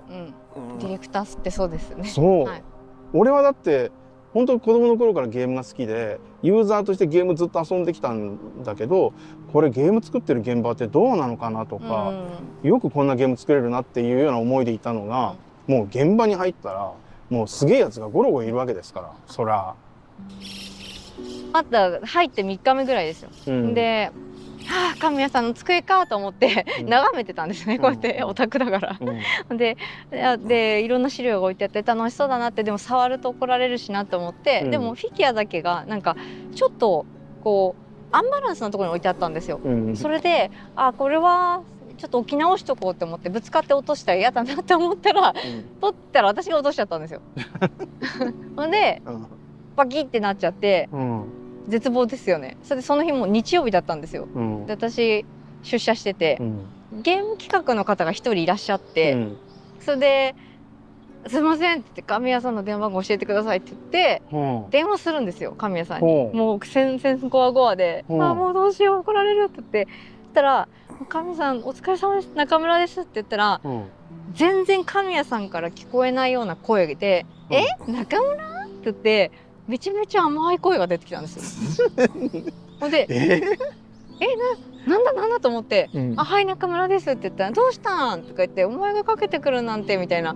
で途中までなんかおかしいなと思いつつも、でフィギュアを壊してしまってって言って、そしたら「あー」ってなって「っていうかお前あっちの中村か」って言われて。で「家具フィギュア壊しちゃいました」って言ったら「なんだよ」っていきなり声色が。もう全然変わって「直しとけよ」って言われて「すいません」って言ってそれで終わったんですよ。でその企画の人に「なんか中村最初すげえ優しかったんですけど」って言ったらなんか神谷さんねお気に入りのジムかなに中村さんって子がいてその子がかけてきたって勘違いしたんだよって言われてでなんだこれと思ってその中村違いなんですけど。そのお気に入りの中村さんからかかってきた時の中村さんいました。そうじゃない中村への対応のさ。中村さん好きだったな俺。やっぱそうなんです。めちゃめちゃ可愛かった。すみませんなんかお期待になとんでもないそんな別に。中村さんから電話かかってきたら俺びっくりするよなそりゃ。かかってくるわけねえよな。そんなことあったかもしんないな俺それ。ありました。なるほど。でも大丈夫です。こういう時のために撮っといてやるんで。At least these are good stories. 甘酸っぱい中村さんの記憶が蘇ったわ。秘密のレシピはないですね。ないよね。まあ成功って何をもって成功っていうのかなっていうのが。売り上げで言ったら成功してないですよ。してないんですよ。だって狼なんてあれ15万いったのかな。初期出荷が9万だったかな。だからあれ大失敗してて、まあだからそれは成功してたらおそらくクローバーは続いてたはずですからね。作った我々としては誇れるものを作ったっていうね。そういうところでは一つの達成はしてると思うんだけど、それはまあ俺もいくつかディレクションしてきたけど、毎回もう本当にヒヤヒヤしながら。Which is true, because his games were complete failures, but they actually became cult favorites among gamers because of the fact that even though they were failures, like Bayonetta originally was a failure, because I did recall the drama behind Bayonetta and also other games that he did, they became cult favorites. Yeah, there was a drama with Bayonetta with the PlayStation side of things. I recalled that people were complaining about the loading time issue. I heard that so many times. It's not funny anymore. Yeah, that was the issue that people were returning, and they actually had to talk to Sega, and Sega said, "Go talk to Platinum Games about this," and of course, Platinum Games replied, "Go talk to Sega about this." And this became a back and forth thing already. Yeah. You both dickhead. And it was a back and forth thing. Because they were the publishers. Sega was the publisher of that game.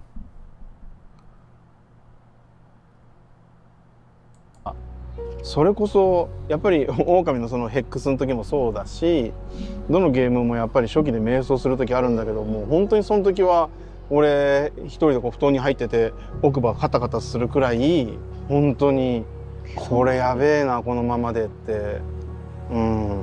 でもそれだったら神谷さんのゲームの秘密のレシピは瞑想なのかも。全部ある。瞑想してる。はいはいはい、はい。あと逃げるし。どれのこと？ケールバウンドとベアの時、1,2週間逃げましたよね。すねちゃって。どっちもあった。はいはいはいはい。でも毎回あるからもう慣れてたんですけど。ベオの発売日が日本と海外でずれるって話をそっちじゃないですね。そのクライアント側から急に言われて、俺はやっぱり全世界の人に平等に同時に楽しんでほしいと思ってたから、なんだその決定はっていうのですねて会社1週間休んだ。レシピは絶対瞑想ですよ。瞑想の上の成功がなんかあるから、瞑想しないで来たことないから。まあだから俺はその瞑想させてくれた環境と、まあそういう采配をしてくれた、まあ特に三上さんにはもう本当に頭が上がらないというか、まあ、そういうところにも俺も甘えてそういう時間を作ってもらったから環境を与えてもらったから、まあそういうことができたのかなって。それこそだってバイオだって有名なバイオ 1.5 っていう失敗があってどうしようもないゲームになり下がってて。で The thing that was censored was the biohazard thing.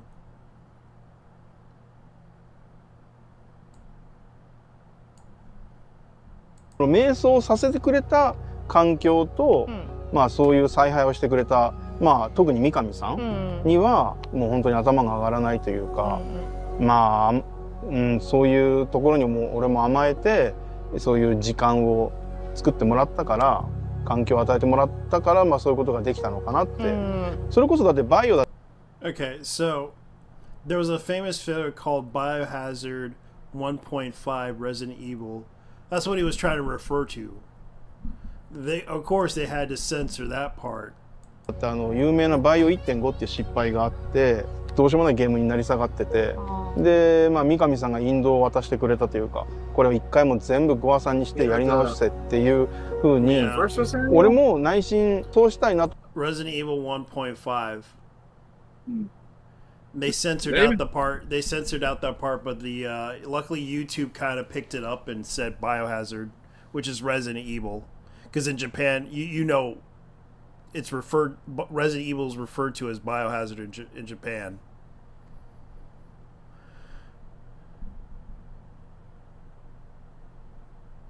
と思ってたんだけど、そんな決定を俺ができるはずもなく、会社の環境とお金を使ってやってるから。だけど三上さんがそういう判断をしてくれたから俺も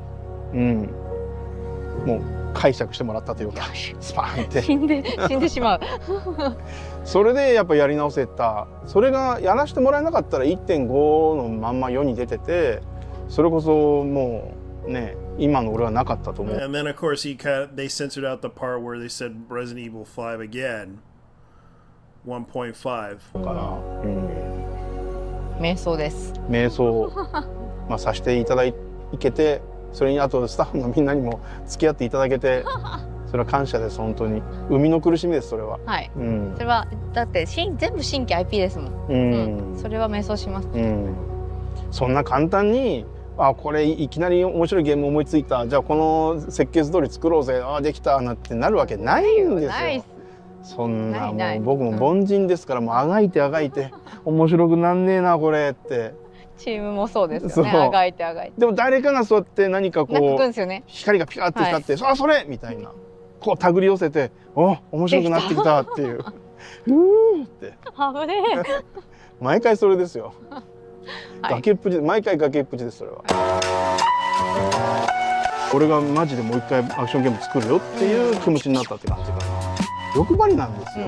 無職だけど引退したわけじゃないですから。Okay, so he basically, so that ends the whole thing. I thought that was actually pretty good, even though it does explain certain things that he had issues with. I'm unemployed, not retired. Yeah, he says I'm unemployed, not retired. But I thought he quit. Platinum. Yeah, that's kind of what happened. I just watched something else. I'm already pissed off. I seen that dude's face. I understand. I'm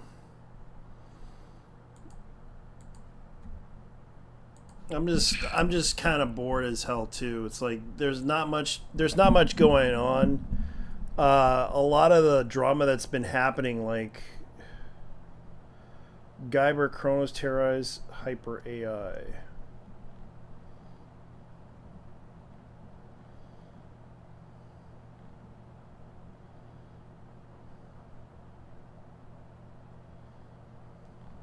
Man, if someone watches this and asks me why I get so angry whenever I see Higamiya, there's actually two reasons. One, the man will block anyone on Twitter. Yeah, he does that. I mean, that is a dickhead move. The second one is what he did. When he transferred the Bayonetta. When the Bayonetta sequel, when he put those Nintendo only sequels of Bayonetta, that's what I hated the guy. I mean, how dare you deprive people from this game? Because you decided to only put it as a Nintendo only exclusive.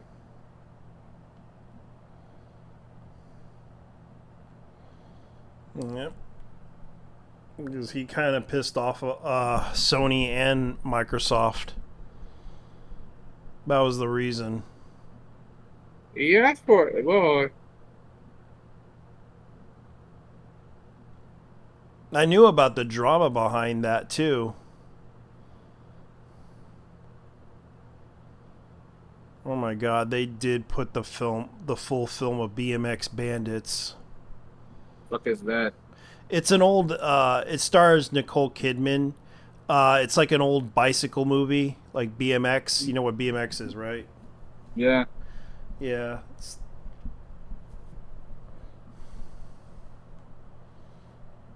Biking Maximum Extreme, I think it was what it was. Boy, I wasn't born yesterday. I know what BMX is. Yeah.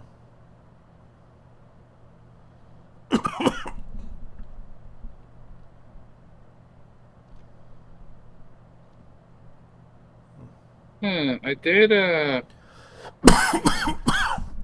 let me guess, the whole movie's on YouTube. Where is it? Yeah, it's someone uploaded it. Damn, bro.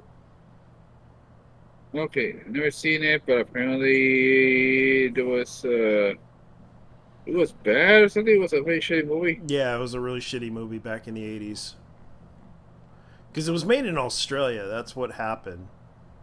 Ah, yes, the exploitation scene. Oh God. Ah, yeah, the exploit. Oh, so the exploitation scene. Yeah. And this and Nicole was in there. So yeah. Yeah, that's how it worked. Of course,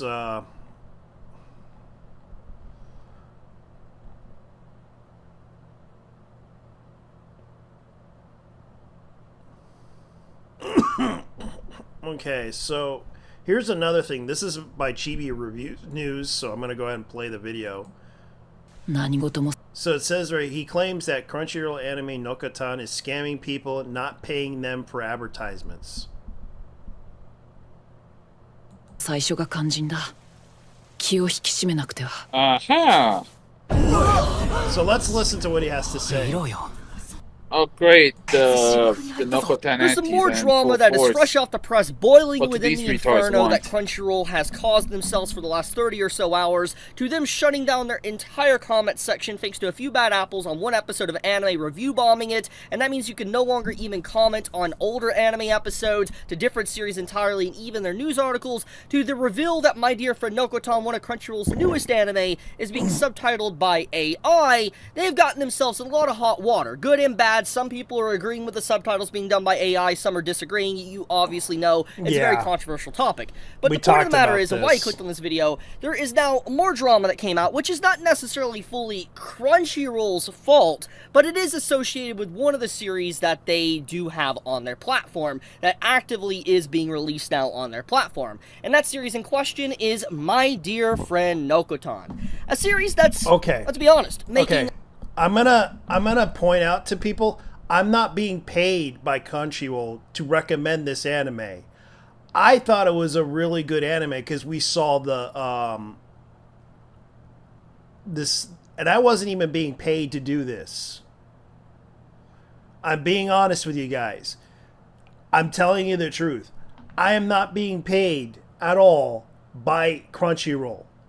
I don't even I used Crunchyroll back in the days, but I never was approached by Crunchyroll. I was never a product Crunchyroll.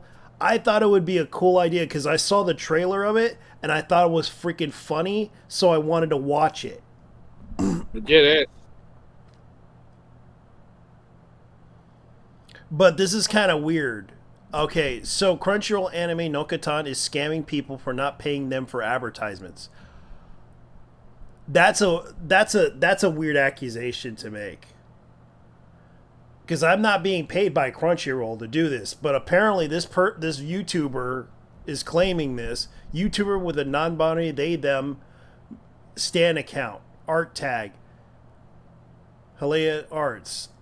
Let's look at this. Of course, it's one of them. A lot of waves for itself. At this point in time, currently, when me recording this video, this is the opening song of My Dear Friend Nokotan, and you probably have heard this song many times thanks to parodies, artists, doing the songs, little remixes, etc. This opening song that was released just a few days ago, by the way, on July 3rd, has over 10 million views. Insane for an anime opening song. Absolutely insane, the popularity of the show. But getting into the point, obviously, My Dear Friend Nokotan is getting a lot of suspicion that there is something going on behind the scenes. Now, you're probably wondering to yourself, okay, so overall it seems like besides the Crunchyroll mess they caused for themselves, the Nokotan stuff is pretty good news. Like, I mean, to the whole opening song having 10 million views, and obviously the whole subtitle situation is definitely controversial. There is definitely people that see it in a positive light as well. So you're probably wondering, okay, so what's the drama about? Well, apparently the PR team, the marketing team, so to speak, for My Dear Friend Nokotan was contacting YouTubers, content creators, influencers, etc. to make videos for their series for free. as you can see by this post here. Now, this is an email that apparently this person's Okay. screenshot is showcasing the contacts. For instance, someone contacting them and asking them to basically, if they'd be interested in making content for my dear friend Nokotan. And overall, when I read this entire, like, little email here from this official PR team... Okay. Whoever this PR team is, they're idiots.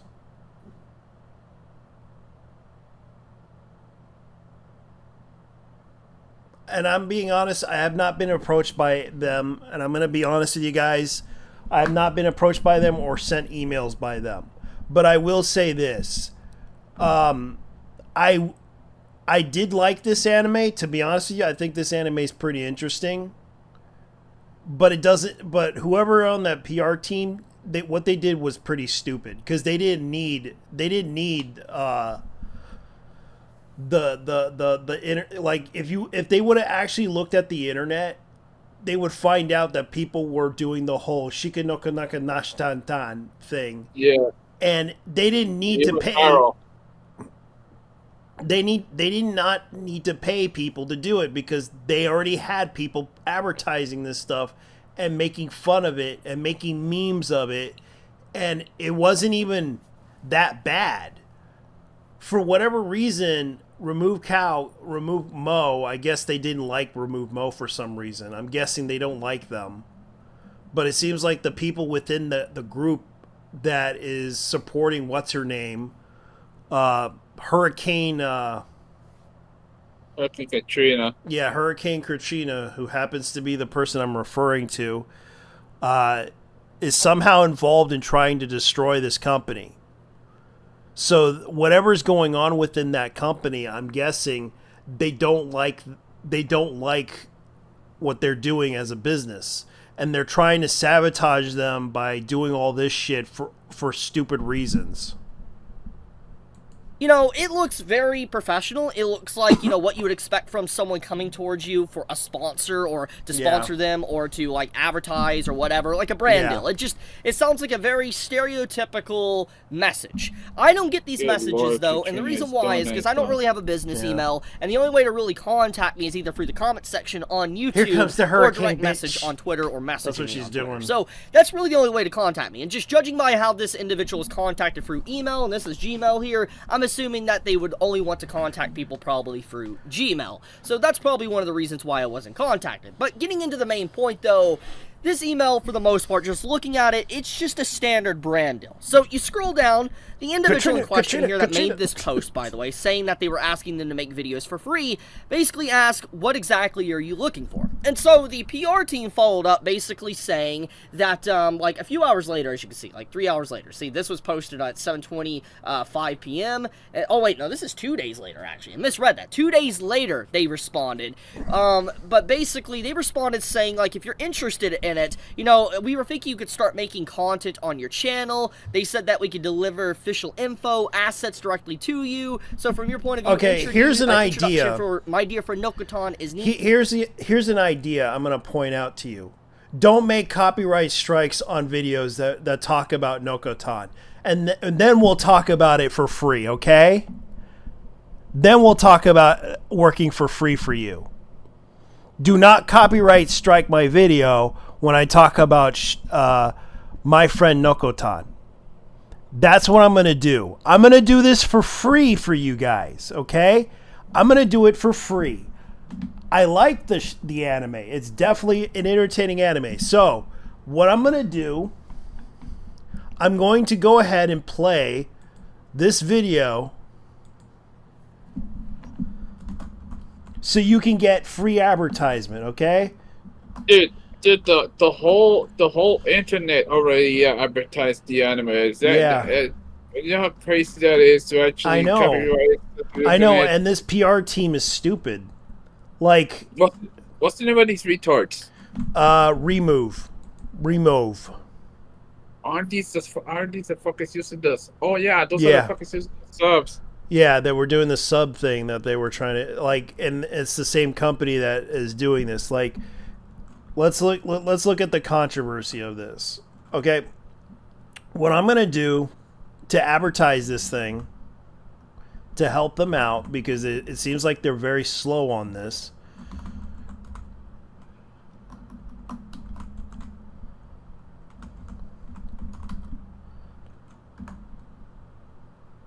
Like, people are uploading stuff. Like, this is what I'm gonna do. Are these people trying to be people trying to be eagles? Because this is what happened. For content, someone uploaded a cover of Hotel California, and they got copyright strike by the rock band themselves. Yeah.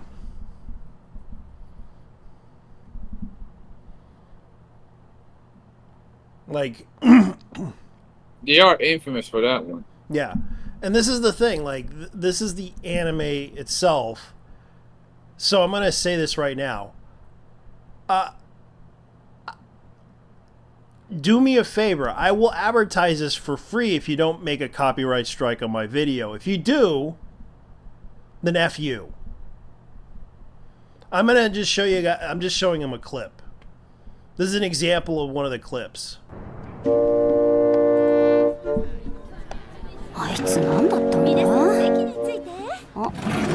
Dude, this put everyone. Everyone. Can't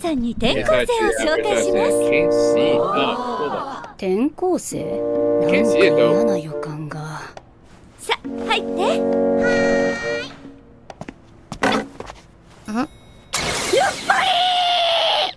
Yeah, and that's one of the scenes. Well, I guess it's being blocked. I'm guessing it's blocked. Hold on. Alright, I'll show you the scene. This is the scene. There we go. Oh, yes. Oh, fuck yeah. Now we're going somewhere. Yeah. I like that scene, though. That was one of the scenes. Yeah. I know, the rocks were getting hit everywhere. Oh! Oh, God. Dorako is like... Dude, Dorako is like freaking the fuck out, and we're just going at it like nothing happened. Dude, take a look at the teacher. Take a look at the glass on the teacher. I know. It's on her head. 面白い子だね。鹿だね。 Bruh. なんで普通に歓迎してんの？ Oh man, おかしいの？ they didn't give it. Yeah. I know. And this is a very hilarious anime. And they didn't need fucking YouTubers to do this. They could have done it for free for you. Do you see people uploading like clips of this thing? Like, no joke. Even like the 1 hour song of this thing, like, no joke. This is the song. Oh, you know who uploaded the 1 hour version of that song? Yeah. Studio Twin Engine. The guys who actually worked on the fucking anime piece. Twin Engine is actually a subsidiary of Studio Wit. Yeah, but here's the other one. They did this whole 1 hour endurance. Yes. And it's on its anime YouTube channel. Yes. It's from Twin Engine. That's Studio Wit. The whole thing. Yeah, so... And here's the thing. Studio Wit is fully aware. And what they did was, we just wanted to make brain rot. Yeah, they wanted to make a brain-rotted anime that was so hilariously good that it managed to get a lot of people's attention. And the fact is, they are... And this is weird, though. This is weird to me on how the story goes with this anime. Is that they emailed a YouTuber who basically, does content for them that talks about anime. I talk about anime, but I can't believe that this person basically said, "Oh, I'm not being paid to do this." Oh my God. And the only thing I will do, I will say this to them. I will do it for free if you do not copyright strike me. There's your free advertisement right there, guys. As long as you don't copyright strike me, I will do it for free for you. It's that simple. That's the deal. Do not copy. I would do it for free for them if they do not copyright strike me on my video, on this podcast. That is the thing I'm going to do. I already put the clip out for them, and this is what I'm going to say. You don't have to worry about that. Like, I get that people are mad at me for this, but I will say this. This anime is actually very entertaining.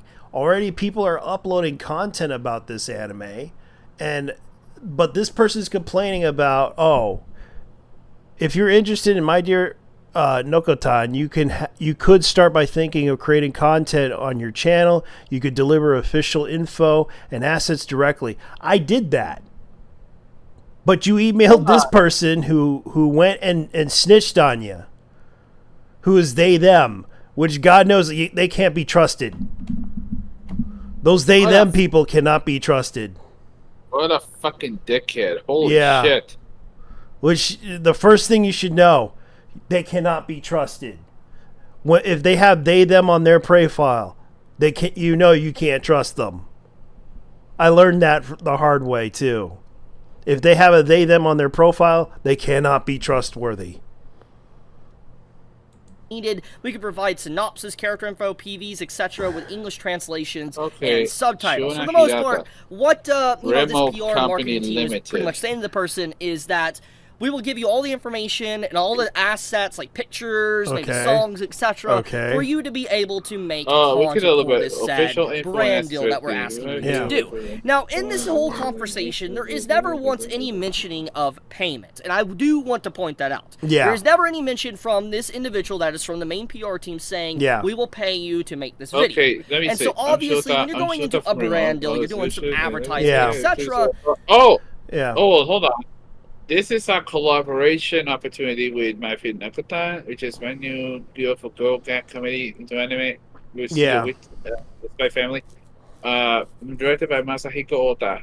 Only 5 days abilities. Okay, we have information made. The assets, characters, everything. Ideas. Okay. So these guys wanted to do a collaboration. Yeah, they wanted to do a collaboration with no payment. But the funny thing is, here's the thing. I would do it if they would not do a copyright strike against me. That's the thing that I would, because this is the thing. What exactly are you looking for? Because you could have earned. Let me put it this way. I will do it under the conditions your company or any other company does not copyright strike me when I make that video. Granted your permission by Remove, which happens to be the company I'm working with. If I see anything like this, I will take down the video. That's what I would say to them. But the thing is, like, this person saying without payment, that is I get it. You are expected to be paid. It's a transactional exchange. There's nothing wrong with that. It's just what a brand deal is. And so, I will point that out. They did not mention money. However, there was never once any mention in this picture we have here from this person where they asked them how much are they getting paid for. They do follow up and say they did ask, and that basically, like, how much they get paid, and they say that it's not in the cards right now, which... Okay, I'm not going to say that I don't believe Hayden here. I'm not going to say that. I don't know much about this account, etc. Yeah, because it says right here the YouTuber is non-binary. They, them. Do not trust they, thems to make your content. Because they can be very terrible. And they can snitch. Oh, no. What I do not trust anyone who has pronouns on their bio. Yeah. Yeah, they're really a scourge in the industry. And I understand, like, this person said that they do not want to get paid, but they could easily monetize their video. And they could have asked, hey, I wonder if I can monetize this video, if that's okay. If you can't pay me, I'll monetize the video. Therefore, you can give me I will gladly do it under the conditions of, one, your company does not allow me to get copyright strike on my video. You put me on a whitelist. That's the thing that she should have negotiated with the person about.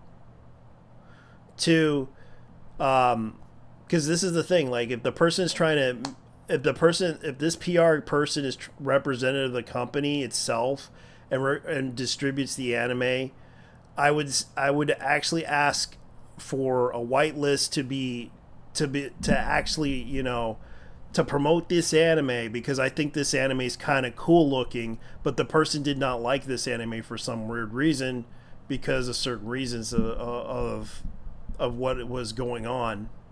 But the point I'm getting at is that there is necessarily no proof, technically, of the exchange of if they didn't want to pay them or not. Until I actually see confirmation that paying them is off the, you know, the table, I'm going to necessarily say it's just hearsay. That's all I'm going to say for now. However, I do want to talk about the main reason why I think this drama, or not necessarily really drama, is actually a good thing in the grand scheme of things. So, I made a video on my dear friend Nokotan about, you know, a month ago at this point. And you probably watched it. This was me doing a little shitpost video with my dear friend Nokotan's, you know, music, and, you know, yeah, it's really messed up, okay? Like my title says, the darkest video I've ever made. Is it? I don't know. But the point is I was just like, the song was so good, it was so catchy, I was just like, you know what, I want to make this something really broken, really cursed, and all that, just, it's funny. I don't know, I was feeling the a lore little bit... is supposedly serious, but the characters just don't give a shit about it. Yeah, and that's the thing. Like, the person didn't give a shit about it because they were like expecting to get paid, but they could have asked them. Like, they could have asked them, "Hey, go ahead." No, I meant that I meant regarding the anime. Fun fact: the anime actually has lore, but like Nichijou, they don't give a shit.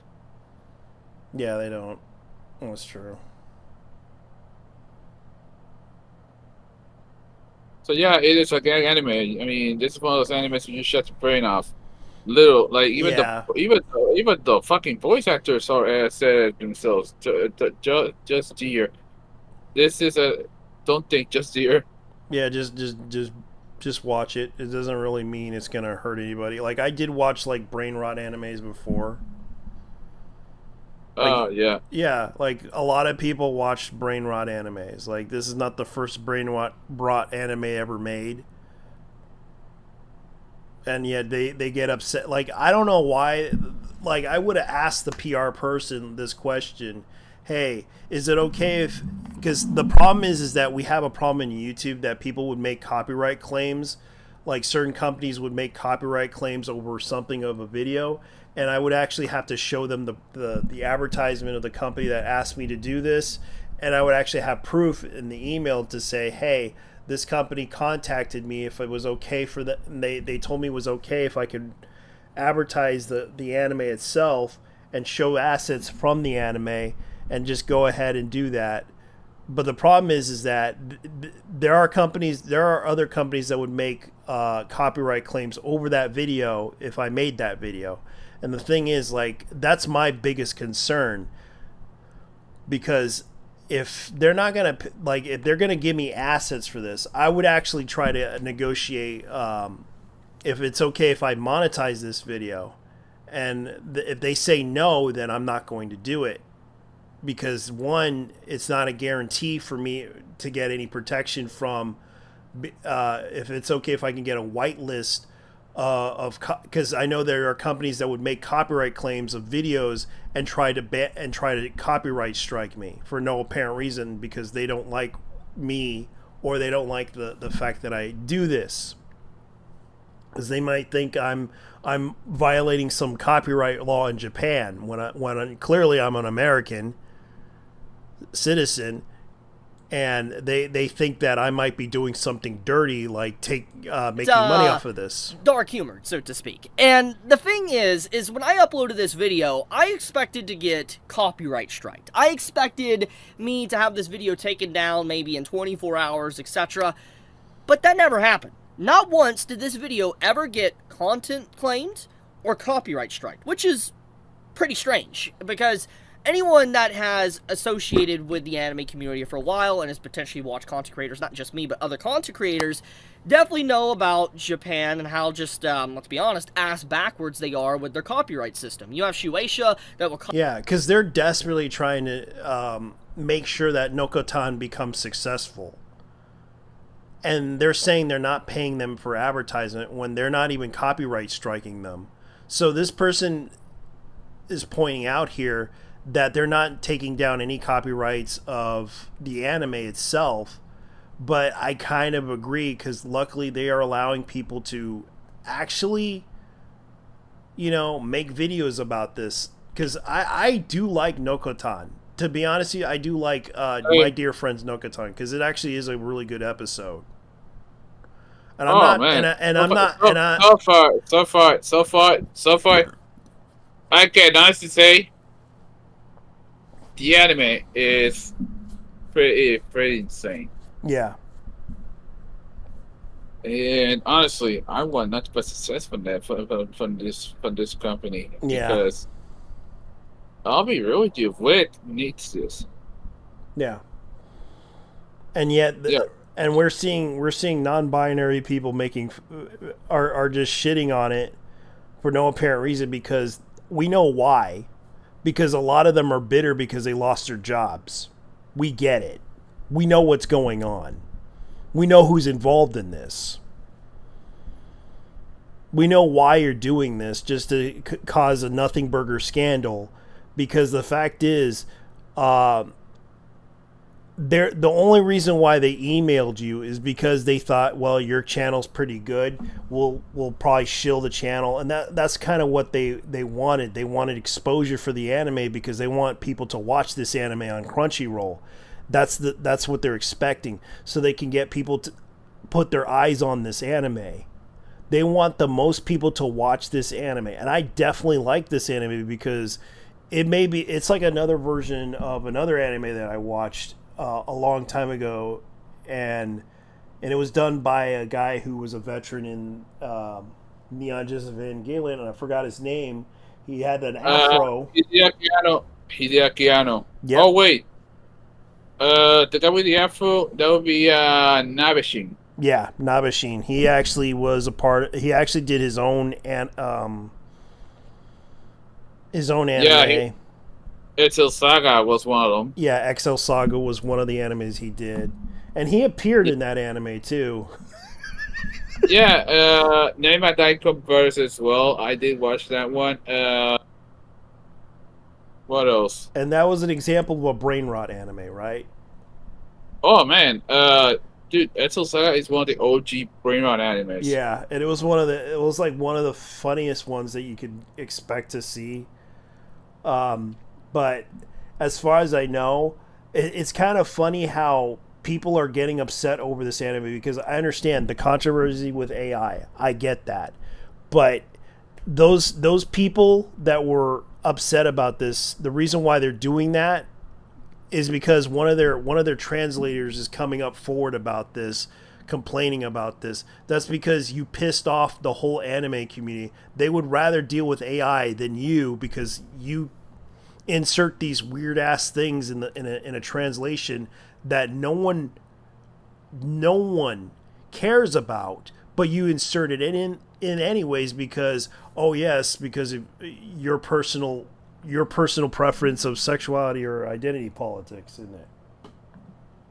And that's not what they said in the Japanese version. But you insert it anyways because because it's what you want. It's because you want that for your friends.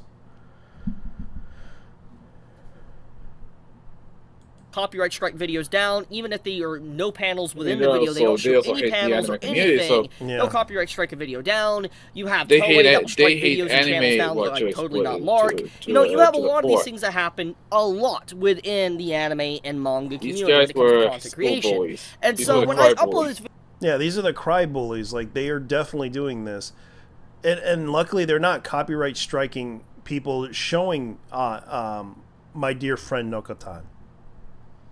And I actually do like My Dear Friend Nokotan.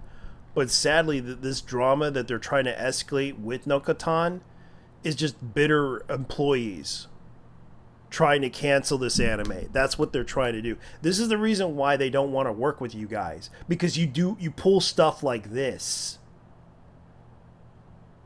causing controversy with the anime community, starting shit with the anime community because of disagreements. You could have pointed out you could have just ignored it, but you kept inserting yourself into the conversation and trying to start shit with the anime community. That's what happened. I'm gonna go. Okay. But keep going. Because I'm pissed. Like, they're trying to start shit with Nokotan for a good reason. Because bro, give him hell. Yeah, because they are trying to start shit with them. They're trying to destroy Nokotan in order to destroy the AI business. Because those are people from the people that are attacking this are the translators that are pissed off at Crunchyroll for firing them. These are bitter employees that are representing this. That's what they're doing.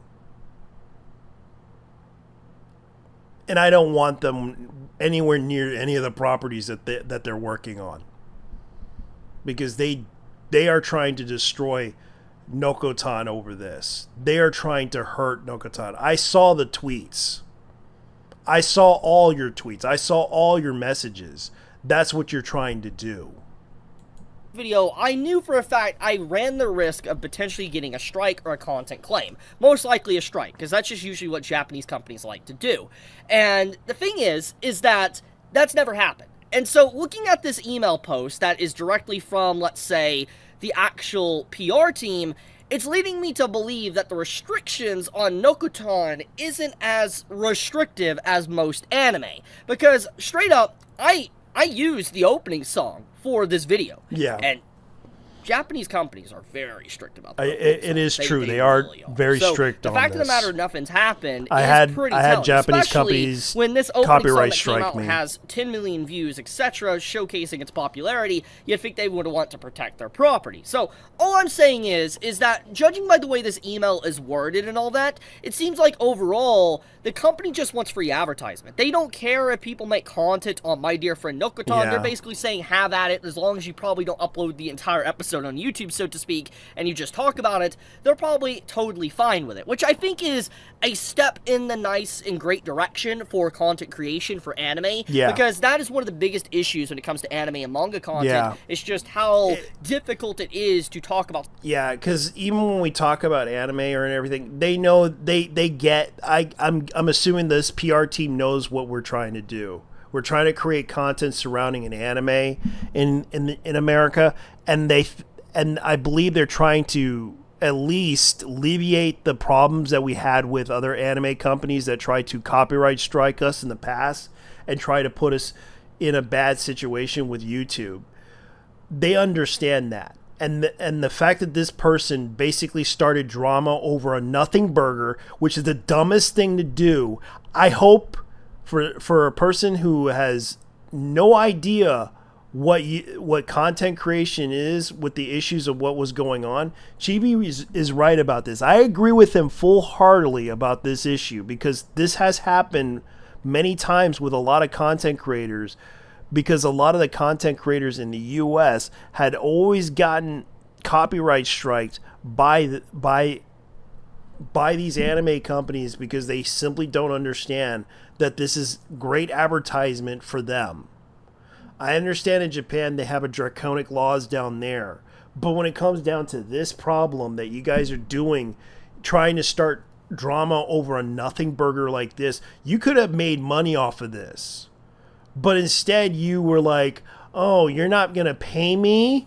Too bad. I'm not going to do this. I'm going to reveal to everyone what you're trying to do here. This is unethical. Well, you could have made a lot of money by asking them, hey, don't copyright strike me, blah, blah, blah. Make a deal with them about that. You could have done that. Hey, is it okay if I monetize this video so I can make money off of this? I will gladly do you the job if you don't copyright strike me. Please don't copyright strike me. That's all you had to do.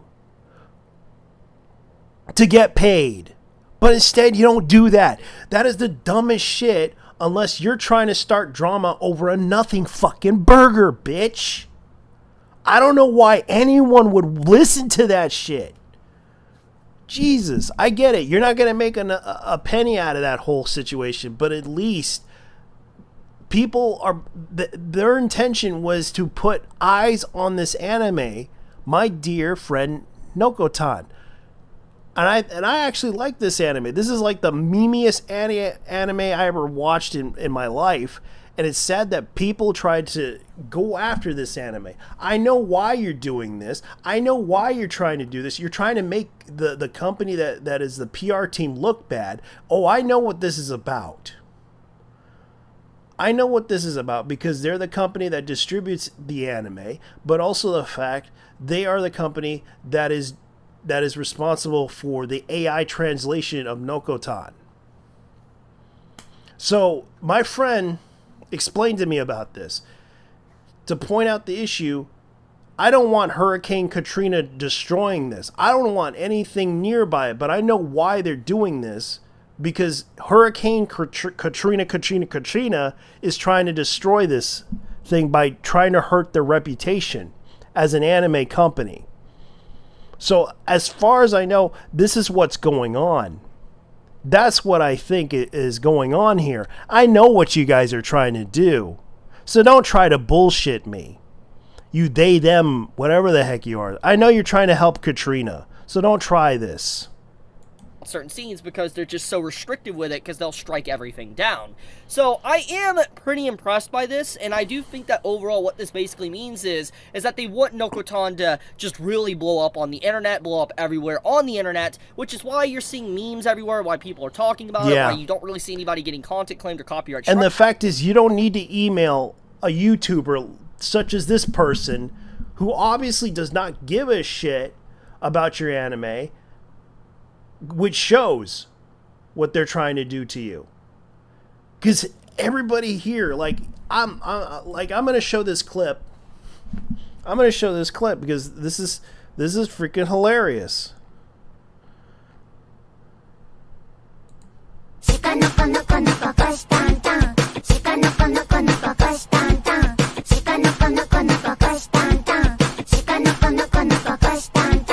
Yeah, like, who cares?